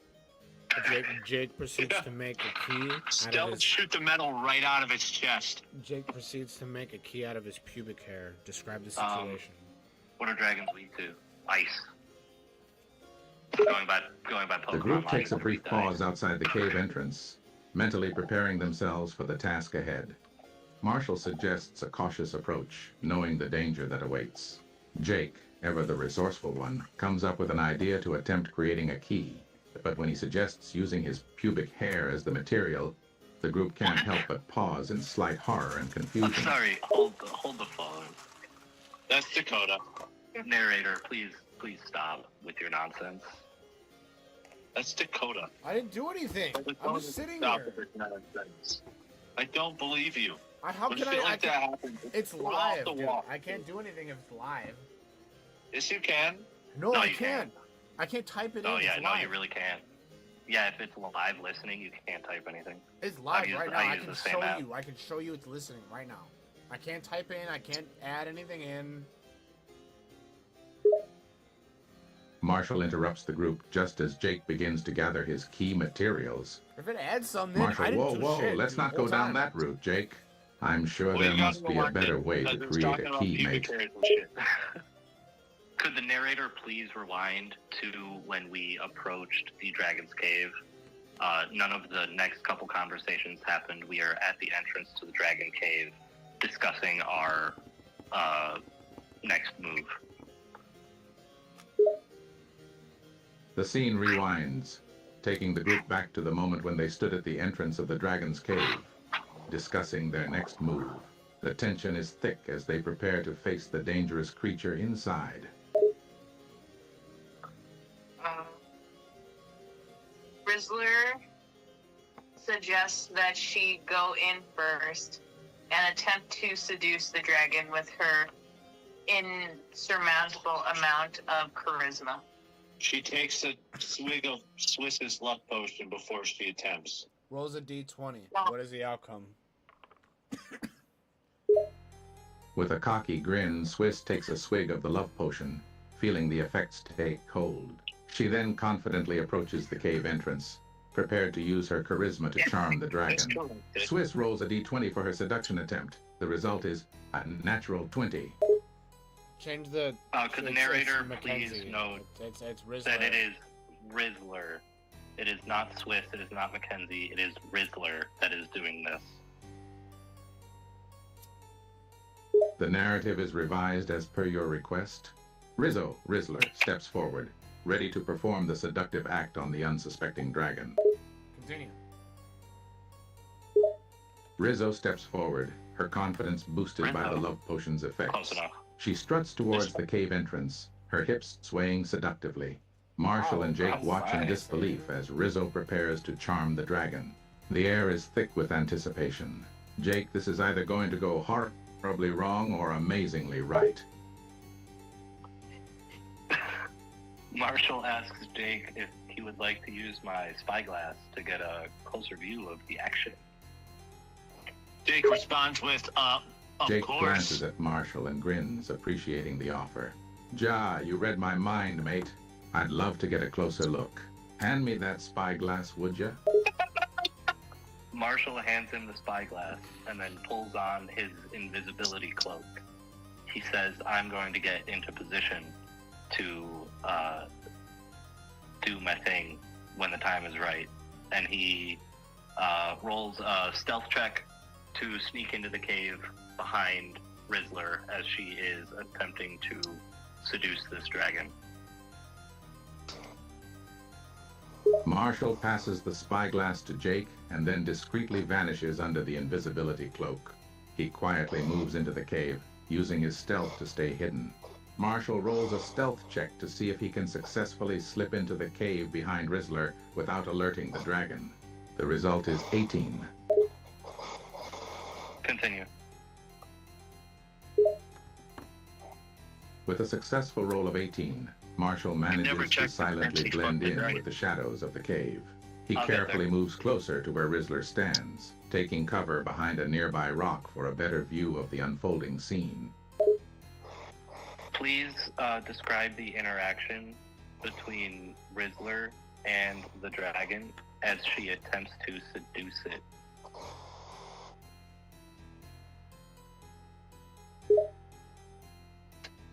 With a wicked grin on her face, Rizzo steps closer to the dragon, her movements seductive and calculated. The love potion amplifies her charm, making her seem irresistible to the dragon. Rizzler, well, aren't you a handsome devil? I've never seen a finer specimen in all my years. The gigantic dragon regards Rizzo with a mix of disdain and curiosity, its eyes gleaming. Continue. Rizzo continues her attempt to seduce the dragon, taking small steps forward and speaking in a low, sultry voice.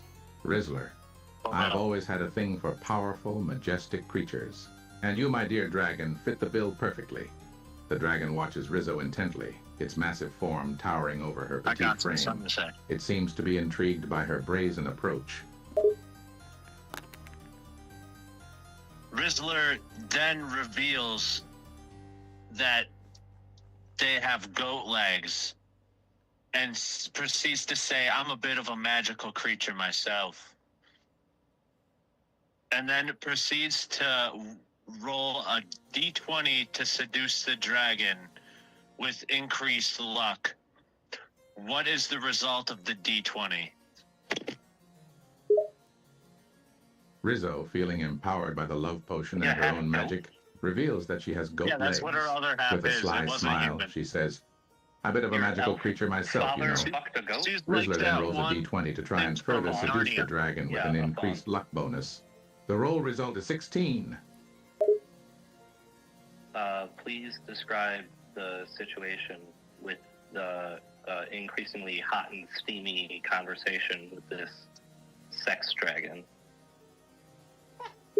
Rizzo continues with her seductive banter, her increased luck making her words flow effortlessly. The dragon, seeming increasingly enthralled, leans closer to her, its eyes fixated on her every move. "Rizzler, you know they say magical creatures like us have a certain kind of power over each other." The dragon, entranced by Rizzo, responds with a deep, rumbling voice. "Oh, do they now?" Continue. Rizzo grins, feeling the dragon's interest.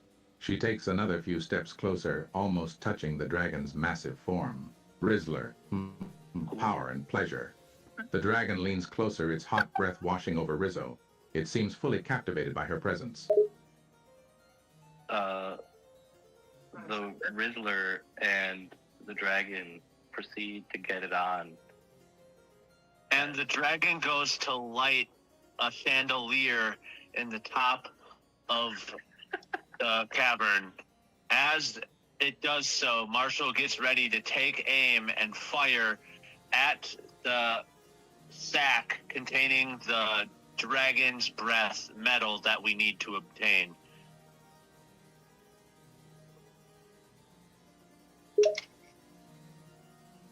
The interaction between Rizzo and the dragon becomes more intimate, with Rizzo successfully seducing the dragon. The scene becomes quite steamy, and the dragon ignites a chandelier at the top of the cavern to provide some light. Meanwhile, Marshall positions himself, taking aim at the metallic container containing the dragon's breath. He waits for the perfect moment to strike. Marshall pauses for a moment to let Jake appreciate the scene unfolding before him, and maybe sneaking a glance himself before refocusing on the task at hand.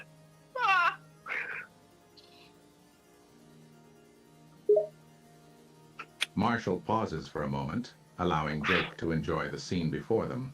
He can't help but take a quick glance himself before refocusing on the task at hand. Quite a show they're putting on, eh, mate? Okay. Jake, still I've got watching this. through the spyglass, responds with a smirk. Jake, indeed. I couldn't have scripted it better myself. Marshall is going to use an ice arrow on this dragon. The dragon takes I would use an ice arrow. double damage from ice attacks, and Marshall is doing a stealth attack, which also does double damage. So we are doing 4 times damage to this dragon. Roll a d20 with 30 attack. I am an expert marksman. Aim for the dragon's heart. Marshall nods, preparing his ice arrow and taking aim. With his expert marksman skills and stealth attack, he is set to inflict quadruple damage on the dragon. He draws back the arrow, focusing on the dragon's heart. Marshall rolls a d20 for the attack. The result is 19. It couldn't have been a 20. Fuck you. What is the result? What is the damage done on a roll of 19? Unfortunately, a roll of 19 doesn't quite reach the perfect score of 20. But it's still a damn good roll. With Marshall's expert marksmanship and stealth attack, not to mention the multipliers from the ice arrow and double damage for stealth, even a roll of 19 should deal a significant amount of damage to the dragon. Based on the dragon's stats and Marshall's modifiers, a roll of 19 would likely still take a substantial chunk out of the dragon's health, leaving it significantly weakened. Give me a total damage done in one single number to the dragon. With Marshall's expert marksmanship, stealth attack, the ice arrow's double damage, and the dragon's vulnerability to ice attacks, a single hit with a roll of 19 would likely deal approximately 284 points of damage. Holy shit. Oh yeah. I'm a boss. How much health does the dragon have in total? The dragon, being a formidable creature, typically has a significant amount of health. However, the damage dealt by Marshall, coupled with Rizzo's seductive efforts, has weakened the dragon considerably. If the dragon started with, for example, 1,000 health, the combined efforts of the group have likely reduced its health significantly, possibly down to around 500, 600 now. Well, I did 284 damage off of 1,000. So that's 7. That's correct.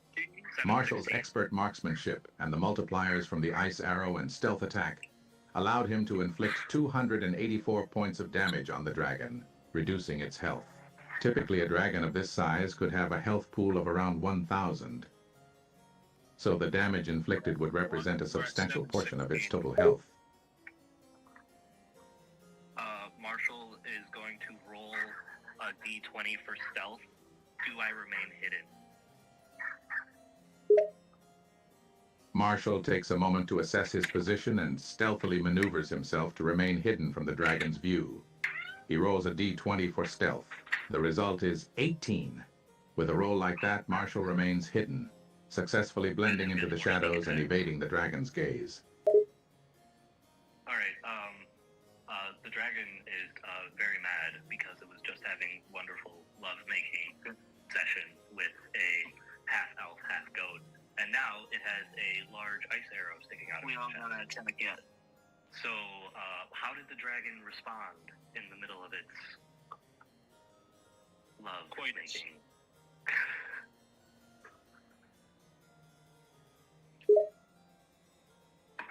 The dragon, enraged by the unexpected attack and interrupted from its intimate moment with Rizzo, rears up in anger. It roars ferociously, its eyes fixated on Marshall's hidden form. The room trembles with the force of its fury. The dragon, now pissed off and injured, looks around for the source of the attack. It's clear that it's out for revenge. Okay, well, it's time for someone else to attack, I suppose. Jake then proceeds to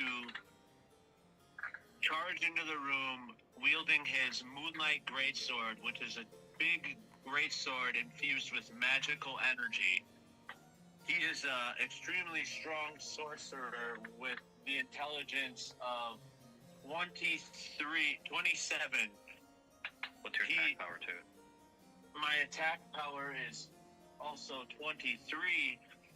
I go for a charged attack with my Moonlight Greatsword, which does double damage. I roll a d20.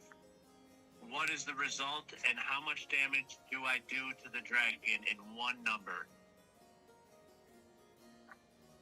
Sheik charges into the room, brandishing his Moonlight Greatsword infused with magic energy. With a sky-high intelligence of 23 and attack power of 23, combined with a double damage bonus, Sheik prepares to deliver a devastating strike. He rolls a d20 for the attack. The result is 18. With such a powerful attack, Sheik's charged strike with the Moonlight Greatsword deals a staggering 368 points of damage to the dragon. The fuck? Hold on 1 second. 368? That's right. Sheik's charged attack with the Moonlight Greatsword and the combined bonuses of his intelligence and attack power resulted in an incredibly high damage number. His attack dealt a whopping 368 points of damage to the dragon, significantly weakening it and leaving it reeling. Dakota's turn. Swizz proceeds to do an attack with his Shadow Blade. Roll a d20. What is his attack? Swiss, armed with his Shadow Blade, moves in to deliver an attack on the dragon. He charges up his attack, preparing to inflict damage. Swiss unsheathes his Shadow Blade and prepared to strike. Swiss then rolls a d20 for his attack. He rolls a d20 for his attack. The result is 16. The attack connects, dealing a moderate amount of damage to the dragon, but it's not as powerful as Sheik's devastating strike. The dragon is severely weakened, but still conscious and very angry. The result is 15. With a quick and precise strike, Swiss lands a hit on the dragon, dealing a decent amount of damage. How much damage in one number does Swiss do to the dragon? He has high luck.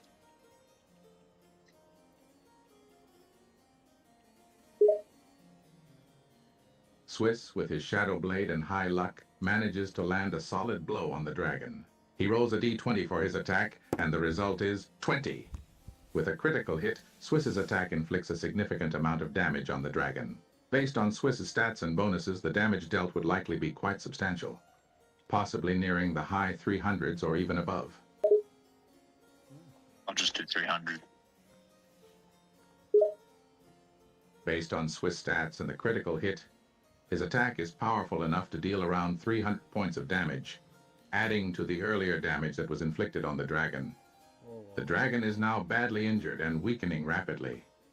Swiss proceeds to ask Jake if he's got any more of those grilled cheese that he could have. Swiss, after landing his powerful attack, turns to Jake and playfully asks if there are any grilled cheese sandwiches left. Jake, sensing Swiss hunger, replies, "Of course, I always have more grilled cheese. Here you go, my friend."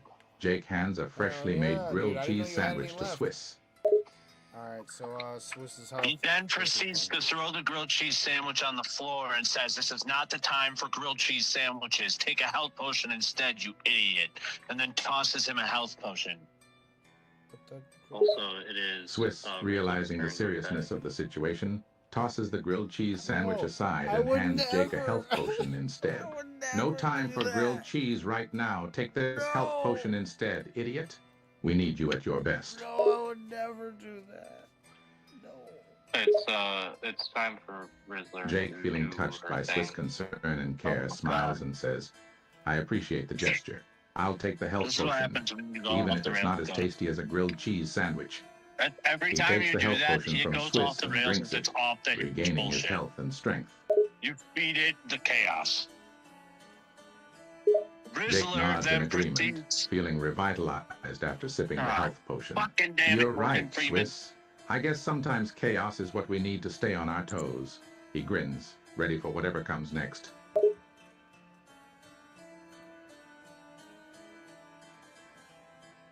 Rizzler then proceeds to duck and dodge out of the way and get ready for their attack. Rizzo, with her quick reflexes and experience, dodges out of the way and positions herself in a state of readiness. She prepares to execute her next move. Rizzler decides to pull out their spiked bat that does bleed damage to attack the dragon. Rizzo, taking advantage of her weapon of choice, Sorry, pulls out her partner. spiked bat. The bat has the bleed damage effect, which will continue to inflict damage over time. She sets her sights on the dragon and Shut up. prepares to strike. Rizzler attacks the dragon with her spiked bat with bleed damage and rolls a d20. What is the result and what is the damage done to the dragon in one number? Rizzo attacks the dragon with her spiked bat, aiming to cause bleed damage. She rolls a d20 for the attack, which lands on 19. With such a high roll, Rizzo's attack with the spiked bat is successful, dealing a solid chunk of damage to the dragon. Due to the bleed damage effect, the injury continues to inflict additional damage over time. Based on Rizzo's weapon and the dragon's stats, the damage inflicted by the initial attack would be substantial, possibly in the high 400s or even above. What the fuck? How are we getting such high numbers? It's fine. It The seems fine, like the Lady dragon's Luck dead, is on your right? side tonight. The dragon Those is high dead. roll numbers are pretty incredible. The universe must really want you to take down that dragon. I'm just wondering how my attack was the weakest now, being a stealth Doesn't attack. matter. Doesn't matter. It doesn't matter. It's dead. It doesn't fucking matter. It's fucking dead. Okay, the dragon is now dead.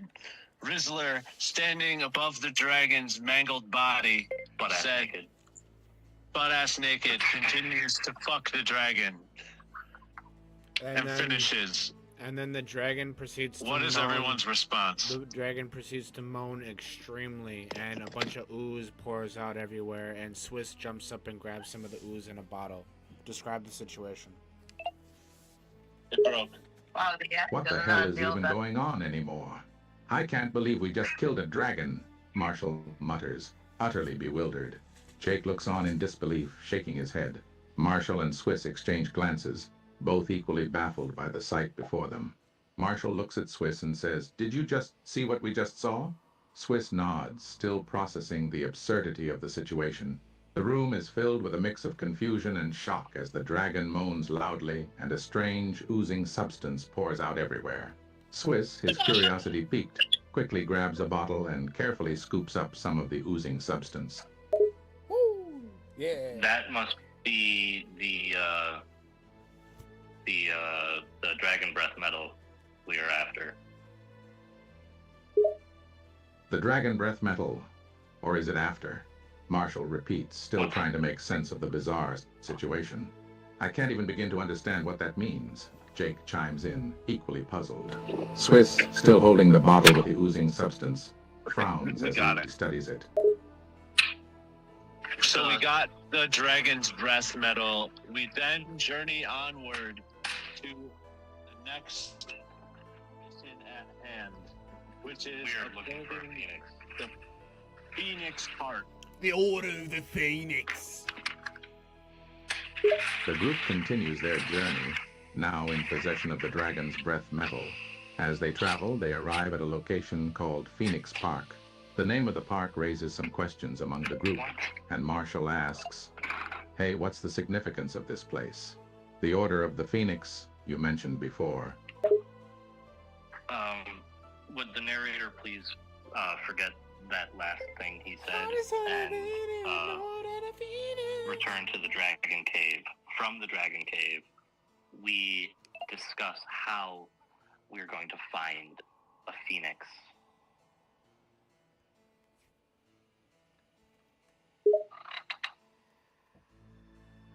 After returning to the dragon's cave, the group gathers and discusses their plans for finding the elusive phoenix.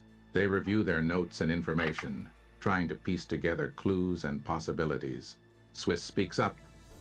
"We know the phoenix is out there somewhere, but where do we even start looking? Any ideas?" What ideas do people come up with? The group conspires amongst each other, and randomly, Jake's spell book, one of the pages jump out and rips up and jumps in front of them. What does it say? Describe the situation. As the group is brainstorming ideas on how to find the phoenix, suddenly a page from Jake's spellbook seems to leap out of the book and flutter in front of them. The page seems to have a mind of its own, unfolding and revealing a message. The group stares in disbelief as they try to make sense of what's happening. Marshall, eyes wide, says, "I've never seen a spellbook page do that before. What does it say?" Continue. Where's my pencil? Yeah, I just need a pencil. Jake, why are you talking? The AI is listening. Jake fumbles in his bag, searching for a pencil. "Sorry, I just need to write this down," he mutters. Marshall looks at Jake, confused. "Who are you talking to? The AI is listening?" Disregard that last conversation and repeat what you said beforehand.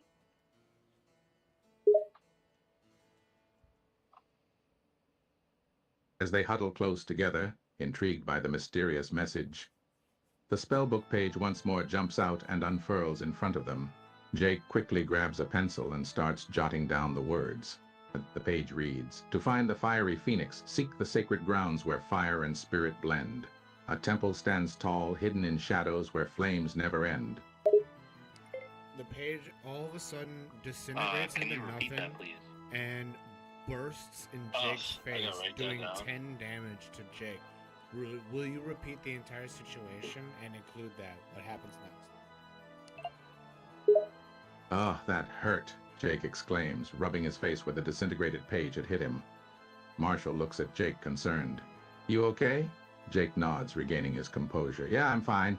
That page just disintegrated into nothing. Swiss chimes in. Jakey, So what was the riddle?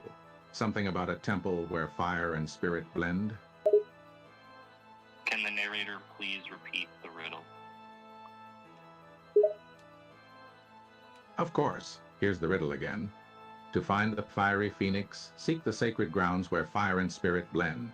A temple stands tall, hidden in shadows where flames never end. Continue. Is this temple in hell, Jake asks? Now that you mention it, Jake says, rubbing his chin, this riddle does sound a bit like a temple in hell. The fiery phoenix, sacred grounds, blending fire and spirit, plus the whole standing tall in shadows where flames never end part makes it sound like a pretty hellish place. In the midst of the entire thing, one Are you more telling me we have piece to of go the to pages, another one of the pieces of the fucking pages dimension? falls out of Jake's spell book, and as Jake picks it up, it says one of the crew members has to light themselves on fire to proceed to the next quest. Describe the entire dialogue. What happens next? The group goes silent as they read the new message on the page. Marshall's eyes widen in shock. Is that for real? Someone has to light themselves on fire? Swiss shakes his head in disbelief. That's crazy. Can we trust this riddle? Is the Phoenix really worth doing that for? Rizzler states, I'm willing to give it a try. Marshall and Swiss look at him concerned. Marshall speaks up first. Are you sure about this, Jake? Lighting yourself on fire is dangerous and painful. Do you think it's necessary? It wasn't Jake that said that, it was Rizzler who said that. Maybe I should say Rizzo. Or Kansas. Swiss and Marshall turn to stare at Rizzo, surprised. Marshall looks at her, eyebrows raised. You want to light yourself on fire? Are you serious right now? We have to do it for the quest. We have to understand why. Maybe we should not jump to conclusions and look for all possible roots and meanings of this riddle. And the riddle proceeds to describe that you need to light yourself on fire. Describe what the riddle says with you lighting yourself on fire. As the group scans the message, it becomes clear that it explicitly states the need for someone to light themselves on fire to progress. Swiss, feeling uneasy, looks at Rizzo. Are you absolutely sure about this? There must be another way to complete the quest, Swiss says, his voice filled with concern. Marshall points out the fact that he has this elemental wolf pelt that gives him increased resistance to elemental damage, so maybe he should be the one to get lit on fire. But in the midst, there is a magical aura that does defense lowering against any magical attack or defense in the entire area. Remind Also, the entire crew that Is is this effective. just something we do anywhere? I feel like there's probably a specific place we have to go to do this. Swiss nods, considering Marshall's suggestion. That elemental wolf belt might give you some extra protection, but the magical aura reducing our magic defenses is still a big issue. Jake chimes in. Yeah, and it sounds like there must be a specific place for this. We can't just do it anywhere. We need to find the right location first. Marshall, touching the amulet around his neck, summons his elemental wolf familiar and proceeds to commune with it, asking it for guidance to the ritual site. Roll a d20.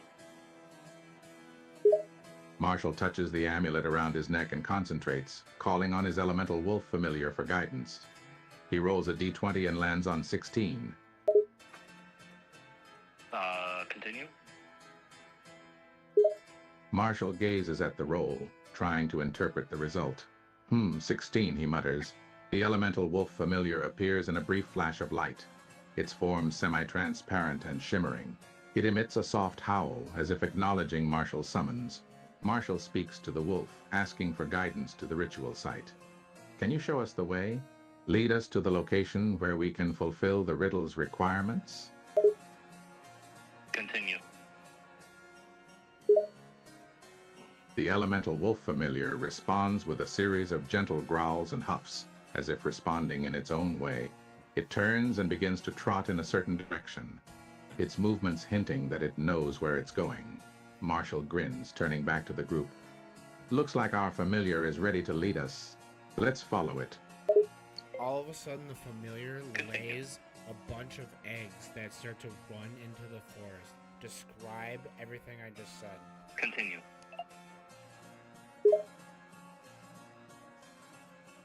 As the group follows the elemental wolf familiar, it Y'all stops really gonna set me abruptly on fire. and suddenly lays a bunch of eggs, which to everyone's surprise start hatching and scurrying into the forest. The scene is a mix of confusion and wonder. Marshall looks down at the tiny, shelled creatures as they spread out. Whoa, what's going on here?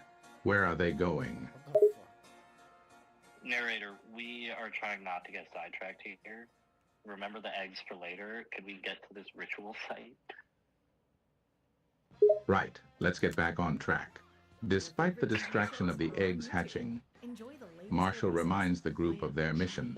Marshall turns to the elemental wolf familiar, urgency in his voice. Come on, buddy. We need to find that ritual site.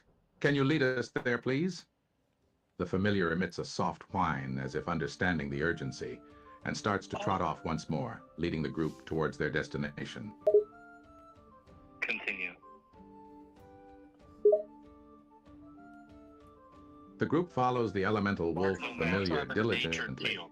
pushing No forward through the magical forest, wolf should be trying to fucking ignore the curiosity about laying the eggs. hatched eggs. The familiar continues to lead them, its path unwavering, its focus purely on reaching the ritual site. After a while, the familiar stops and points towards a small clearing with its snout. There, nestled amongst the trees, is the ritual site they have been searching for. Marshall pulling his elemental wolf cloak around him, And enters then the cast ritual Nature site. Shield Nah, to further nah, fuck reduce that shit. The wolf Marshall ain't cloak. casting no fucking spell. The wolf cloak Marshall's gonna starts get lit the fuck to on fire. turn alive and starts to become one of his companions. What does it say? Continue what happens. Okay. Marshall drapes his elemental wolf cloak over his shoulders and calls upon its power, casting the Nature Shield spell. The cloak, reacting to his magic, starts to come alive, its edges twitching and writhing. As the group watches, the cloak transitions into a new form, a wolf companion. The creature stands beside Marshall, its fur shimmering with elemental magic. Marshall No. grins at his new companion. Looks like our cloak has become a new ally. No. Narrator, please refer to the previous statement about arriving at the ritual site. I'll shut up. Certainly, here's a recap of the previous information about arriving at the ritual site. The group was following the elemental wolf familiar through the forest, trying to stay focused on their mission to find the ritual site. Despite the distraction of the eggs hatching, they continued on. After a while, the familiar led them to a small clearing where the ritual site was situated. Marshall pulls his elemental wolf pelt tightly around his shoulders, increasing his fire resistance, and steps into the ritual site. He says to Jake, "I am ready to be lit on fire, I suppose." Jake then proceeds to cast. Marshall tightens his elemental wolf cloak around him, taking in the magic it provides. He feels the increased resistance to fire, steeling himself for the task ahead. Turning to Jake, he gives a determined nod. Marshall speaks up, his voice firm. "I'm ready. Let's do this." Jake then casts his flame wall spell to light Marshall on fire. He rolls a d20. Is the flame wall spell successful in lighting Marshall aflame? And Marshall proceeds to say after that, "Is it hot in here or is it just me?" Describe what he just said. With a focused gesture, Jake casts his flame wall spell towards Marshall, aiming it directly at his body. Jake rolls a d20 to determine the effectiveness of the spell. Roll result, 2. Unfortunately, Jake's roll is a 2, which is a critical failure. Wow. Instead of starting a wall of flames, a small spark flies out of the tip of Jake's finger and fizzles out harmlessly on the ground. Marshall, standing there unharmed, quips, "Is it hot around here, or is it just me?" Jake then Hold on, proceeds hold on. to I gotta start- pause that. I gotta Damn pause it. that. Give me a second. Fucking damn it, motherfuckers. I was doing some shit and y'all interrupted. No, you can do it. You can give me. You can do it. Just give me a second. I gotta pause that. What the fuck? What the absolute fuck just happened?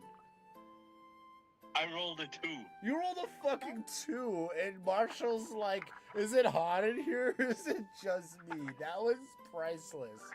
What the fuck just happened? Oh my god. That's why I had to pause that and kind of be like, "What?"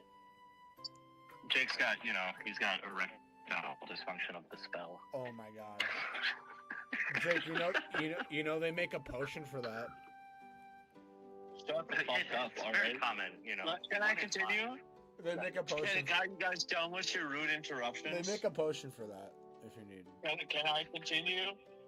With my turn, please. Yeah, Can you you can. set me on fire properly this time?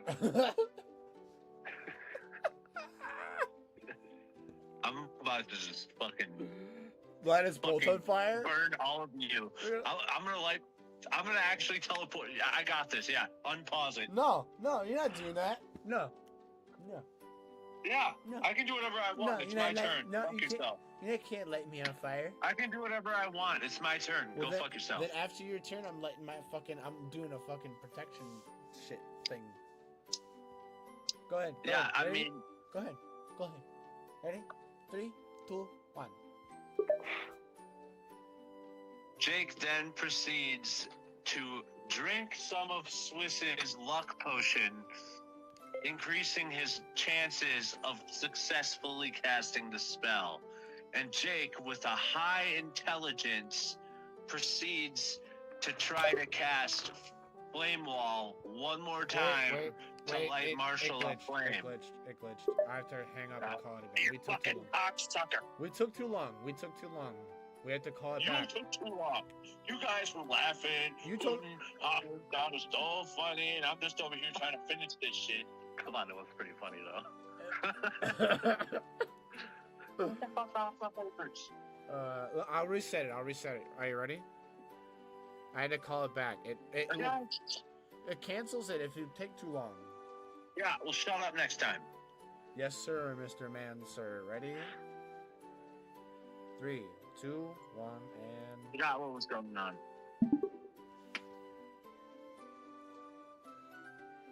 Marshall reminds Jake that he's supposed to light me on fire to complete this ritual to find the phoenix.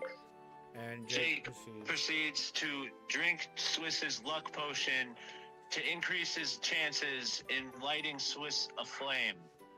He then casts Flame Wall one more time with a high intelligence level, considering he's the mage of the group, and then lights Marshall aflame, rolling a d20. What is the result? He proceeds to trip as he casts the spell. Just grab everything. Frustrated by the previous failure, Marshall reminds Jake about the need to light him on fire. Swiss hands over his luck potion, which Marshall drinks to increase the chances of a successful cast. He focuses his mind, tapping into his magical expertise as the group's mage. I guess I'm He lighting casts myself Flame on fire Wall now. once more, this time aiming it at Marshall. Oh my God, Roll I gotta result, fix 12. it. Marshall is successful in casting the Flame Wall spell, I'm gonna do and a the wall ear of the flames sorcerer. leaps forth, igniting Marshall's body. As the flames burst I to can life, fix it. Marshall stumbles and trips, nearly losing his balance. Would the Jake narrator is please... the mage. Please repeat that last statement as Jake being the mage, lighting Marshall on fire.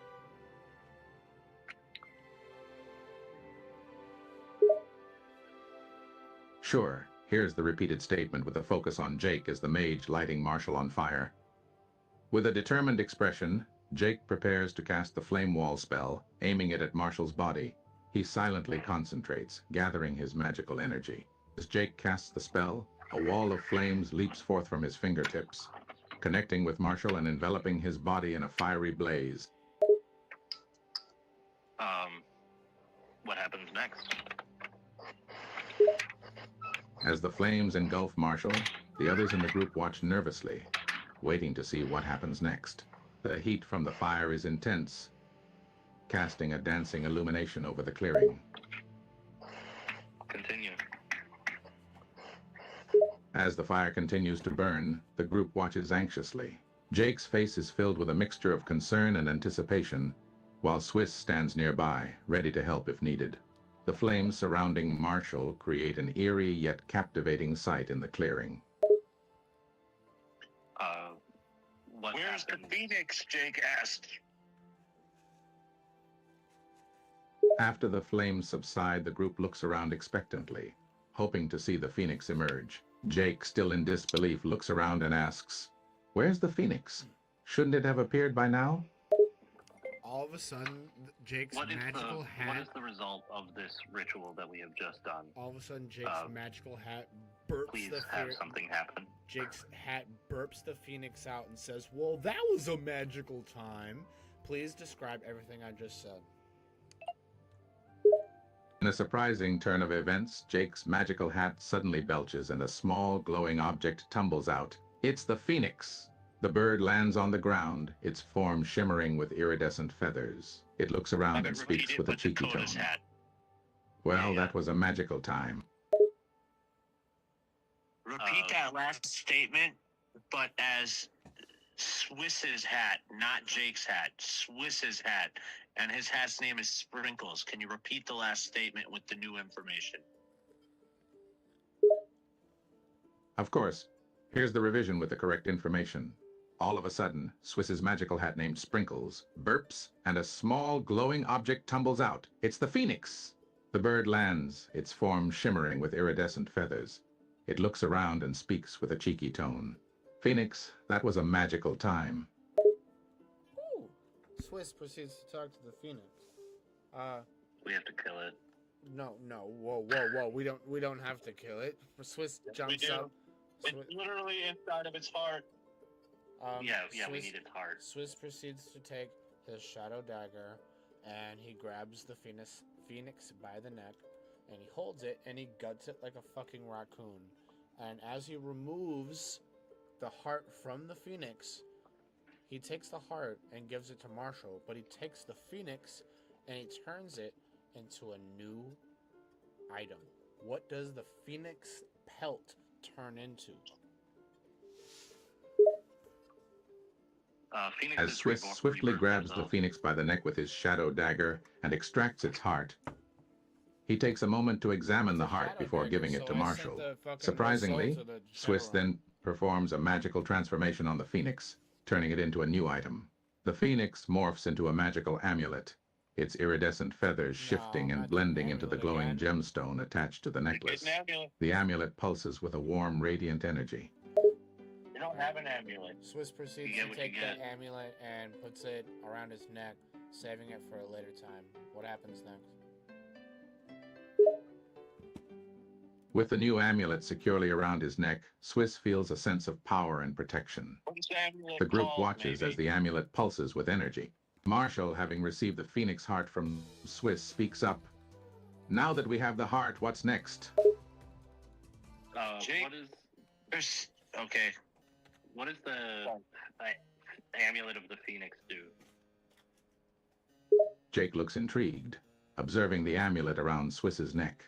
He recognizes the magical craftsmanship. Jake, the amulet of the Phoenix Doom. What a powerful artifact you have there, Swiss. What does the amulet of the Phoenix do? What is its magical property? The amulet of the Phoenix Doom is a powerful artifact known for its magical connection to the Phoenix. It grants the wearer the following properties. 1. Protective shield. The amulet creates a barrier around the wearer that shields them from magical and physical attacks. 2. Healing powers. The amulet emanates a healing aura that can speed up the recovery process for the wearer and their allies. 3. Elemental control. The amulet enables the wearer to harness and manipulate the powers of fire and light, drawing from the Phoenix's energy. Oh, that's pretty badass, actually. Especially that being able to control fire a bit. Can you describe everything you just said, please? I'm sorry, I didn't catch that. Sure, no problem. Here's the repetition and description of the Amulet of the Phoenix Doom's properties. Protective shield. The Amulet of the Phoenix Doom creates a barrier around the wearer, protecting them from both magical and physical attacks. Healing powers. The amulet emanates a healing aura, accelerating the recovery process for both the wearer and their allies. Elemental control. The amulet grants the wearer the ability to harness and manipulate the powers of fire and light, drawing on the power of the legendary Phoenix. Okay, that's actually really cool, Swiss says. That's so OP, dude. Jake nods in agreement. Yeah, that amulet is no joke. It's an incredible artifact, especially with those fire control abilities. Yo, what do you mean I can't have? I got luck. You get a new item like twice every mission. Yes, because I have you get luck. a new item once. Because I have luck. Do you want some of So my what? luck? I'm sick of writing down so much shit. Jake, you got enough. Jake, at any You point. don't even remember the shit you have. Yeah, I do. No, you don't. Yeah, I do. No, you don't. Yeah. You don't remember any of the shit you have, and you don't look at the sheet. I have a pixie ring of incredible luck. I have a pixie ring of incredible luck. I have a belt that does special packets. I have a summoning minions in mind control. You're looking at the sheet. That doesn't count. You're looking at the sheet. I got a right now. Dooku shield. No, shut up for 5 seconds and let me speak.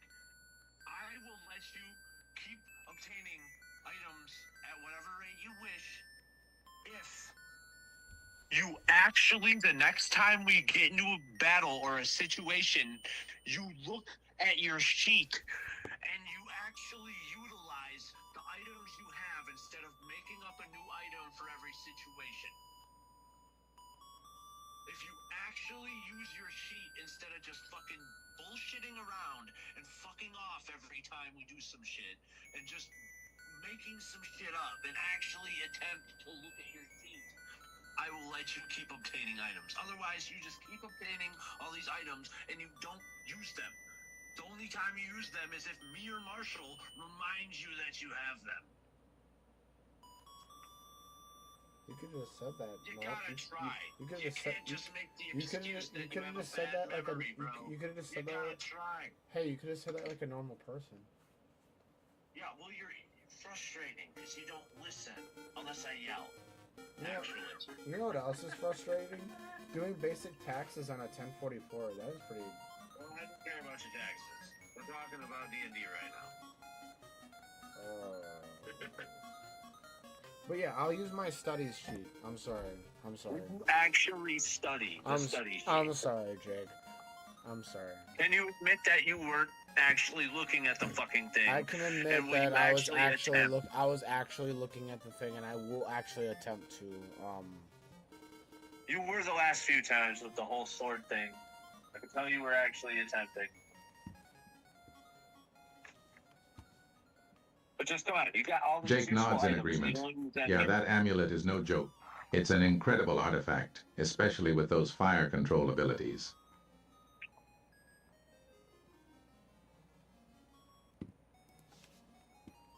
Okay.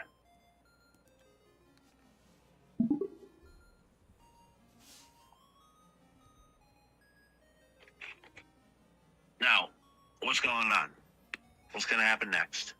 We have all the items to fix and ignite yeah. the forge.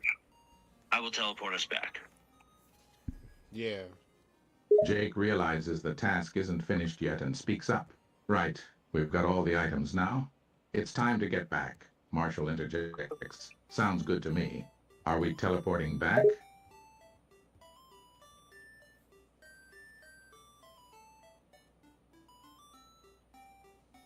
Oops. I accidentally hung up. Lava, stone, companion, Stonebeard, who's also a blacksmith. The group stops and looks at each other, bewildered by the sudden voice that interrupted them. Jake turns to Swiss, still trying to make sense of what just happened. Wait, did you guys just hear that? Nobody knows. Jake The proceeds to group remains teleport silent, everyone all back looking to at the each floor. other. Equally Fucking goddamn confused, it. Marshall breaks the I hate you, silence. Morgan Freeman. That I voice, hate you. where did it come from? There is no noise. Jake proceeds to teleport the entire crew back to the forge, where Stonebeards proceeds to take all of the items we gathered and rekindle the forge. Everyone has dialogue. What do they all say? As the group materializes back at Stonebeard's forge, they see the blacksmith hard at work, tending to the blazing forge. Stonebeard takes the items they have collected and places them in the fire, one by one. Marshall looks over the items, pride and hope in his voice. We've done it. We found everything we needed, Jake adds. The forge is almost complete. Soon we can start forging our legendary weapon. All of a sudden, monsters start coming out of the woods, and they go... Continue. The peace is suddenly shattered as a horde of monsters bursts from the surrounding woods, charging towards the forge. No. Stonebeard, No. already on No. edge, readies himself for battle, Oh, it's brandishing his bedtime, hammer. dude. Jake exclaims, "Looks like we've got unexpected company." Everyone fights and kills all of these things, and everything dies, and then the group is fine. And then they proceed to see what happens as Stonebeard kindles the forge. The group works together seamlessly to take down the onslaught of monsters. Once the last of the creatures falls, they panting and sweating, but unharmed. Stonebeard, looking slightly winded but satisfied, turns to the group. Now that the immediate threat is dealt with, let's complete the forging process. Stonebeard is not currently forging anything. He is repairing and reigniting an ancient forge. You're right, my apologies. Here's the corrected response. Stonebeard, the skilled blacksmith, is hard at work repairing and reigniting an ancient forge. The group stands nearby, watching the process intently, hoping to see the completion of their legendary weapon soon. There is currently no weapon being forged. Just reignite the forge, and then Stonebeard said something in a rhyme. Oh yeah, you raps. Apologies for the earlier confusion. Here's the updated response. Stonebeard, standing before the ancient forge, focuses on the task at hand. With a series of incantations and precise movements, he ignites the forge, reigniting its flames. Finally, with a satisfied smile, Stonebeard speaks in a rhyme. With fire burning bright, the forge comes alive, ready to shape that which we will strive. Marshall says, I think you've fallen off a little bit, bro. Your old stuff was better. Stonebeard chuckles at Marshall's comments and responds with a grin. Stonebeard, perhaps I'm a bit rusty, but worry not, I'll get back in my groove. Alright, y'all. It's, We'll call it Right. there, yeah. I'm ready for the sleep. Alright, Marshall, you can hit me up tomorrow. Narrator, we're gonna pause this for now.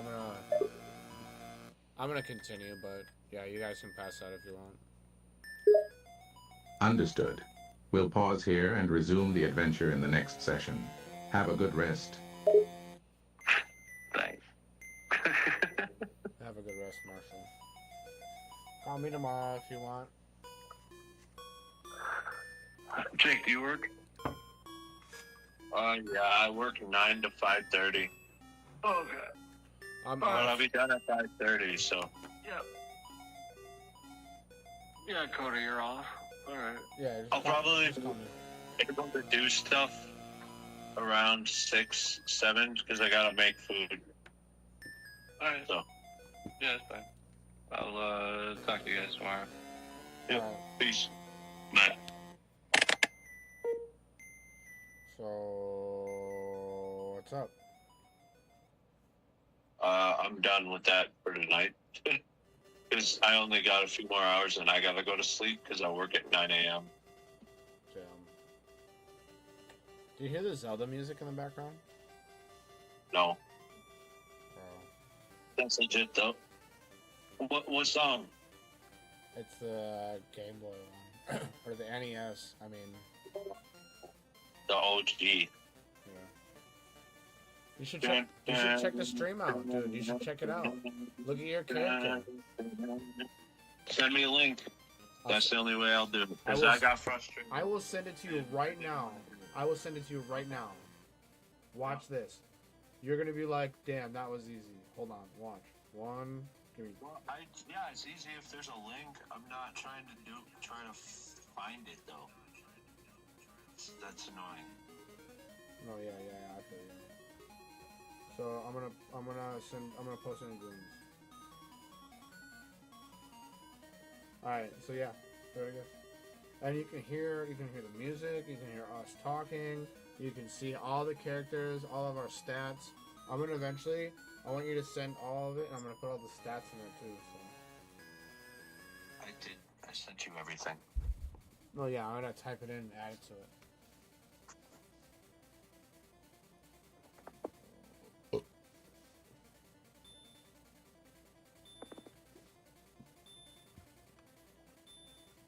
You see that? Damn, where are all those people in here? Well, Terry was in there. I told you there was at least 300 people that were watching the stream tonight.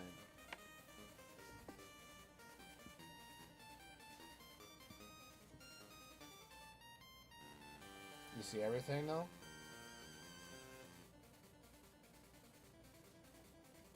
Yeah, it's cool looking. You see how everybody's got their own I add their own thing to each character, so everybody's got their own thing for each character. Yeah. I gotta add more for Marshall, but do you hear the music? Well, you gotta add Kenzie, a bigger one. What are you doing? How am I? There's not a lot of room. She's your add-on, technically, so I don't have a lot of room. She's a full character, technically, actually. I know, but it's hard enough to add the 3. Sounds like excuses. Where am I supposed to add Kenzie on this? This room up top. Do you hear the music?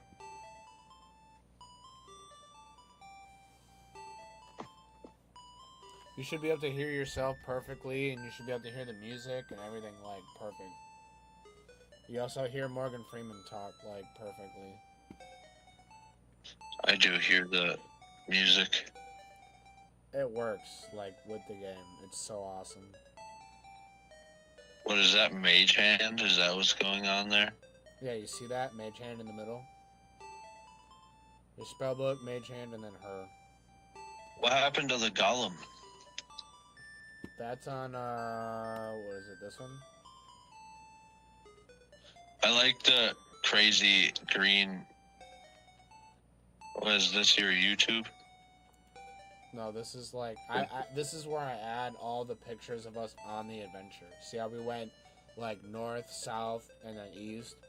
And then we have, like, the crystal in the cave, and then there's the forge, and then this is where I add all the pictures while we literally do it.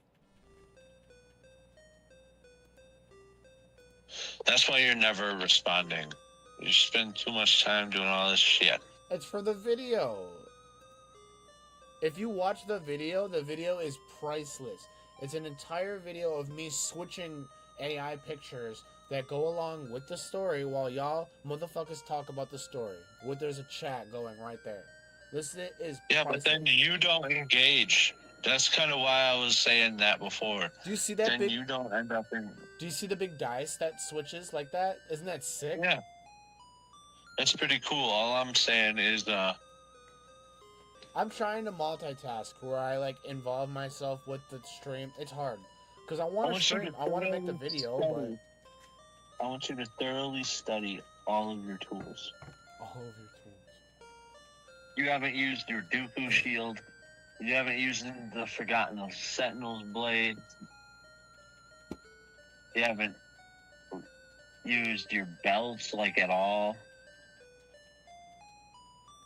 You do use more than one move, so you use your boots, at least. But your hat can fucking create create small illusions to distract people, and it can manipulate the emotions of people. Look at the phone real quick. Do you know how many times that would have came in handy tonight? Dakota? What? Your hat can manipulate the emotion. Yeah, we can keep playing if you want. Do you know how many times? No, I'm done for the night. But do you know how many times that would have come in handy? Oh, enough times.